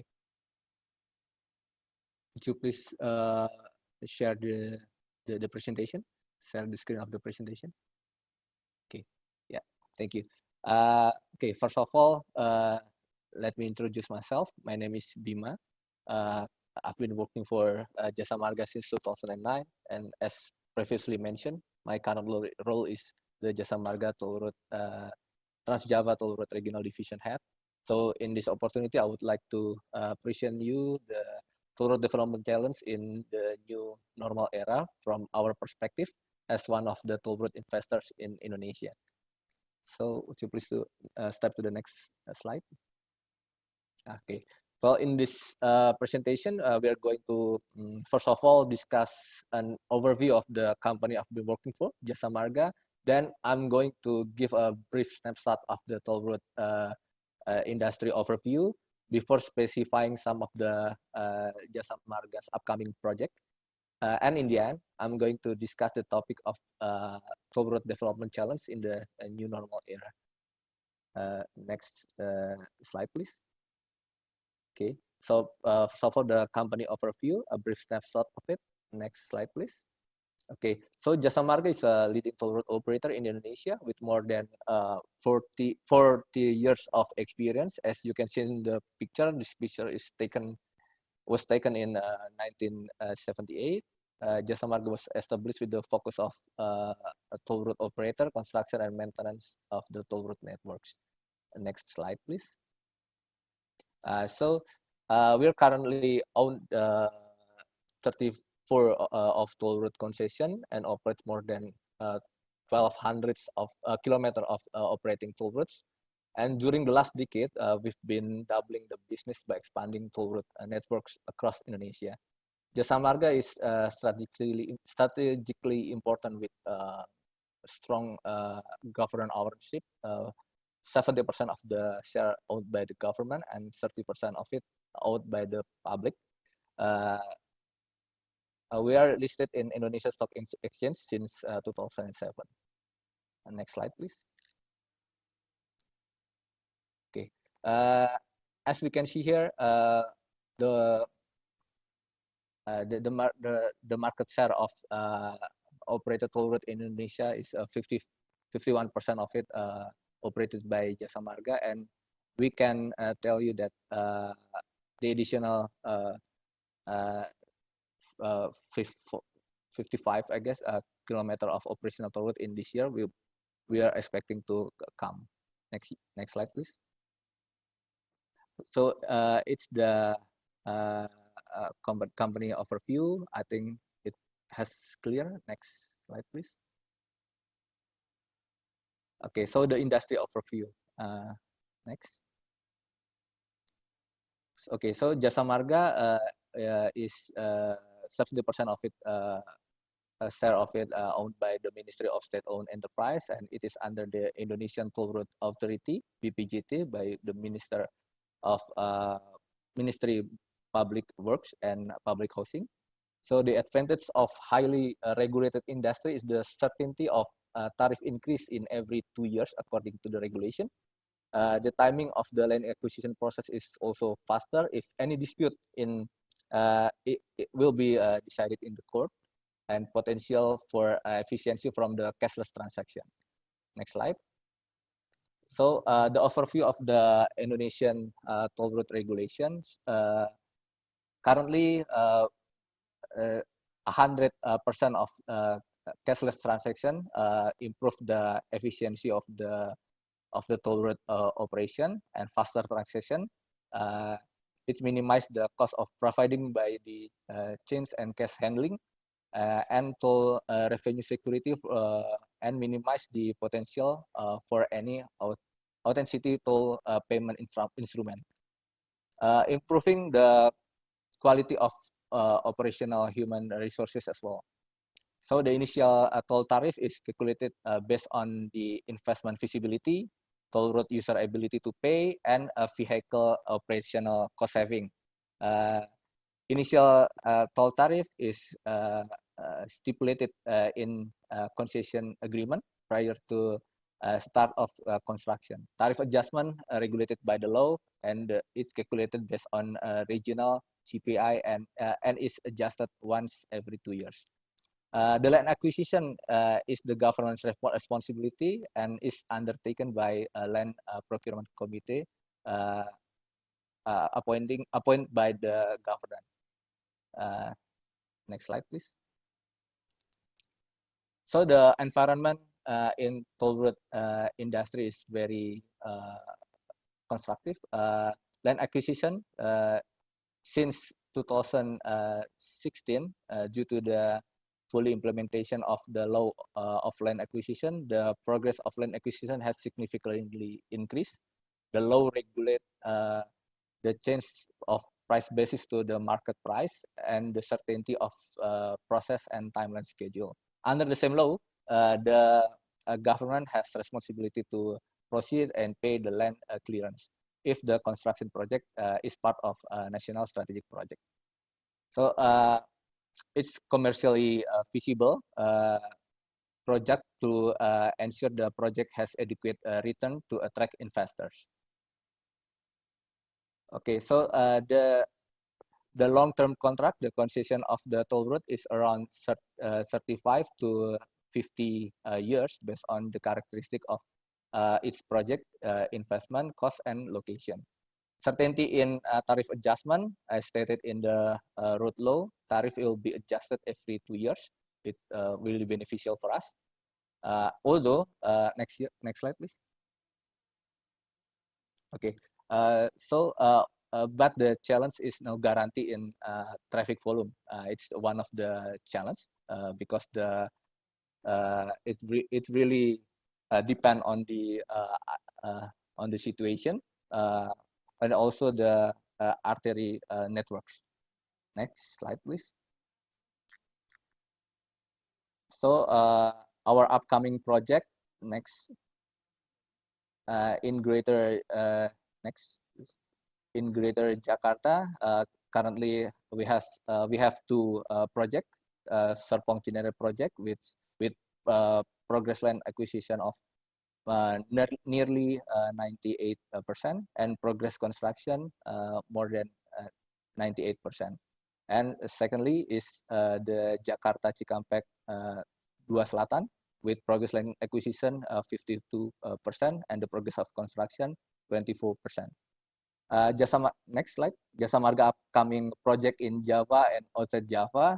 Jasa Marga has Nawi Kertosono Kediri project and Probolinggo Banyuwangi with total length of nearly 180 kilometer, and Jogja Bawen project in Java, and also Manado Bitung project with land acquisition progress of 100% and construction progress 97%. Next slide. So the toll development challenge. First of all, the challenge is the financial challenge. We've been suffer due to the decrease in toll revenue as an impact of the implementation of the limit in mobility policy.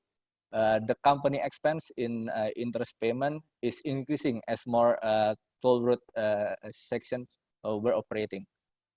Land acquisition challenge, we've been undergoing delay in the land acquisition due to the limited allocation of the government's budget for land acquisition, which has been reallocated for handling of COVID-19.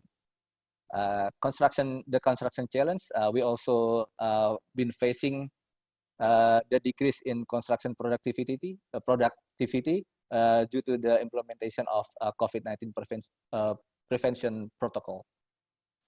So next slide. In order to maintain the company performance, next slide please. Yeah, in order to maintaining the company performance, we've been doing some of the efforts.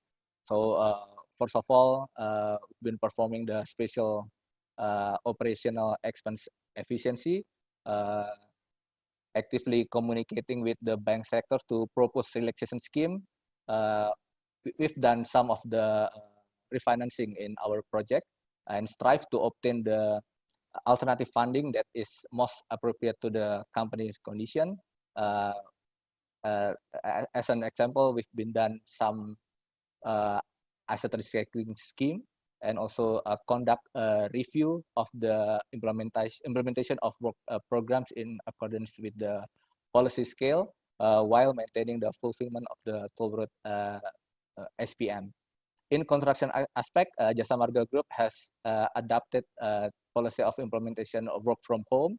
In addition, by utilizing online meeting media, communication, and information sharing as well as work monitoring can still be carried out.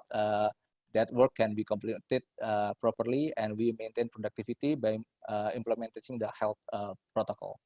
In the land acquisition aspect, we actively communicate and coordinate with the PPK to accelerate the land acquisition progress. Next slide. So Jasa Marga in the new era, in conclusion, as a toll road developer and operator company, as well as agent of toll road development in Indonesia, in accordance with Jasa Marga's vision of being the largest trusted and sustainable company, Jasa Marga will continue to actively participate in the toll road development of new toll road projects in Indonesia with innovations and in business and funding schemes in order to support the acceleration of infrastructure development in Indonesia, while also maintaining the corporate financial health. Okay. Thank you. Thank you, Mr. Pratomo Bima, or should I call Pak Bima, yeah? Sure, Okay. Bima. Okay, thank you for the interesting presentation, and it's so many interesting topic in your presentation, and I would like to the audience to take a note or answer or a question in the end of the presentation. Okay, for the next is we have a third presenter is Mr. Mikura Yoshinori-san. Okay, the third speaker will hold the topic about the success story and investment expectation in Indonesia. And is toll road investment in Indonesia still profitable? I think this is very important from the investor perspective. So I will read the Yoshinori-san CV. The education is a BS degree in engineering from Kyushu University in 1993, and master degree in engineering from Kyushu University in 1995. And his career is begin from 1995, and he hold position as Japan Highway Public Corporation, and currently work as the manager Overseas Business Division, Overseas Business Department, Technical Development Bureau, Nexco West. Okay, Yoshinori-san, please start your presentation.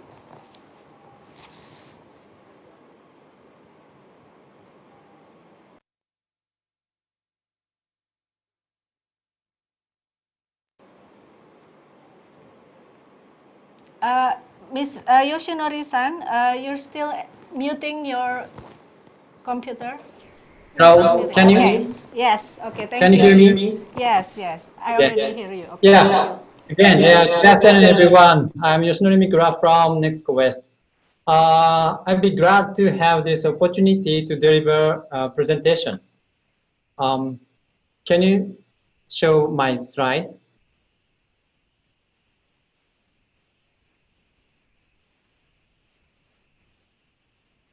Okay, let's go on to the next page. In this presentation, I'm going to talk 3 points. First, introduction of my Nexco West. Second, our contribution to the toll road project in Indonesia. And finally, investment in Indonesia. Go on to the next page.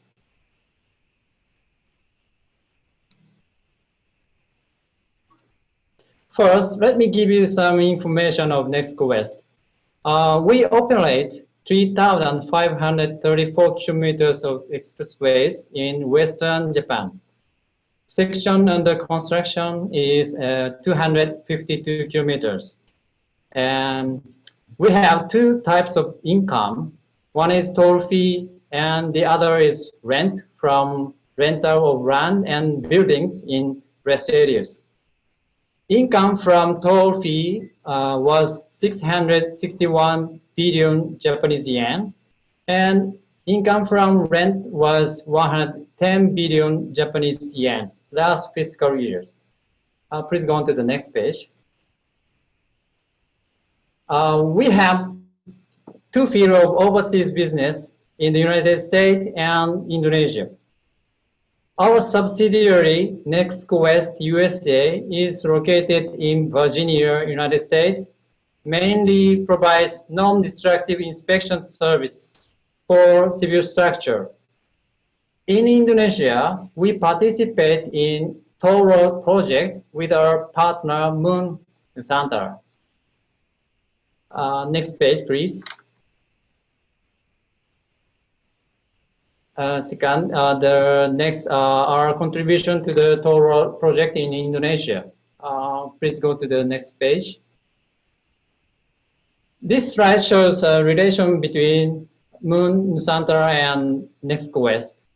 Nexco has the share of Moon, and it's one of the SPC BSD. The maps in the bottom shows 4 toll roads operated by Moon's SPCs. BSD and JLB are in Jakarta area, and MMN and JTSC are in Makassar area. We have sent a senior engineer as transferring employee. He supports supervising Moon's toll roads, construction, and maintenance. Please go on to the next page. This page shows photos during MMN extension project.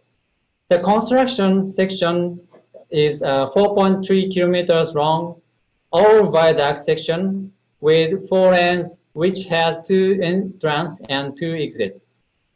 From the next page, I prepared 3 examples of engineering contribution to the construction, but concerning the purpose of this seminar, I explained just one of them. Please go on to the next page. Case 1 is a measure to prevent cracks and gaps between line-up superstructures. Let me skip the explanation of this. Please go on to the next page. And next, please. Yes, the case 2 is about epoxy joint between segments of superstructure. I explained this. The original design did not use epoxy as a waterproof agent for the box segment joint, but as a rainwater intrusion into the segment would be a risk factor for concrete damage and PC cable corrosion. We adopted epoxy joint. This method was the standard in Queensland, Australia, which has similar weather to Makassar. In Indonesia, this method is not a standard specification. Therefore, it is necessary to make a decision on implementation of this method at each site. So in the future, it is desirable to standardize to use epoxy joint, develop a manual, etc. Please go on to the next page.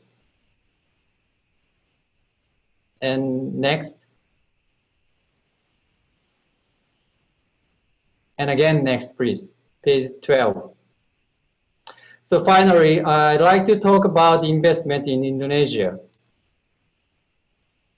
Please go on to the next page.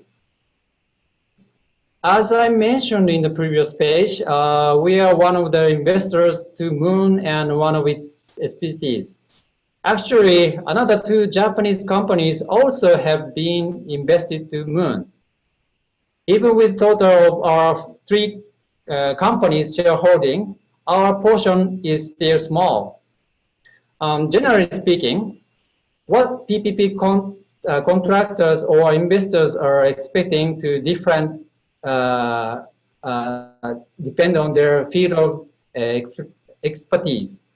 A pure investor expects only dividend, and EPC contractor-based investor expects getting construction contract from the PPP project.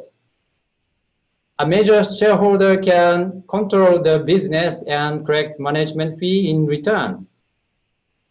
As a minor shareholder, NextCoS is not just an investor, but seeking other purpose.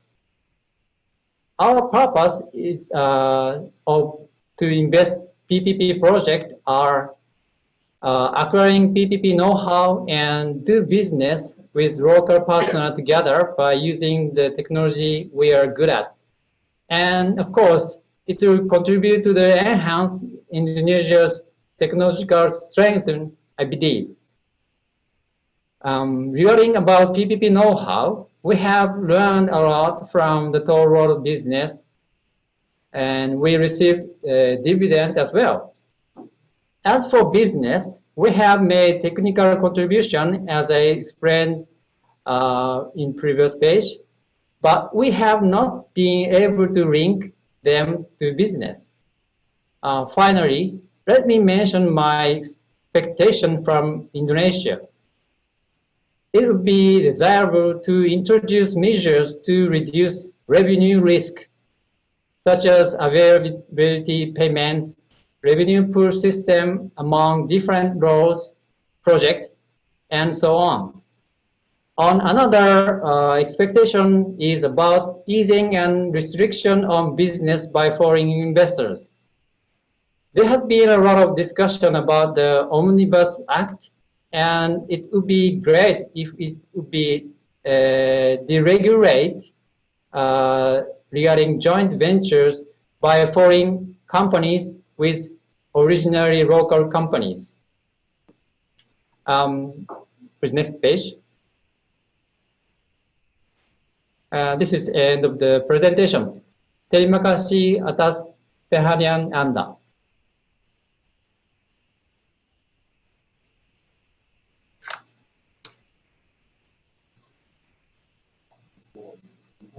Maybe Yeah. your voice is Okay. okay. Okay. Yeah. It's very interesting and informative presentations, especially due to the technical about the toll road condition. Yeah, hopefully those could apply to maintain the quality of toll road in Indonesia in the future. Okay, so for the next presenter, we will present Mr. Xu Jiangcheng. Okay. Mr. Xu Jiangcheng started the career about 10 years experience in marketing development and project implementation and local company management of Southeast Asia. He also joined a Chinese SOE, State Power Investment Corporation, and participate in the development of Indonesia power plant infrastructure as Java 7, the biggest capacity power plant in Indonesia right now, and also Sumatra Selatan 1 and Sumatra Selatan 8. And currently he is the local chief representative of CRCC, International Investment Group, and continue to be committed to the development of Indonesia transportation infrastructure. So Mr. Xu Jiangcheng also will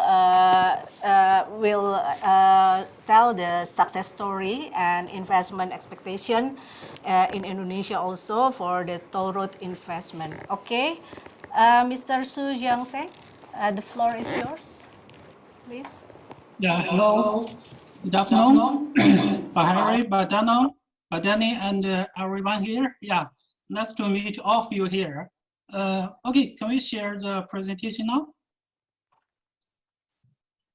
Yes, a few days ago, Badani contacted with me and want me to talk something about the expectation to Indonesia's toll road investment. I thought for a long time, and then after that, I made this title. Yeah. Is on the way. Compared with other kind of infrastructures like the power plant, toll road international investment is really just on the way. But I have confidence that if we have actively cooperate together, I think this way will become a high-speed way, maybe the speed like the toll road. Yeah. Okay, next page. Yes, thank you. Okay. Let's have a view of my presentation. I will have you give you 4 parts. The first one is a brief introduction of my group company, CRCC. And then the most important part is the second part, the potential of the local toll road market, in my opinion. And the third one is our market development plan here, and then a conclusion. Okay, next page. Yeah. In this part, I will show you who we are and what we can do and what we did. Yeah, next page. Okay, our group company's full name is China Railway Construction Corporation, and it is majored in infrastructure investment and contracting. Its registered capital is about $2 billion, and the last year's revenue is about $140 billion. So from this data, we can see that it is a mega-sized enterprise of China, and it ranks the number 3 of the ENR's global contractors and the number 42 of Fortune Global 500 in this year. Okay, next page. Yeah, this is a business structure of international investment. Yeah, we can see that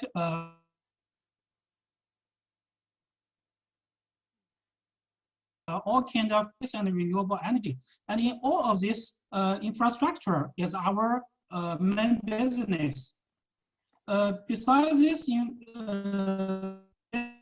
this business, CRCC can give a whole life cycle service to the infrastructure project from the beginning, planning, development, consulting design, and to the O&M. Yeah.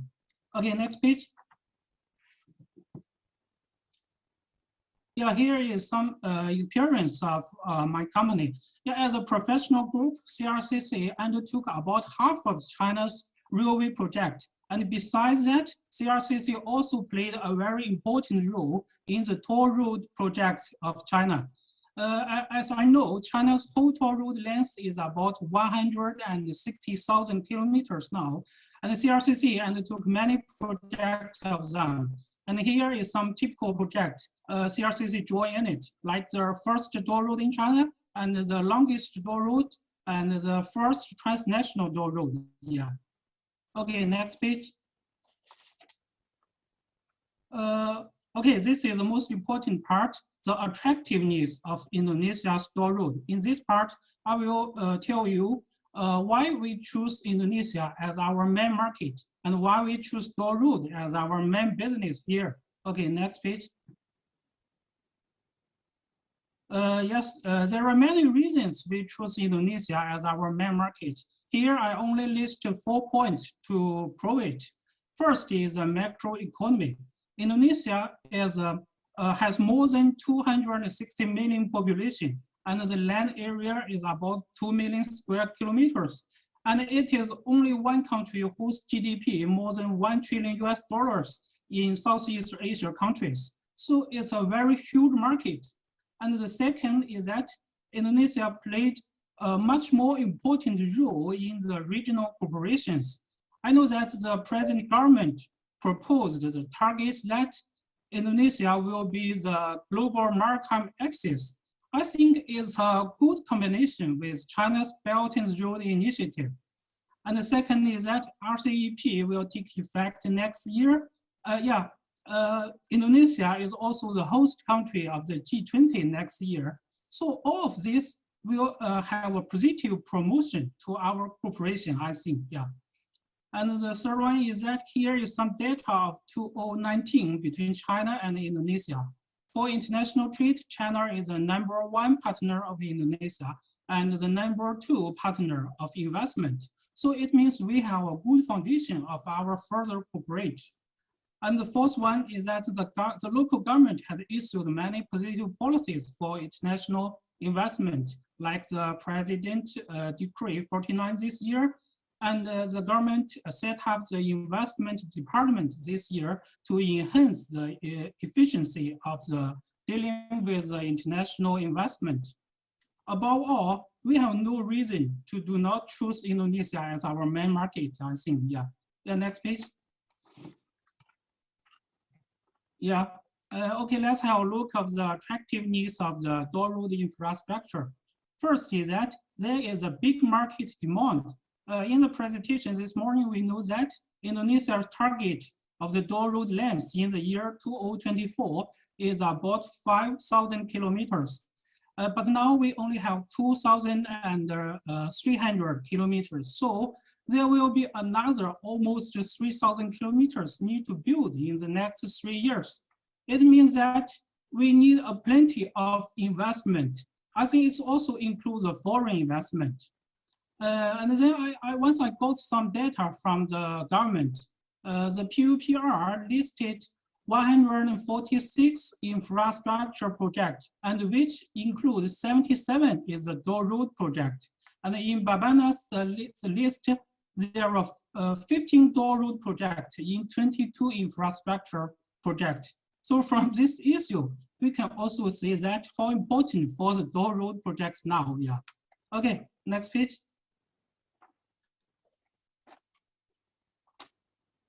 Please, yeah, thank you. In this part, I will introduce our plans to the local market. Yeah, next page, yeah. Yeah, first, after the deeply investigation and analysis, we will focus the toll road and renewable energy as our main development business in this stage.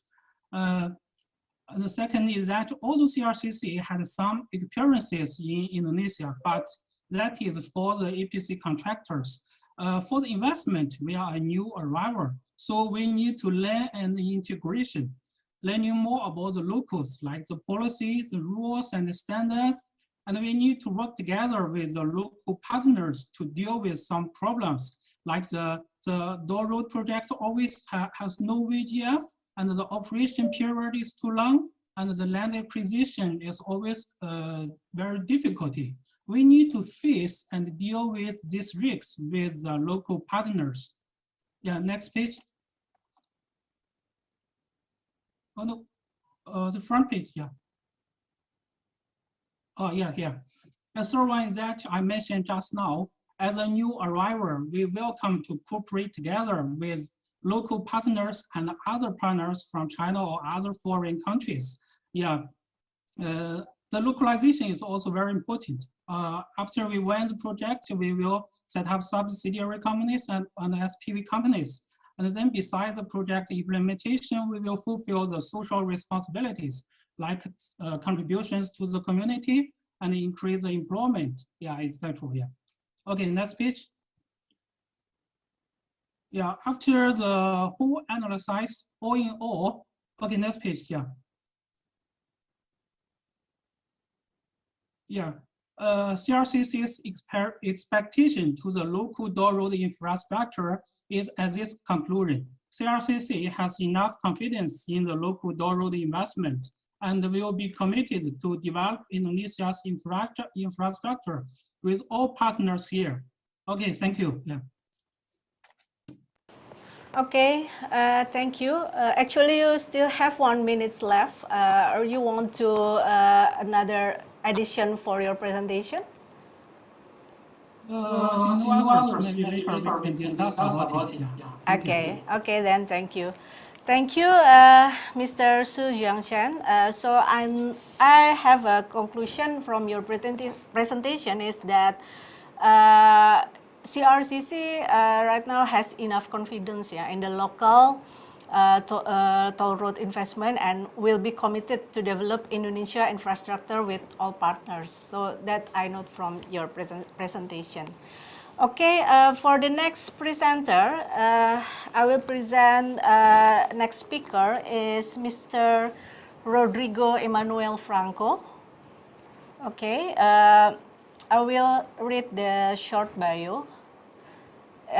Mr. Rodrigo Emmanuel Franco have graduate of the Ateneo de Manila University with a degree in Management Engineering and a master's in Business Administration. And before joining the MPTC, Mr. Franco spent 20 years with JP Morgan Chase Bank, and he was Vice President for Investment Banking when he left the Manila branch of JP Morgan Chase by the end of 2002. Now he is the President and Chief Executive Officer of Metro Pacific Tollways Corporation, or we just short say MPTC. Okay, Mr. Rodrigo, please, your time to make a presentation. Thank you. Still mute, Mr. Rodrigo. Excuse me. Sorry about that. Good afternoon again to everyone, and thank you, Ibu. I am happy to present MPTC's investment philosophy in Indonesia. First, a brief background about MPTC, or Metro Pacific Tollways.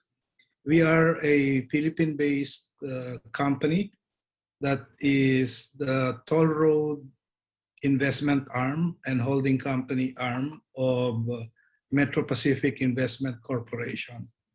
MPIC, our parent company, traces its parentage. Can we go to the next slide, please? Traces its parentage to First Pacific Company, which is a Hong Kong-based holding company affiliated with the Selain Group. The chairman of First Pacific Company is Mr. Anthony Salim, while the managing director and CEO is a Filipino, Mr. Manuel B. Pangilinan. Going to the next page, Metro Pacific Tollways, MPTC. First thing that you should recognize is that MPTC is a purely private company. And we are a holding company and an investment company for toll road ventures. We consider ourselves now one of the largest purely private toll road developer and operator in Southeast Asia, with total revenues of over $350 million. Currently in the Philippines, which is our main area of operation, we have 286 kilometers of domestic toll roads. And in our foreign areas, we are present in both Vietnam and Indonesia. Our total toll road asset is about 170 kilometers.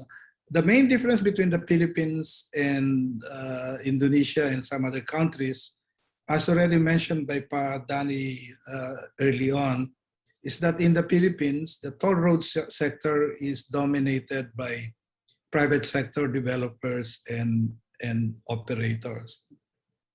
The next slide, please. Our total assets, our company has grown significantly over the last 5 years. From $2.1 billion of total assets, we now have total assets of about $4.3 billion US. Next slide, please. Our revenues have also grown, although the trend was disrupted, of course, by the pandemic. So from $240 million of toll revenues in 2017, we reached a peak of about $383 million in 2019. Last year went down to close to $300 million. There's a rebound again this year. We're now at around $350 million in toll revenue. So it's generally growing business. To the next slide, please. In terms of our presence in Indonesia, we initially invested in Indonesia in 2017 through Nusantara Infrastructure. Currently, we hold, MPTC holds 76% of PT Nusantara, and MPTC also holds about 15% directly of the toll road company PT Marga Utama. It is our intention to grow our toll road footprint in Indonesia. We want to do that by developing new projects together with Nusantara and PT Marga Utama, or we are also open to acquiring existing concessions, or we are also open to entering into partnership with other toll road developers and investors in Indonesia. As you may all know, PT Marga Utama is invested currently in 4 toll road concessions. About the question of, can we go to the next slide, whether toll road investments in Indonesia are profitable?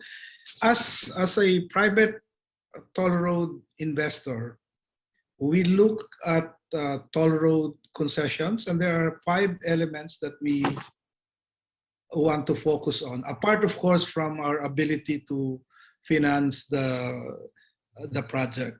So 5 elements in the concessions that we want to look at and see whether we can live with the risk of these elements. First is, of course, land acquisition. I heard this during an earlier presentation, but land acquisition is a concern that we want to look at, and also review and assess if we can be comfortable with the land acquisition process. Of course, construction costs. We also look at construction costs. Is the construction cost reasonable? Is it properly estimated? Can the project be constructed within the construction cost budget? And then everyone expresses concern about traffic course, that's another main concern. Are the traffic projections properly prepared? Are the traffic levels reasonable, and can that support the amount of the investment? Tariff rates. Tariff is, of course, very critical for toll road projects, and we'd like to look at one, the reasonableness of the tariff rate, and secondly, the tariff rate, the tariff setting mechanism. Does it provide certainty about the tariff? And lastly, O&M. Will the project be managed by an experienced and qualified O&M provider? And can we introduce innovations during the O&M process? Because as I said earlier, we are not only an investor, we are also a developer and an operator. To the next slide, please. Now, what have we seen in Indonesia? We've seen, as mentioned earlier by Padani, in Indonesia, the regulatory risk is manageable. We think it is, the risk is manageable. One of the things that attracted us is the stable tariff adjustment regime. In Indonesia, tariff is governed by law. In the Philippines, we don't have a law that governs toll roads and toll road tariff. In the Philippines, you have to get your tariff adjustments by a contract or your concession agreement. And contract provisions are easier to violate because you have to run after the contracting party. Unlike in Indonesia, where the mechanism is provided by law. So if somebody doesn't follow the contract of the law, then it becomes a violation of the law. And then we've also seen in Indonesia very strong government support for toll road projects. And that is something that pleases us. Next slide, please. So given all of this, what do we think Indonesia offers? We think all the 5 elements we can find in many projects in Indonesia. And that's why we thought if the Indonesian government wants to accelerate investments in toll roads, the Indonesian government might want to consider getting more participation from private sector developers and operators. MPTC, together with our partners in Indonesia, PT Nusantara and PT Marga Utama, are ready to work with the government to develop more toll road projects. And we think getting the private sector developers like us involved will provide another perspective on toll road projects, because private sector players provide a very different perspective. Then to my last slide, as to the question, is toll road investment in Indonesia still profitable? Can we go to the next slide? Our answer is yes. For private sector investors, for private sector developers like us, from our perspective, in toll road sector in Indonesia can be profitable, but we will have to be selective. We have to choose the areas covered with cities, with urban areas. We'll also be happy to look at projects near major developments like industrial estates. So our overall conclusion is investing in Indonesian toll roads can be profitable, but we have to be selective because we are a private sector player. We look at these projects from a different perspective, and we want to look closely at the contracts. But we are pleased with the regulatory regime in Indonesia and also with the strong government support. So that's all my presentation, and thank you again for inviting me to this webinar.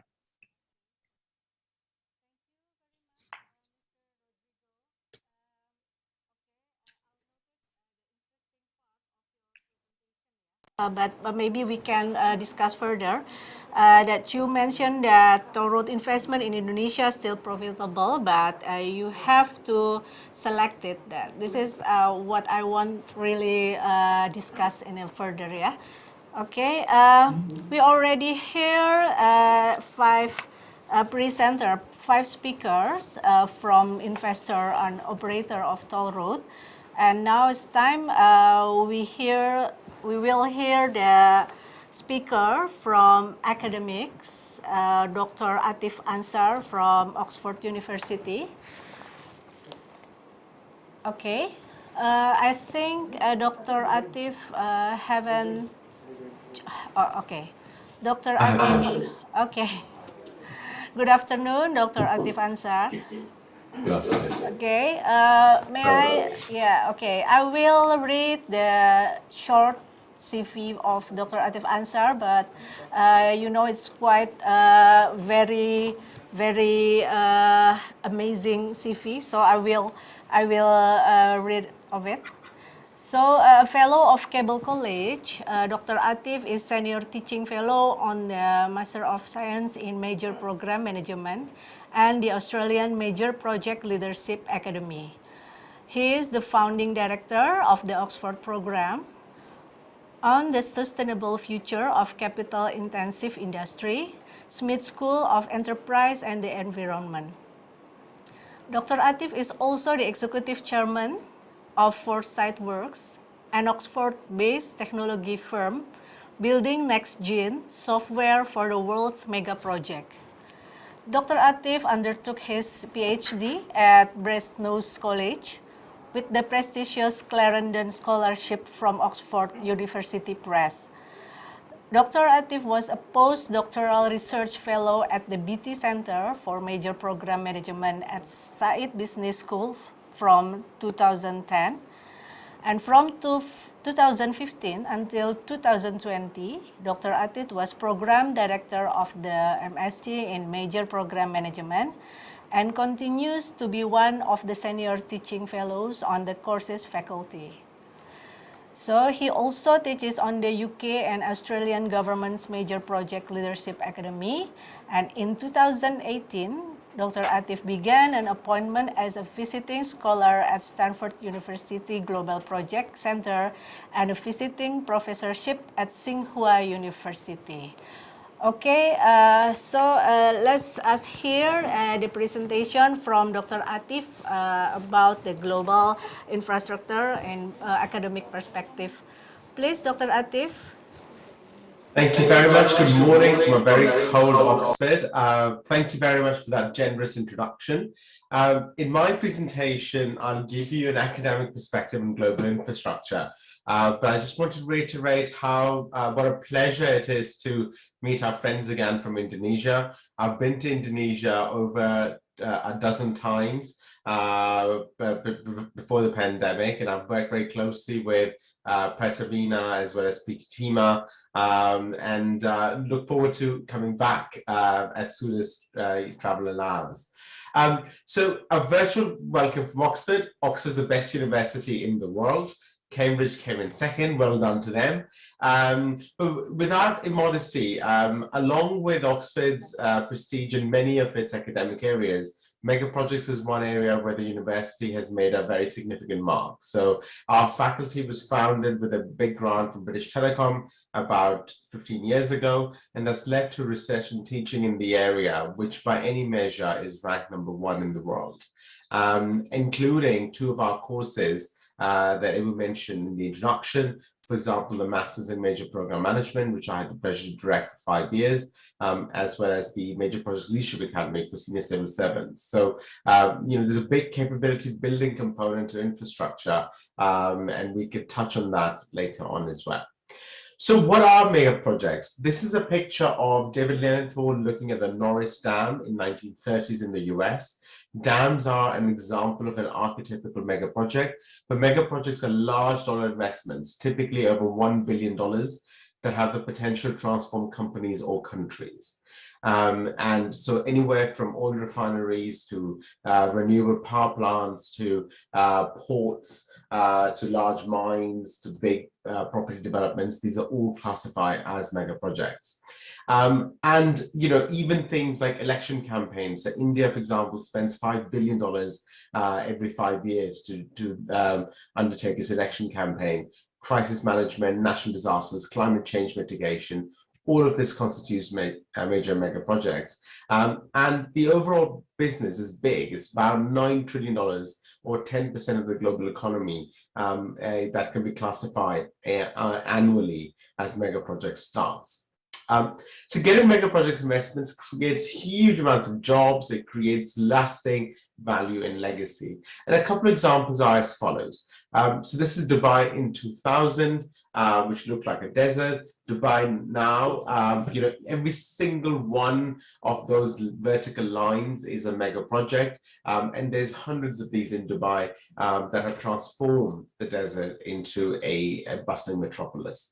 Equally, Hong Kong, closer to Indonesia, in the 1960s versus Hong Kong now, every single building in the background is missing here, and they are now all there, and that's all, every single one of them was a mega project, and that underpins the financial prosperity of the city, Singapore being another example. And in Indonesia itself, if you were to take pictures of Jakarta from 1960s and compare them to today, of course, it's completely changed and transformed, and even from the 1990s.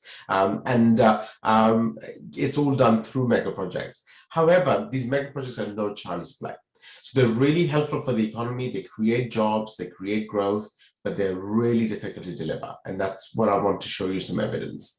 So this is our data set at Oxford University, which has been built with colleagues over the last 10 years. And it's the world's largest data set of its kind on the performance of major mega projects. And what you see here is that issues of cost overruns, time overruns, and benefit shortfalls are pervasive across all types of mega projects.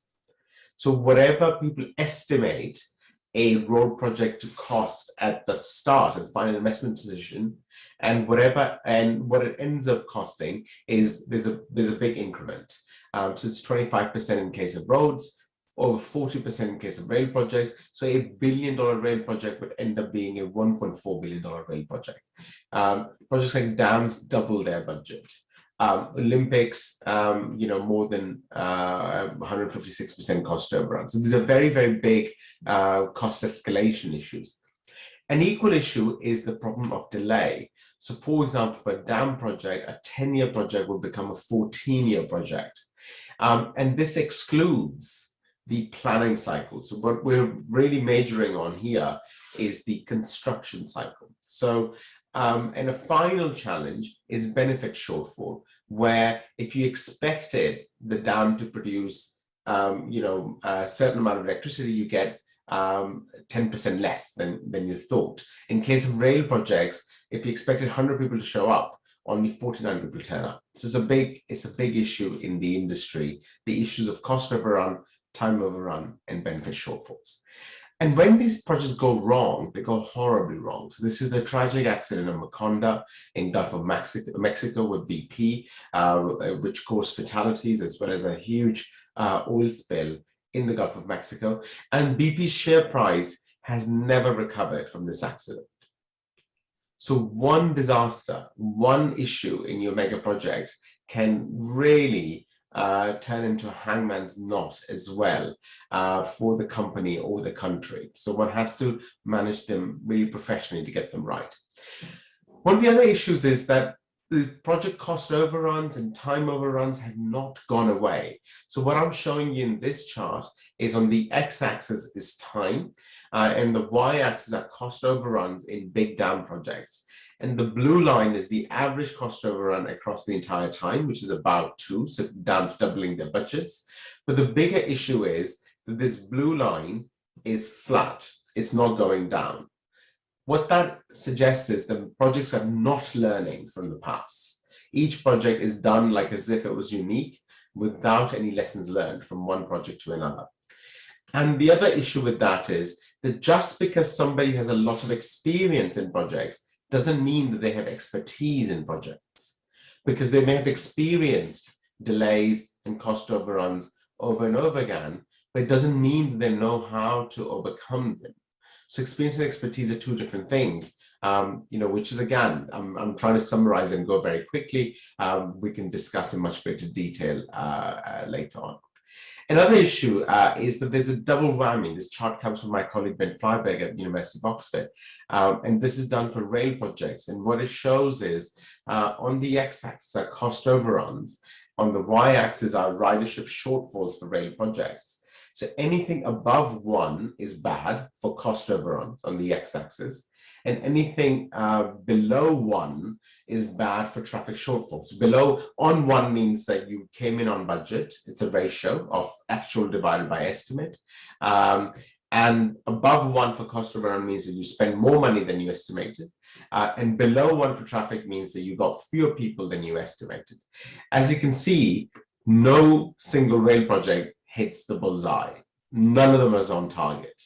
Or even if you give them a 10% margin of error, none of them are even within that target of being both on budget and delivering their intended benefits.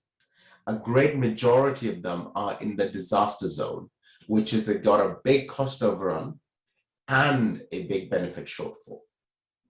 So if you're doing a benefit cost ratio, both your benefits go down and your costs go up, the ratio is warped. So it's a double whammy that these projects get. So status quo at the moment is over time, over budget, under benefits, over and over again. And my life's work and my colleagues' life's work is on time, on budget, to benefits every time because of Oxford and our partners. So I'm thrilled to be here today with you and look forward to partnering with you to change this issue with mega projects, this challenge of over time, over budget, and under benefits. Now, there are many fronts, so I'll go over this very, very quickly in interest of time. You have to get many things right in mega projects. It's not like a single trick. Then you say, okay, I'll just do this and then everything will be okay. You have to get your people right. You have to hire them correctly. You have to train them, develop them, get your organization designed right, get your processes right, get your technology systems right, get your upfront project design and estimates right, secure enough funding, work with your supply chain, do the internal and external stakeholder management correctly. I'm sure all these issues have been touched on in the webinar today. So why mega projects fail? I'll give you 3 very quick reasons and then give you 1 kill. One of the key reasons mega projects fail is because of this problem of over-optimism. This is a kitten looking itself in the mirror and seeing a big lion. So the problem becomes that in mega projects, the biggest risk is you as the mega project manager. Is the mega project manager or mega project leader overestimating their own abilities in being able to deliver that. And a famous example is the Challenger disaster, where the estimate of the Challenger, which unfortunately had a fatal accident, blowing up, was estimated to be 1 in 100,000, so very small risk. But if they had looked at previous mission, yes. Sorry, your time is closing right now. Time is okay. I'm sorry. Yeah. That's okay. Okay. So I have to go continue the discussion then. Okay. I'm sorry. Okay. Okay then. Thank you very much. Yeah. Thank you, Dr. Atif. And we will enter the discussion session then. Okay. Ladies and gentlemen, finally we come to the end part of our presentation. Before we entering the question and answer, I apologize, I haven't have a chance to say hi to Pak Heri TZ. I'm sorry, Pak. Good afternoon, Pak Heri TZ and Pak Danang. Maybe Pak Heri TZ or Pak Danang will have a comment or a question for all the presentation here before I go on to the audience. Good afternoon, Pak Heri, Pak Danang. Okay, maybe it's not here, yeah? Okay. Okay, is there? Okay. I think we have a question here. Okay, I will read in bahasa ya. I think there is a translator here. This from Amitya. She have a question that Indonesia masih tertinggal dalam pembangunan jalan tol dibandingkan dengan negara tetangga. Presiden Jokowi tengah mencanangkan pembangunan jalan tol sepanjang 1.000 km dalam 5 tahun.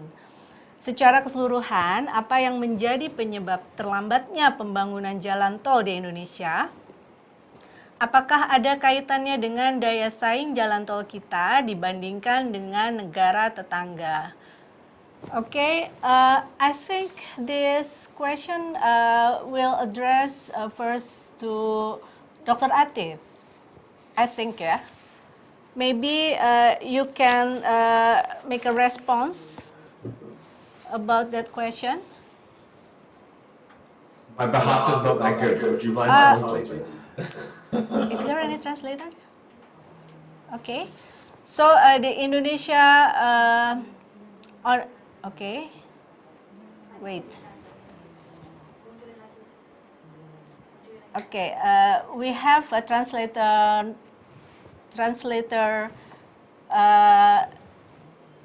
What is? Yeah. Okay. So Indonesia, I think Indonesia compared to other country, the toll roads still way left behind. Okay, and President Jokowi has already said that toll road Indonesia will develop about 10,000 kilometers in the 5 years. So Amitya have a question that what is the main cause that the Indonesia has left behind in the toll road development? Is there any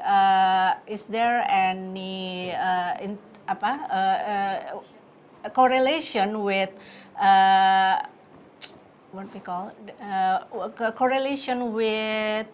the competitiveness in other country? I think, yeah, that's the question. Maybe Dr. Atif can respond about that. Thank you very much for the question. So, I don't know the specifics of the Indonesian toll road program, so I can't comment on, what might be some reasons for the past delay. But, in terms of many of these infrastructure, they require a lot of leadership. So people have to have a clear vision of what needs to get built and in what time horizon. So the president's, clarity of that leadership is going to be really helpful to get these projects built from here.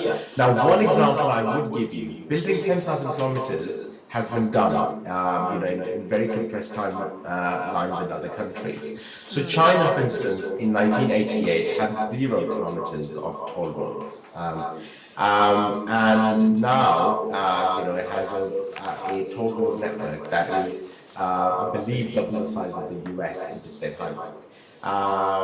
And it was built, actually, the initial projects were, demo projects that were financed by the World Bank, for example, the Beijing-Tianjin Expressway. And it was a little bit like establishing a demo project in each province in China that demonstrated the financial structure as well as the supply chain process by which these toll roads were built, and replicating that structure over and over again over 200, 300 kilometer chunks.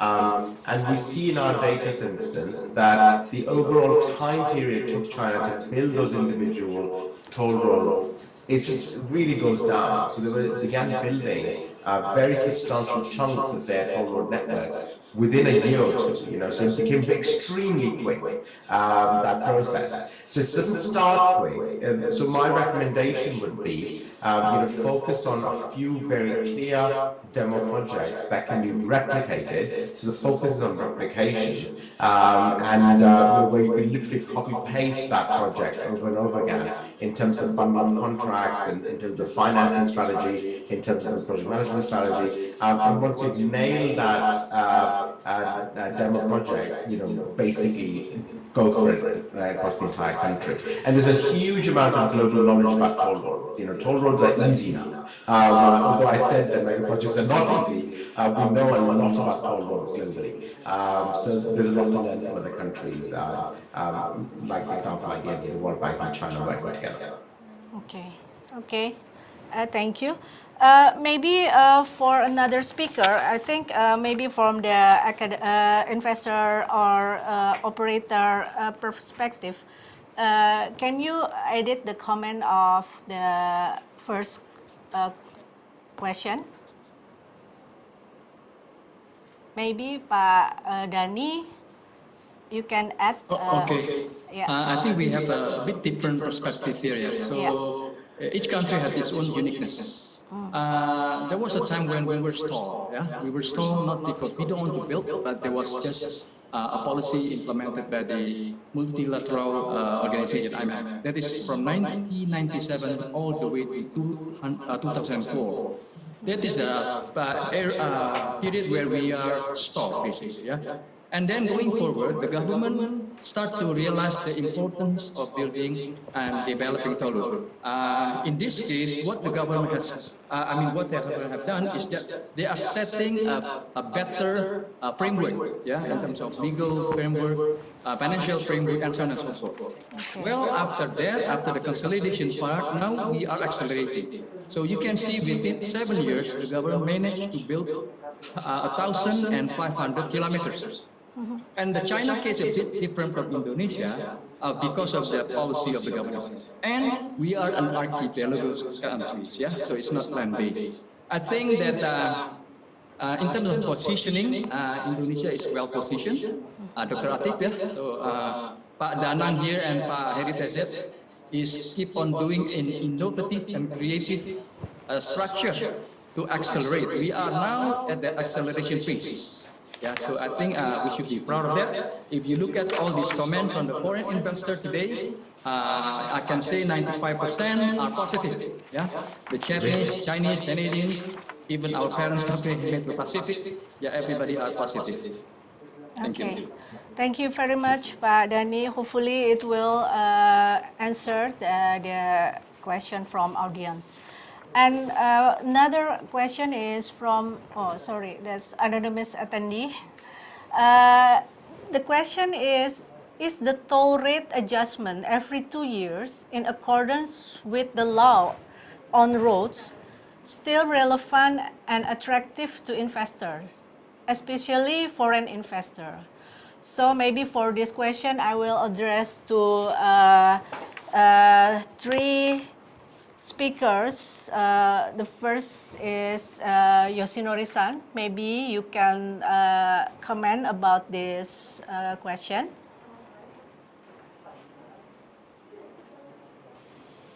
Okay, thank you. Yeah, regarding the toll rate, it's a key, as Pak Dani said, it's a key factor of with the project, and then yeah, 2 years adjustment is very attractive. Yes, I think. Okay. Can I say? Is it enough? Is it okay? Yeah. About this, about the tariff for 2 years. Okay, because now our company have no project in Indonesia now, so I cannot see this one is okay. But I think this one is a support from the government, and it is a very big proof for the Indonesia's toll road infrastructures for people. So it's very important to us. Yeah. Okay. Thank you. Okay then. Okay, maybe I will go to the next question. Is the toll road investment climate in Indonesia? Nanti, Yes, yes. I think Okay. Mr. Rodrigo has made a Okay. excellent comparison Okay, Pak between Danang. countries, so I would probably like to have his opinion on that. Okay, okay, Mr. Rodrigo, can you have? Thank you. Yeah. Yeah, 2 years is actually an attractive adjustment period. If there is certainty that the adjustment can be granted. As I was saying in my presentation, in the case of the Philippines, the toll rate adjustment process is provided only in a contract. The contract generally says 2 years adjustment, in a few cases 3-year adjustments. It's not uniform, but at the same time it gives the grantor or the counterparty enough discretion to reject or deny the toll rate adjustment, although it's provided in the contract. And you, as the concessionaire, of course, if you feel aggrieved, all you can do is invoke the provisions of the contract, which is generally means you have to go to arbitration or you have to go to the dispute settlement process, which doesn't carry a lot of weight. We think the Indonesian regime is better because your toll adjustment formula is provided under a law, and a law has a stronger impact than a contract, of course. But having said that, in general, now that inflation is low, I would say adjustment every 2 years is, for me, is too short or too frequent. Maybe because all you do every year is plan about your next toll rate adjustment. It's not easy to make a toll rate adjustment.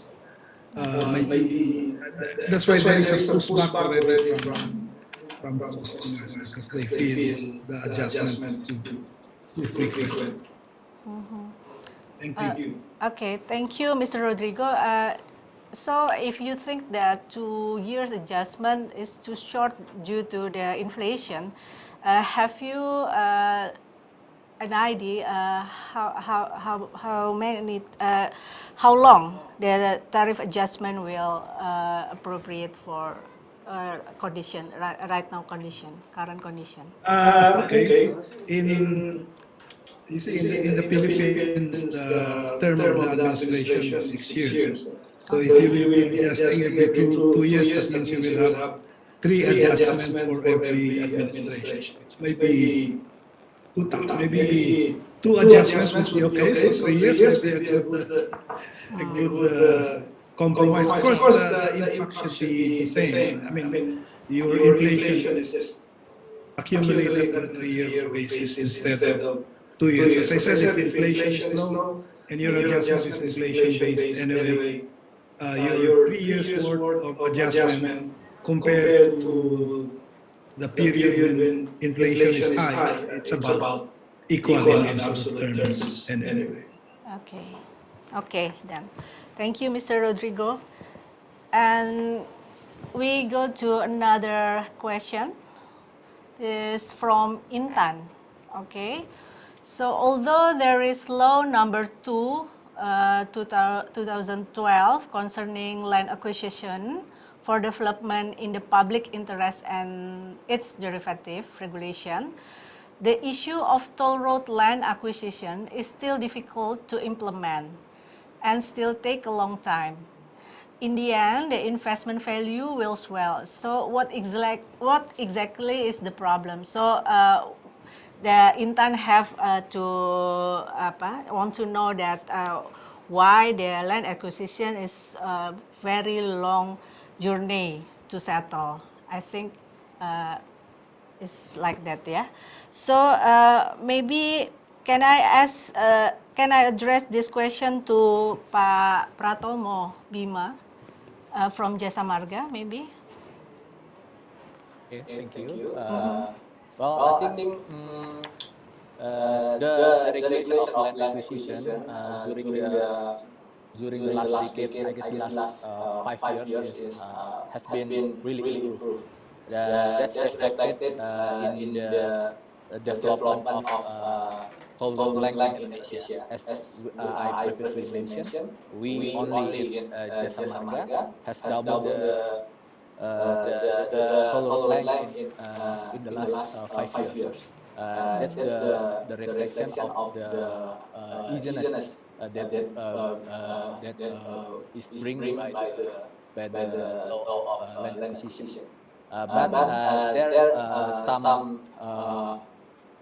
opportunity for improvement. One of them is to optimizing the government budget to the land acquisition. Currently, we have several total projects that is delayed to the allocation of the government budget. But that's really understood because we know that currently the country, not only this country but the world, is facing the COVID-19 pandemic. So the budget should be allocated for those challenges related to the pandemic.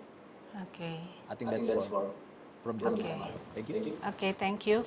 Pak Dhani, maybe you will add about this question about the land acquisition. Again, I different perspective. Yes. So again, let's see from the fact. Let's see from the fact of what is being complained. 1,500 kilometers within 7 years, it's translated into 200 kilometers per annum, or about 20 kilometers per month. That is not an easy job to do. Yeah, with all these various issues, the government managed to build that. Yeah, including the land acquisition as an issue.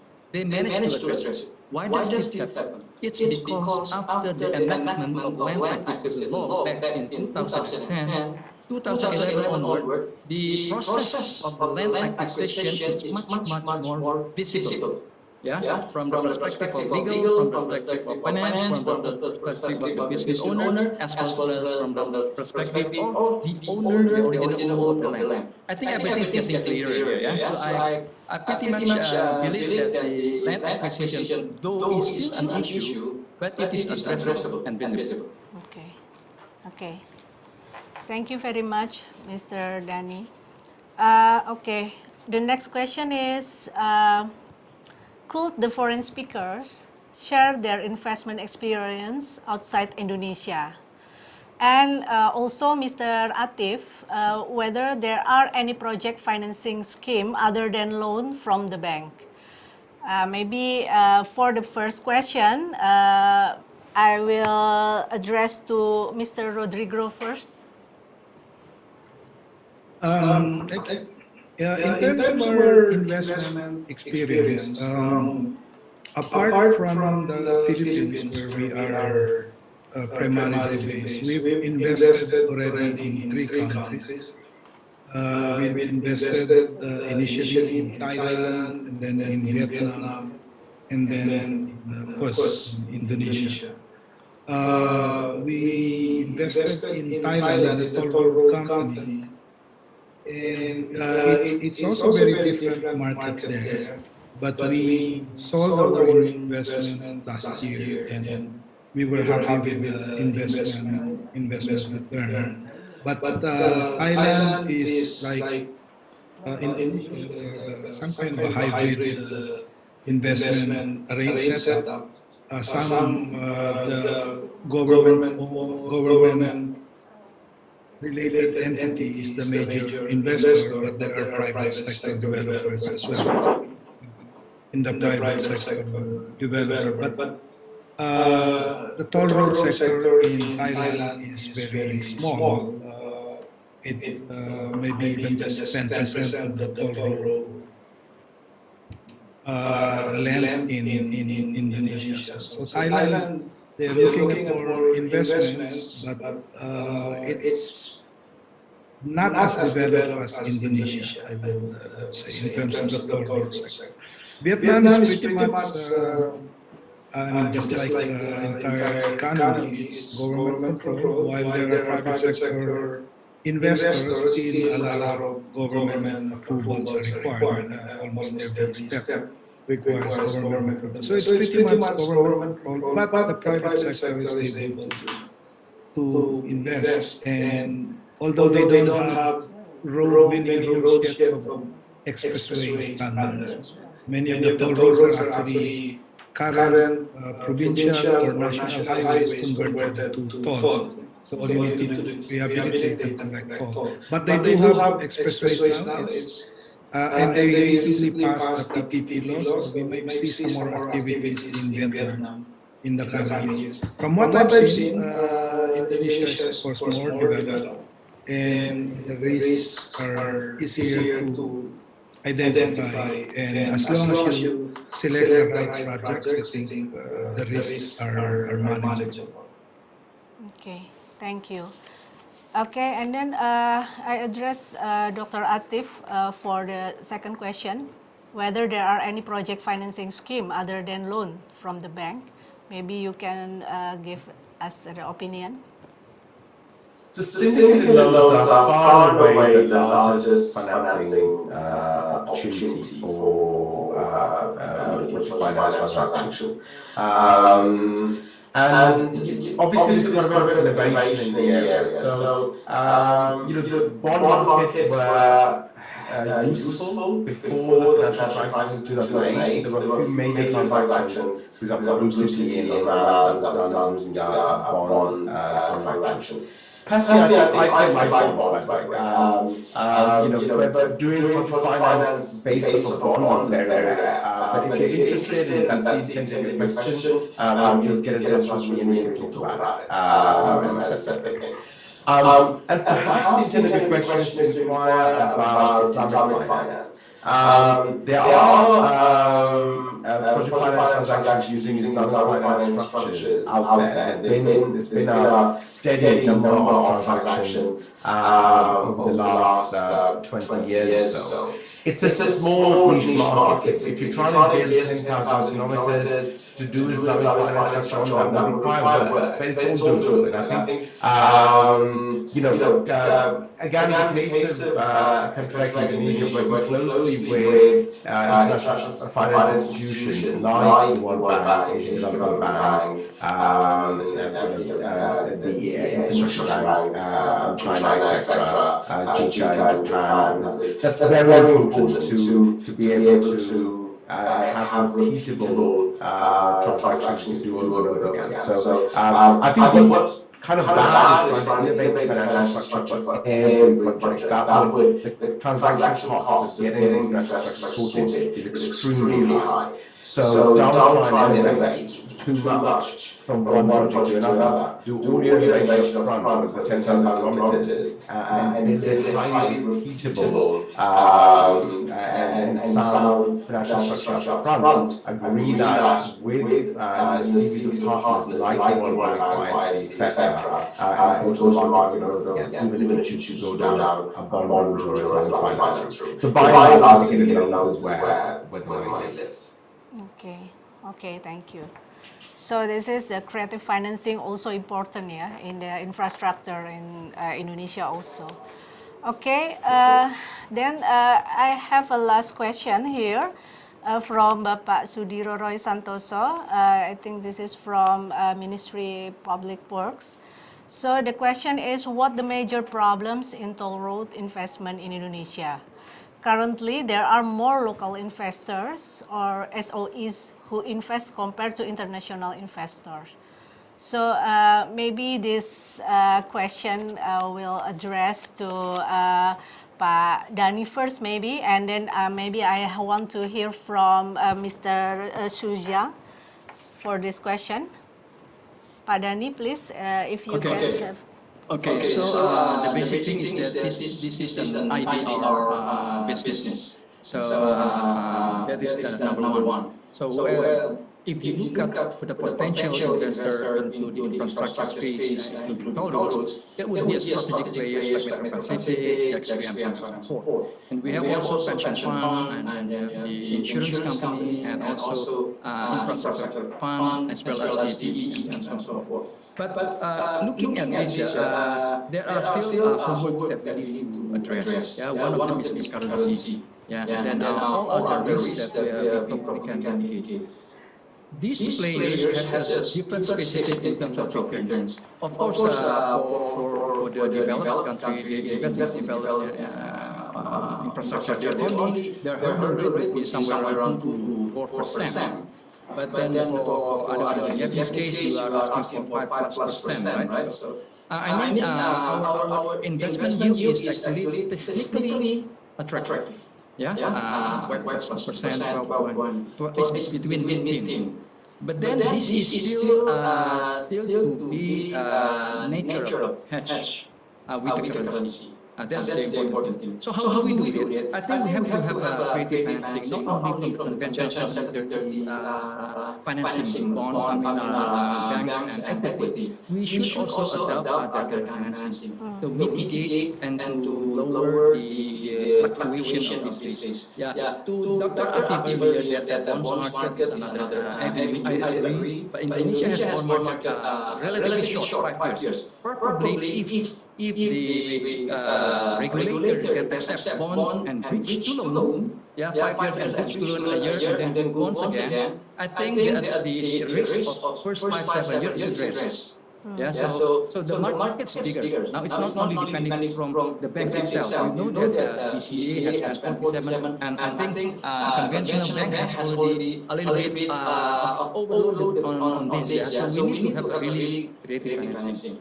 And then the stage is divided into three. The first is the stage where we are doing the construction. So this probably we can enter a medium to short-term financing. Once it's completed, then it's taken over by long-term financing. Yeah? And this financing can again mix because the participant of the financing could be, you can have various options. You can have PE fund there who stay for 5 years with a certain yield. You have this and that. So you have contractor financing and the bank as well as the government financing. The end to it is there to produce good quality projects, and then at a reasonable tariff. So this is benefit the shareholders, the stakeholders will benefit, the users will benefit, the government will benefit, the banking community will benefit, investors will benefit. So each of the ecosystems will benefit. I think that's what my perspective. Okay, thank you very much, Pak Dhani. So the government support in terms of regulation and others is very important in here, yeah? Okay, and then Mr. Sujang, maybe you can add or have another perspective about the last question. Okay. For this question, I think it's very hard to see what is the major problem of the road project. I think different projects have different problems. Just as what I said in my presentation just now, I listed some advantage of the local toll infrastructure, but I also listed some weaknesses of it, like many countries have no GF and also have no guarantee of the lowest traffic flow. So many international ECAs evaluate the toll road project of Indonesia is more strict than other industries like the car plant, because I'm familiar with the car plant in Indonesia. If we invest for car plant project, we send the PPA with PRN, the international ECAs will think that it's good enough and then give us enough loans. But for the toll road, we need to give some many guarantees, like the mother tongue guarantee and the guarantees for the traffic rules. So I think this is the biggest problem of it. Yes. And for the local SOEs, I think for the different industry, it's a different method to deal with it. Indonesia's local SOE have enough strength to fulfill the toll project well in the before days, like Malaysia and other Southeast Asia countries, also like this. But now, it's very happy that the Indonesia government has developed the openness of this toll area. So I think it will be much easier for the international investment come to Indonesia and have a more good future. Thank you. Okay, thank you. Can I add just one thing to it, please? Yeah, please, Dr. Atif. So I think we talk about financing, but financing is not where the problems lie. There's a lot of capital in the world. The issues going to lie in land acquisition and social and environmental risks. So my suggestion would be, again, without knowing, problem for road in general is assembling a long-thin land parcels. It's very, very hard work. Countries like US and China have very drastic land acquisition and environmental laws that I don't think Indonesia can replicate. Just the democratic structure of Indonesian politics will not allow that. And I don't know the laws, so I'm slightly on thin ice here. But one suggestion I would make is figure out what the alignment of your road projects will be. So use satellite imagery, for example, and figure out where these roads are got to go, and then figure out who owns this land parcels already. There's a very good chance that the government already owns a big chunk of this land, and the land is completely untitled to begin with. So I would start, spending a lot of time really understanding the land ownership risk of not just the current projects you're working on, but the entire pipeline of projects you're working on, and start managing that risk today, not waiting for the project to finance in the future, etc. The second thing I would recommend doing is, once you've figured out the alignment of those particular roads for the entire portfolio, start doing your environmental impact statements now for the entire alignment. So don't wait until the project becomes bankable.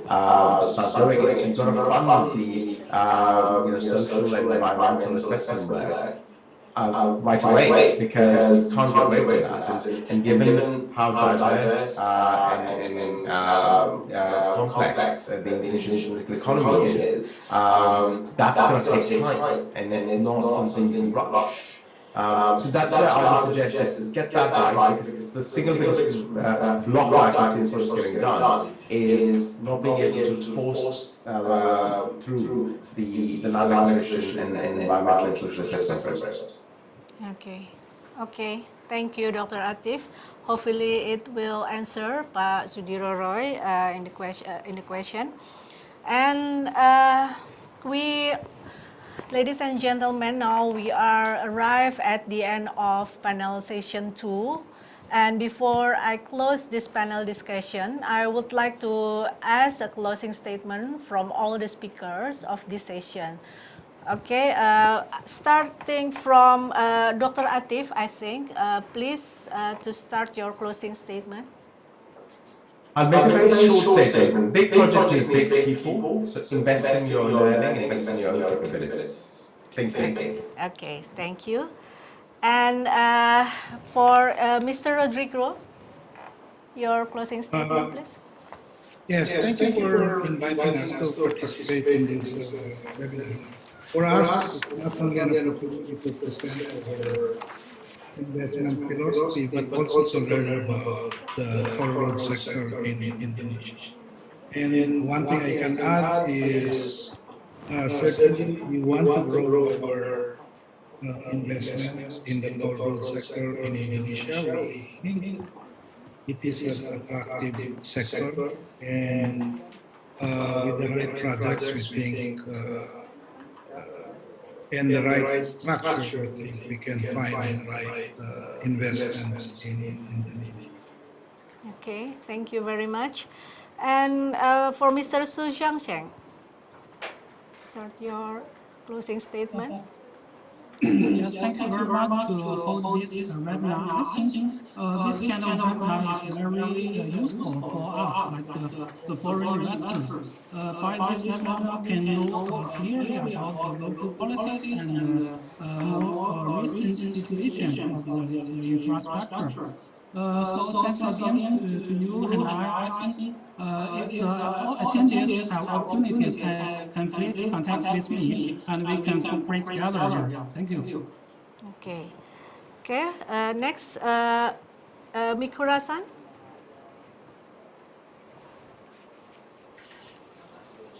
Yes, thank you for inviting us for the seminar.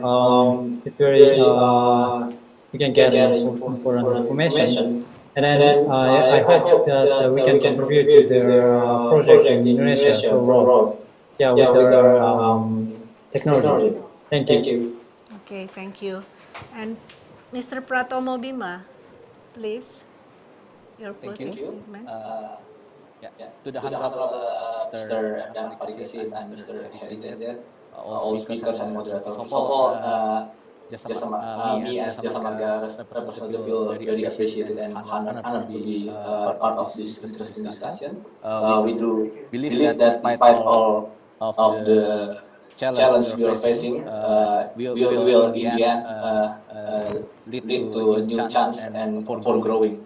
With the support of the government and other stakeholders, we believe the toll industry is one of the most resilient industries and will soon come back stronger. Jasa Marga will take a lead to be participant for connecting Indonesia. Thank you. Okay, thank you, Pak Pratomo Bima.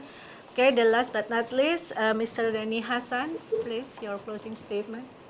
Terima kasih, Ibu. Thank you very much. It has been a very fruitful, productive session. I think this is our time, Pak Danang, Pak Heritage, as we are in the acceleration phase. We, the private sector, supported with our shareholders, are here to be with you to execute. We know for sure that we have heard from this morning session our positioning. Yeah, I believe that if PUPR want to hit three birds actually with one stone. This is a time. Yeah. So if you look at the foreign investment infrastructure space, is give a large field and large position to invite foreign investment. And if you want to touch something that our government is now addressing, the green energy and so on and so forth, with adding more capacity, will definitely reduce our emission, and we also have more projects with this HSE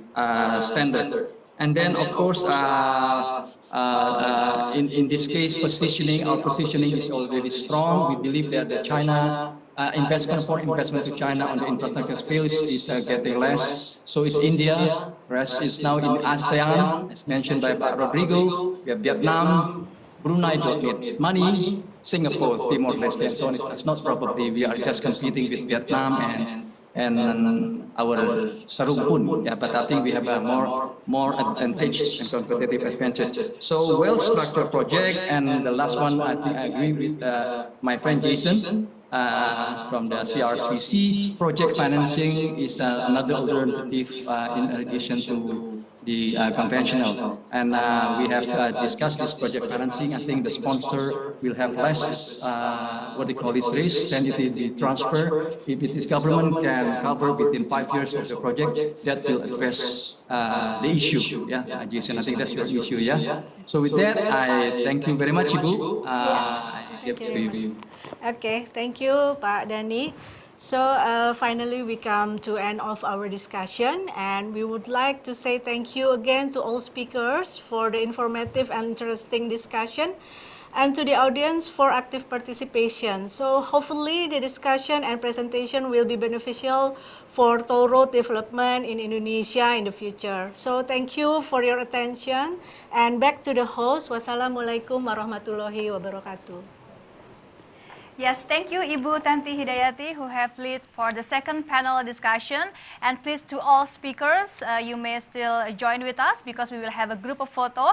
And also, we would like to kindly invite to Bapak Eka Priya Anas and Bapak Danang Parikesit to have a group of photo with us. And we will have a group of photo with all the panelists and moderator.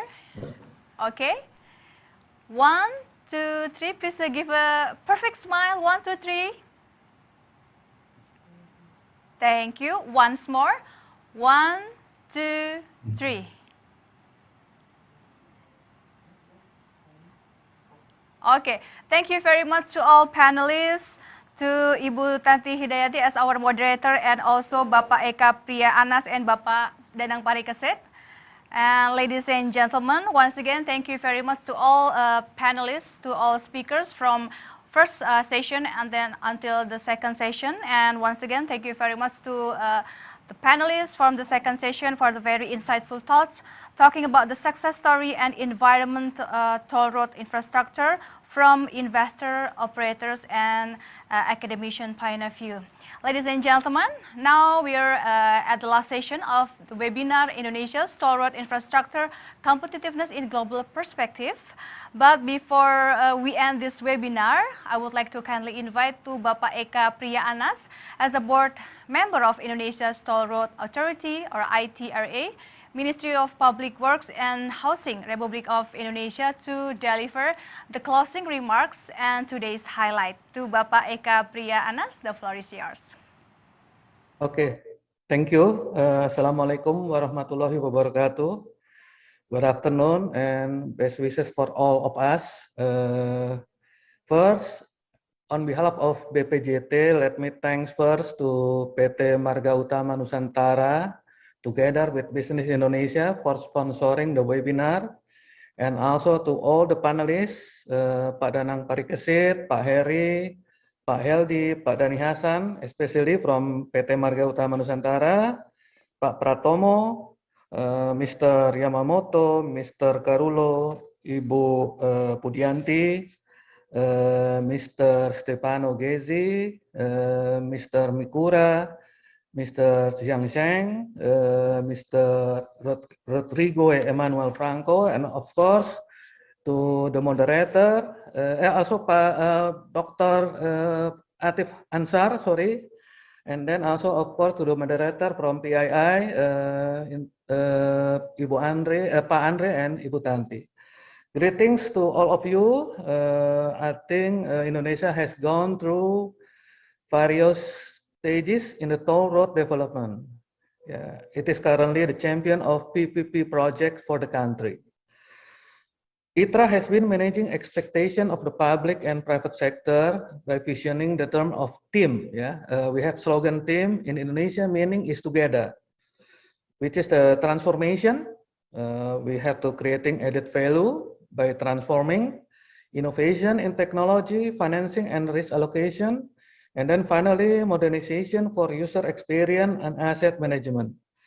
Of course, transformation, innovation, and modernization and the connectivity for the nation are our guiding strategy, yeah, by the ministry and also by BPJT to achieve the toll road, what we call toll road 4.0. COVID-19 is the real stress test to all of the businesses and industries. But we have seen that the toll road industry seems surviving the test. As the pandemic is more controllable, the traffic almost immediately back to pre-pandemic period, especially around metropolitan area.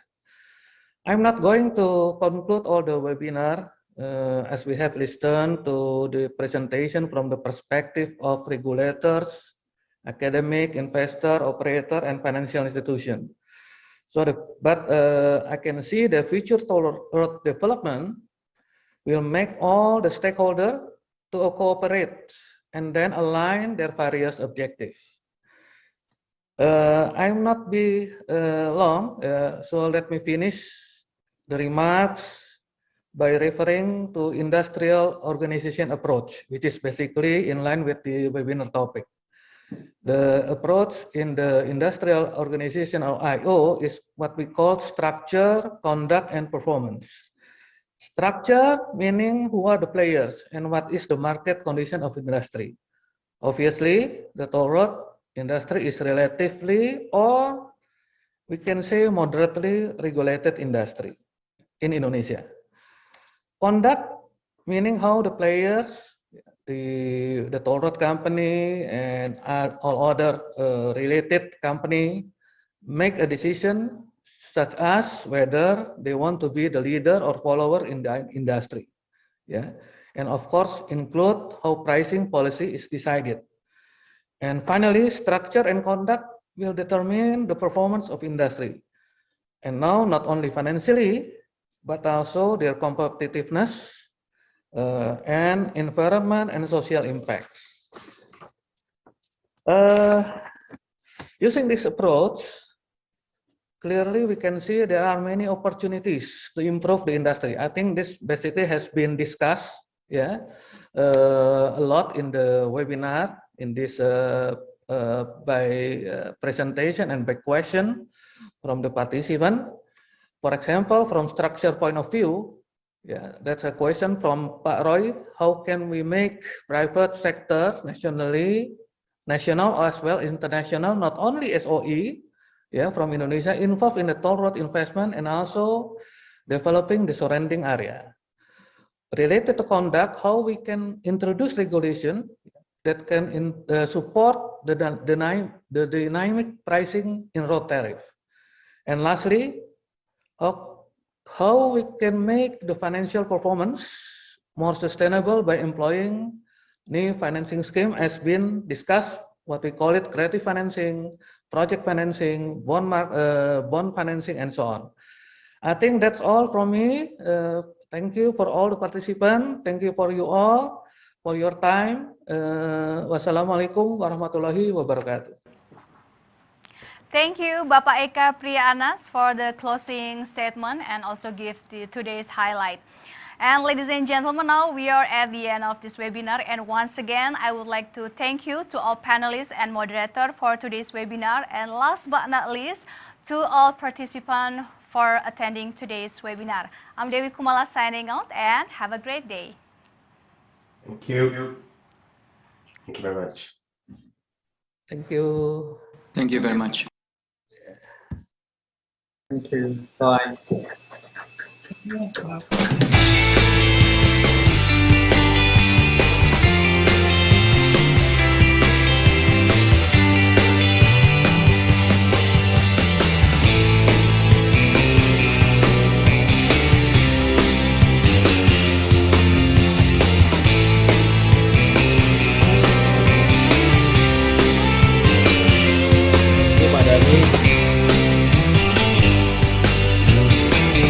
Terima kasih banyak Bapak. Terima kasih banyak Indonesia Bapak. Terima kasih Pak Danang, Pak Dani. Thank you so much. Thank you all. Terima kasih semuanya. Terima kasih.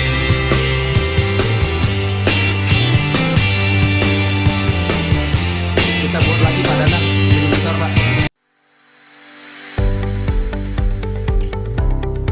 Ya Pak, kita prepare yang ke G20 Pak, kita bantuin Pak. Siap. Thank you Pak ya, apa ya.